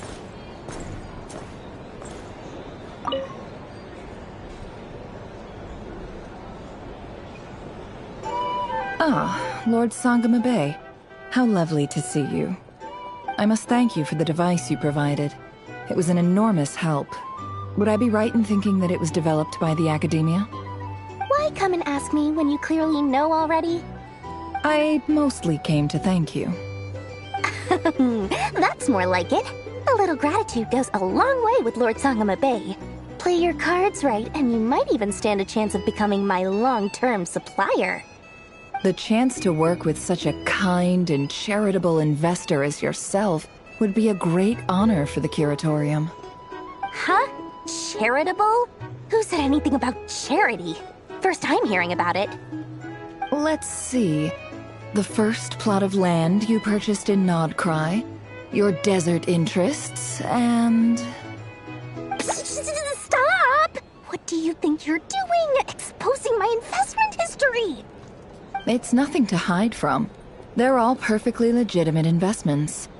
And some of the land you purchased was with the intent of building a sanctuary? Yes, I heard about that too. How did you... You're a curious case, Lord Sangama Bay. You don't like people finding out about your good deeds, do you? But I'm afraid no matter how hard you try to keep things under wraps, where there's a will, there's a way. You did it for Sumeru, didn't you? It was empty land that was gonna go to waste otherwise. I figured if I built something there, it might at least get some use in an emergency. Disasters are capricious things. They strike without any warning. I've lost family to a disaster before, and I don't want to lose any friends or business partners if I can help it. My elder sister used to dream of finding a sanctuary. Somewhere with plenty of food, water, and medicine. Where everyone could live happy lives. It was something I looked into, but after discussing things with the Dendro Archon, I decided on a more effective strategy. The tech people handled the tech, and Moneybags provided the Mora. It just made the most sense. It's a pity that so few people know the truth about you. Everyone says that you view everything in terms of Mora, and all you care about is growing your own wealth. So, what's the problem with that? Everyone wants to be rich. It's human nature. So yes, I love Mora, and it's nothing to be ashamed of. But surely you have dreams of your own beyond just making Mora. You don't get it, do you? My dream is to invest in other people's dreams. And, you know, make a nice little slice for myself along the way. Just thinking about it makes me happy. That sweet, sweet sound of Mora. Thank you. For the device? And the pendant. Oh, that. I was just returning a favor. Don't worry about it. Seems like we've both been away from home for a very long time. Yeah. So long that I barely remember what my family even looked like. That would be your mother, father, and sister? Yeah, though it's been years since my sister passed away. It's not like I want to forget them, obviously, but memory can be even more ruthless than the most calculating business person. Beyond a certain point, if something isn't helping you, it just gets rid of it. My sister can't help me now. Slowly but surely, her face is fading from my mind's eye. It's become a vague impression. Not everything will fade. When loved ones pass away, the beautiful memories are the ones that last the longest. Yeah, that's true. If you ask me, that's the one silver lining in all of it. Well, that, plus, I'm sure that life is much better now than it was back then. Oh, absolutely. I have tons of Mora, a big beautiful house, business is booming, and I'm as happy as can be. You've got a lot going for you too. Boss of the Curatorium of Secrets?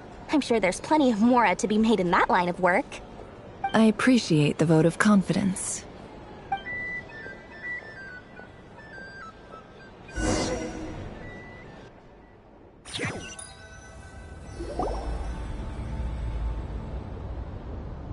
That's the only reason you're here? Yes. I've thought a lot about it, and I've realized that you, me, and Arlecchino should be friends. I think this is very important, so I felt I had to come and tell you. Well, this is a new one. I'm so moved. I can't even hold my teacup. If that's all, you can leave now. Do you not want to be friends with me? Or is it that you prefer being co-workers? What is this, Columbina? Are you deliberately testing my patience threshold? Right now, my politeness module is active, but if you say another word, I swear I'll shut it down. If your politeness module was active, wouldn't you say the word please at some point? Polonia, please see Lady Columbina to the door. Will you still invite me to your next tea party? What? Yes, I think you will. Bye-bye, dear Sandrone.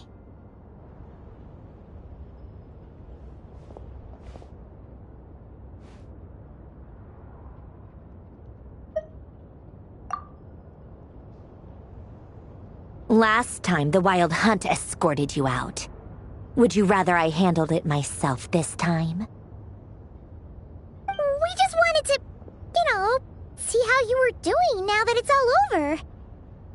Why? Out of concern for my safety? I hope you didn't seriously think that the Rayhir of Solnari would be able to lay so much as a finger upon me, given how prepared I was. Mostly because you kind of helped us out, so we just wanted to check you were okay. Looks like all your robots are fixed, huh?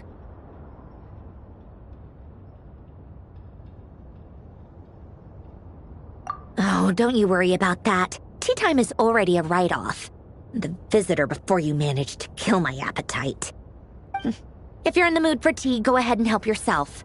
Otherwise, it's going to waste. My coasters are still missing in action, though. Use this notebook instead. Whoa! Pretty hefty notebook. Look at all those calculations.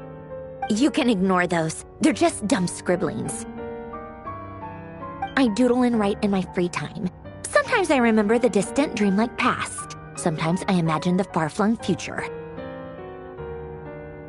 And other times, I grit my teeth and note down all the crazy nonsense going on in the present.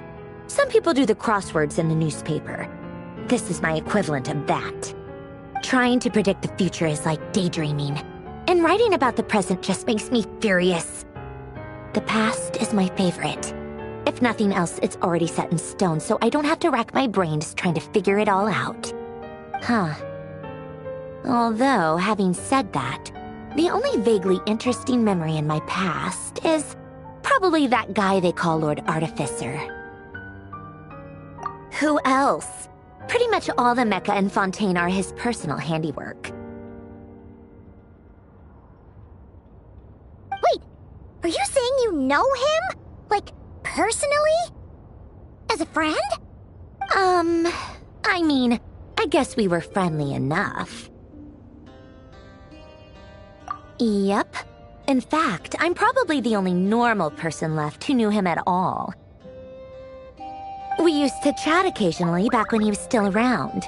Before he passed away, he asked me to destroy all his manuscripts. I honored his request, but I did read through everything first before destroying them.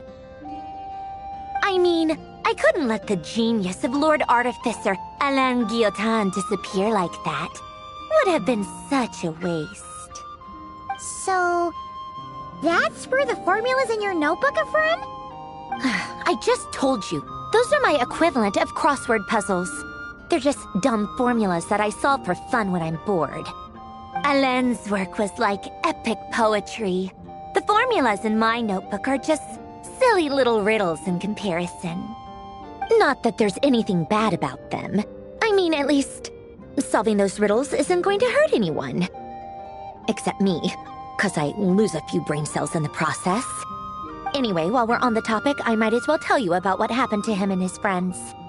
Alain Guillotin had two close buddies, Renee and Jacob. They spent their childhood years together in the Narzissenkreuz Institute. They were all quite competitive, so there was some rivalry between them, but it was a friendly rivalry. But beneath the friendship and the rivalry ran something deeper, a sense of nostalgia for the past. Unfortunately, childhood would end, the prophecy would come true, the apocalypse would arrive, and the future would never be. A mad dream that would normally only capture the minds of lunatics began to take root in their hearts. A dream of saving the world. And if Renee and Alain had been people of lesser wits, that dream would probably have ended up as something for them to joke about in their older years. But alas, they were some of the sharpest minds around. They nurtured that dream with the full power of their intellect, and it grew into something that ate away at their souls. The first of them to fall under its spell was Renee. Against Alain's wishes, he persisted in experimenting on a mutual friend of theirs to try and save their life. Alain did not approve and parted ways with Renee. It's complicated. Alain wanted to believe that Renee only did what he did for the sake of their friendship. But when he told me about what happened, I could tell he still had some suspicions about Renee's motives. Perhaps the seed that would grow into a nightmare had already sprouted in Renee's mind. Even then, the next time they met, Renee's soul had been completely engulfed by the dream of salvation. His futile attempt to change the tide of fate only resulted in a wave that swallowed up the world, even before the apocalypse came. And although that wave died down eventually, I hear that it just recently came back with a vengeance. As I understand, Renee wanted to live out his dream of salvation once more. But I'm told that the attempted resurgence finally died out for good. At long last, Renee awoke from his deluded dream. Though of course by then it was far too late. What do you think of Renee? Do you admire his transcendent genius? His view that any price was worth paying to achieve the lofty goal of saving the world? Or do you despise him? Dismiss him as an evil madman who wrought havoc on the lives of everyone around him as he pursued his delusional dream? Same difference, really. Just a matter of perspective.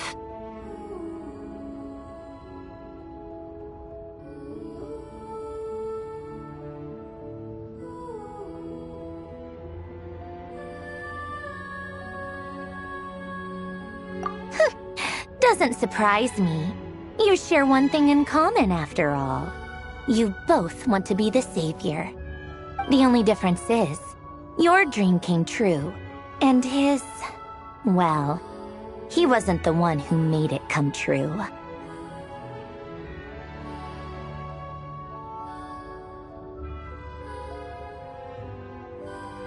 I don't like fanatics who give up their whole lives for their ideology. Nor do I like fools who let their delusions take control. Maybe I could understand if Renee had just been an ordinary person. But he had a sage-like intellect, and still managed to get himself lost in a labyrinth of his own desires. Anyway, that's enough about Renee. Now, moving on to Alain Guillotin, the Lord Artificer. He managed to put a stop to the first storm whipped up by Renee. But after that, Alain lost his friends and family.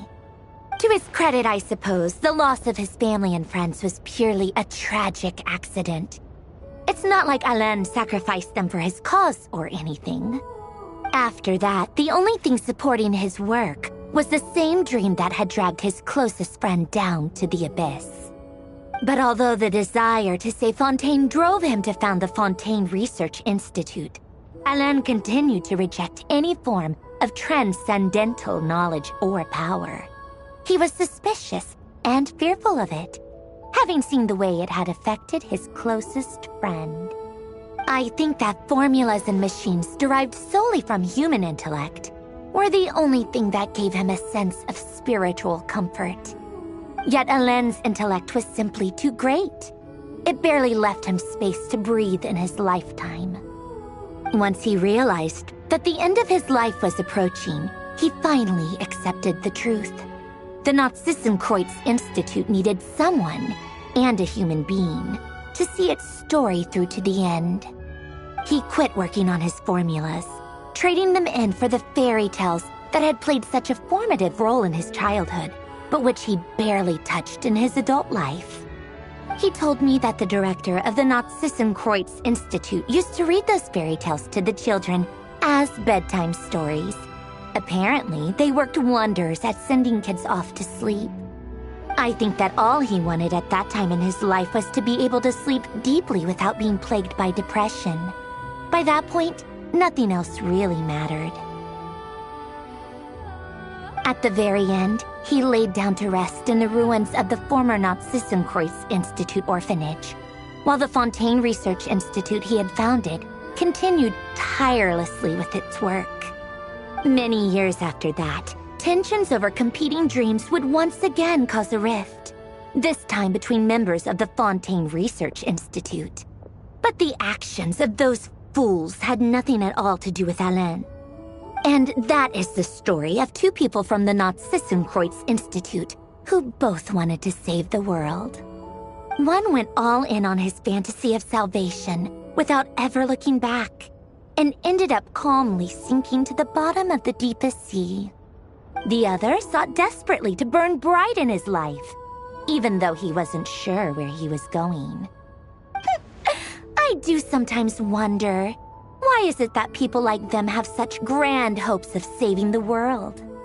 Even the grandest tree starts as a tiny seed.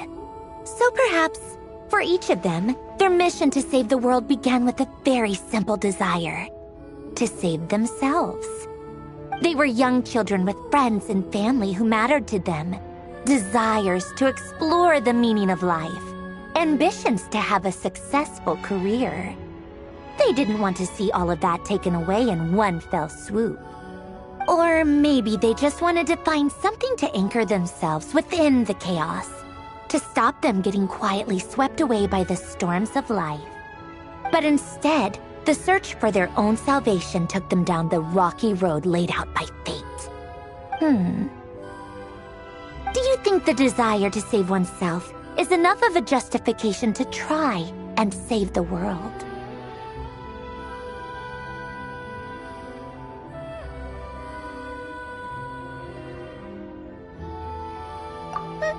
The way you said that sounded just like Alain. I asked him the same question back when he was in his prime, putting all of his energy into his work. He gave the exact same answer as you did. No elaboration, just a quick short answer before getting right back to his work. He was always that way. All right, tea time's over. I owe Arlecchino a favor for telling me these stories. I'll have to bring a whole sack of gifts the next time I visit the House of the Hearth. I'm gonna go tinker with Polonia now. You guys can do whatever you want, as long as it doesn't involve interrupting me. Polonia, exit hibernation mode. Begin diagnostics.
Back when I was at the academia, I belonged to the Vahumana Darshan, which specializes in social studies and historical research. Back then, we desert dwellers had only one purpose in the academia's eyes: to record our tragic history as material for cautionary tales and polite conversation. Perhaps a few of them would even shed a few noble tears of pity for us poor souls. Though, of course, they'd never actually lift a finger to help us. I still haven't found the answer Thoth needs. And I must say, being led around by someone else, mortal or divine, is not a particularly pleasant experience. The Ibis Kings seemed to find my response amusing enough. It's just a shame that it wasn't the correct answer King Deshret was looking for. Then again, if I ever do find it, Thoth will be set free. And frankly, I'm not too keen on the idea of handing over such a precious gift on a silver platter. Least of all to that old swindler. So there it is. A classic lose-lose situation.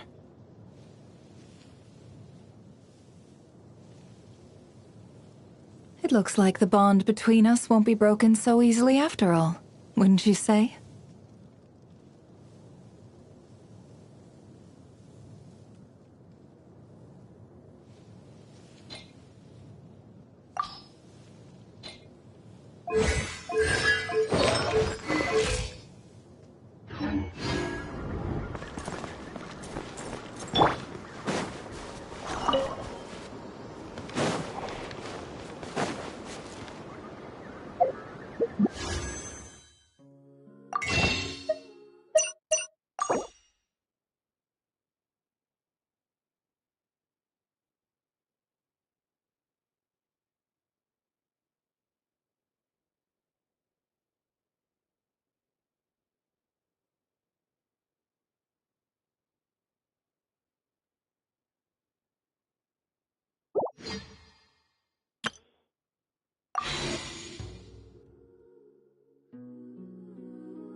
Greetings.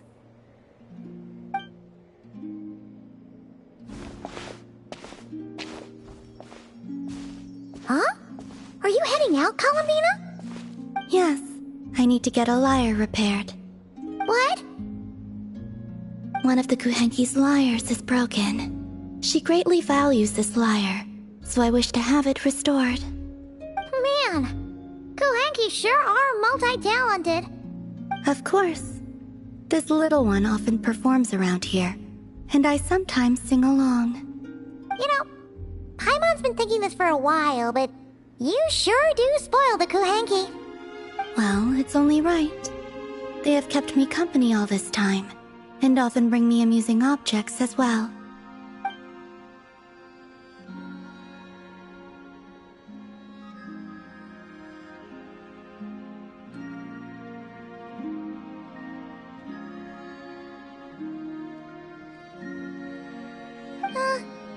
If you don't mind Paimon asking, how do you plan to fix this lyre?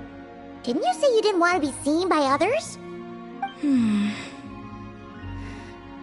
the past, small animals or Kuhenki would help deliver broken objects to an artisan's doorstep for me.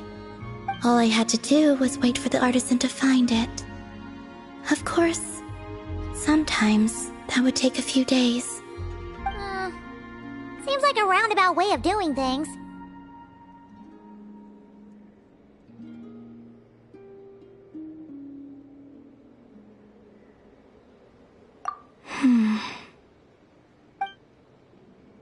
Yeah, just it to us. Who knows? We might even be able to get this done today. Very well. Thank you. Our pleasure. By the way, what artisan do you usually bring your stuff to? I don't know her name, but there's a large mechanical hand by her door, and she lives in a round, conch-like home.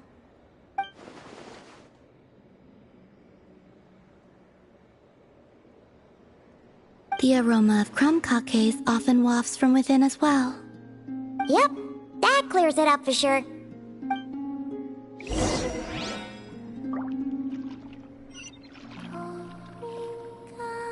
You appear acquainted with that artisan.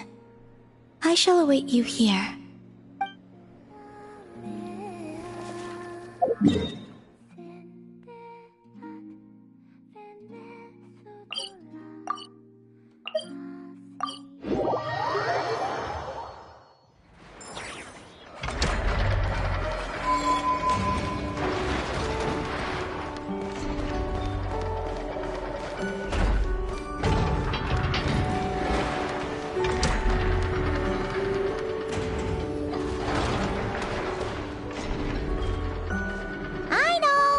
Are you home? Wait, Panda? Is that you? What brings you here, guys? Bring me any snacks? Paimon knew you'd say that. Here, we got you these on the way. Oh, quick, hand them over. Inefa's gonna be back soon.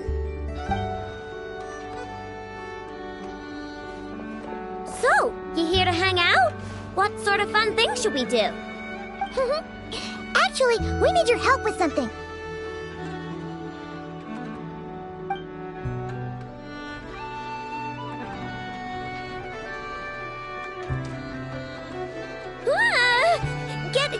Get that weird thing away from me! Weird thing? You mean this liar? I told you! I don't mess with stuff that science and mechanics can't explain. I'm telling you, that liar just shows up on my doorstep at random. And after I fix it, the thing up and disappears. Not that I believe in spooky, superstitious stuff like that. Ah, okay. Seems like there's some sort of misunderstanding here. What do you mean? Yeah, she doesn't mean any harm. She just has her reasons for taking the lyre back without being seen. Really? You better not be making this up. Fine. I'm trusting you on this. I'll fix this thing for you, and this time I'll try to make it last. Wait for me here. I'll be right back. Oh, knew we could count on Aino. Oh, Paimon feels a little bad. Columbina's random item drop-offs had her so freaked out, though. Yes, she deserves something in return. Exactly. Ah! What are you doing here? You scared us. I have something to give you. Huh? What are these? A few trinkets the Kuhenki collected. I thought the artisan might like them. Perhaps you could give them to her as thanks. Oh. Huh. What a weird collection of components.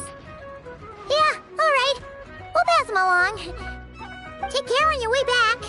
There could be people around here.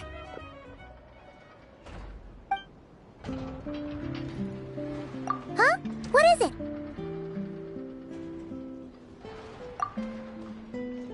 Oh.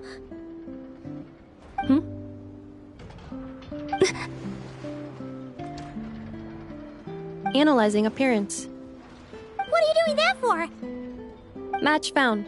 Resemblance to not Cry Moon Goddess statues is 95%. Increased heart rate detected in the traveler. Okay, all fixed. Did a pretty bang-up job if I do say so myself. It shouldn't break ever again. Also, about those Inefa. What was that last part, I know? Those snazzy new components worked great, too. Huh? Who's that behind you?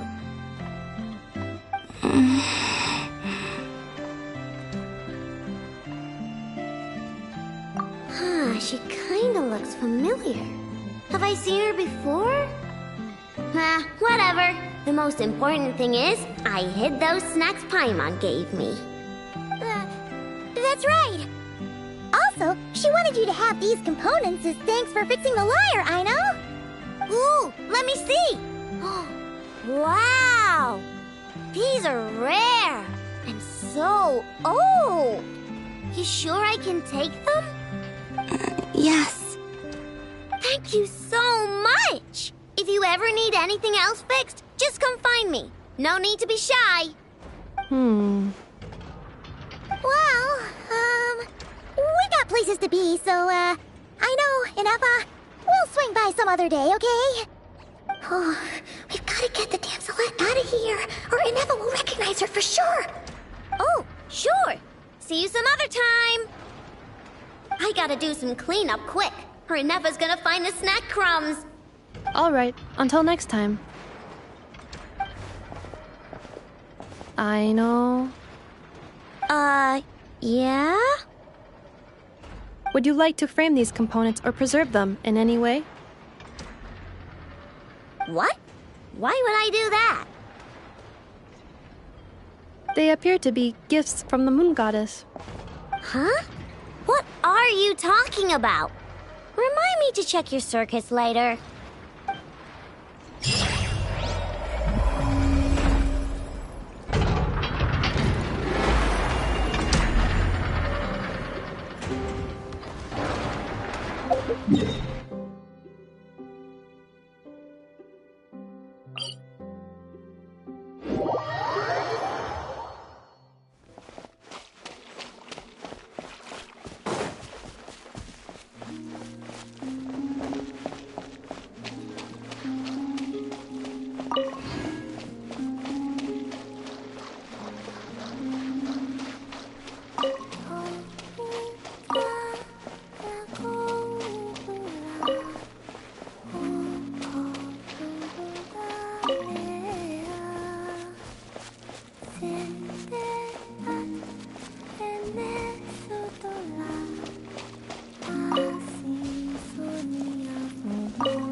They're asleep.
They're asleep.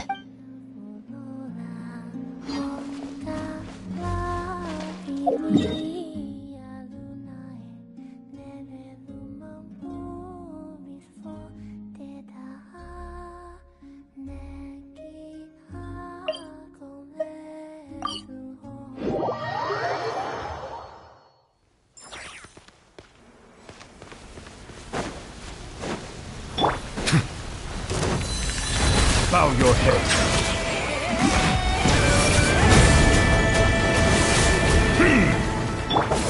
The long sleep beckons. Close your eyes.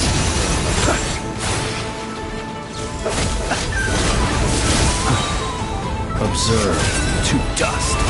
Settle down.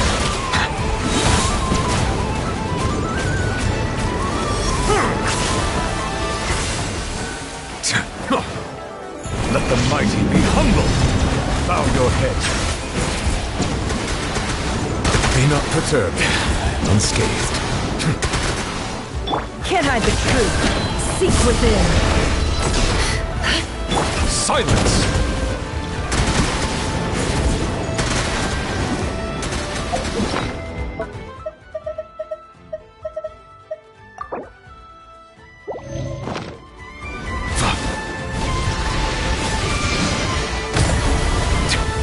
Bow your head.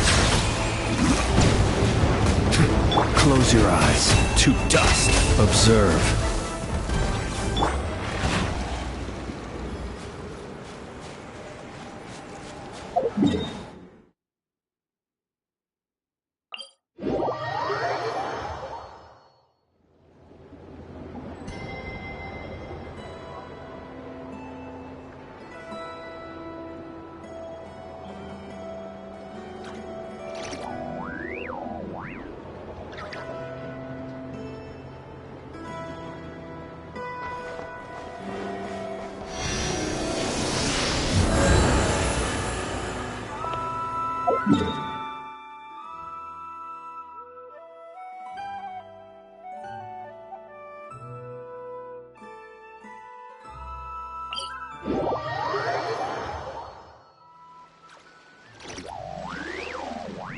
Water comes in many flavors to the discerning palate.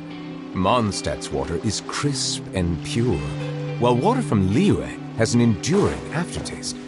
In Inazuma, the water possesses a depth of flavor unlike any other. Sumeru's water, meanwhile, has a rich and complex flavor. The tides beckon.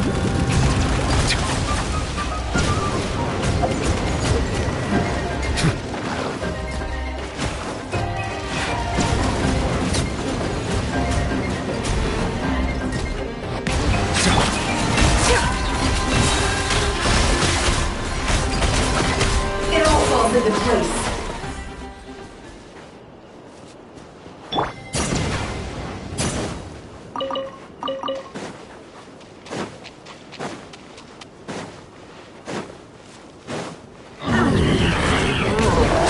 It all adds up.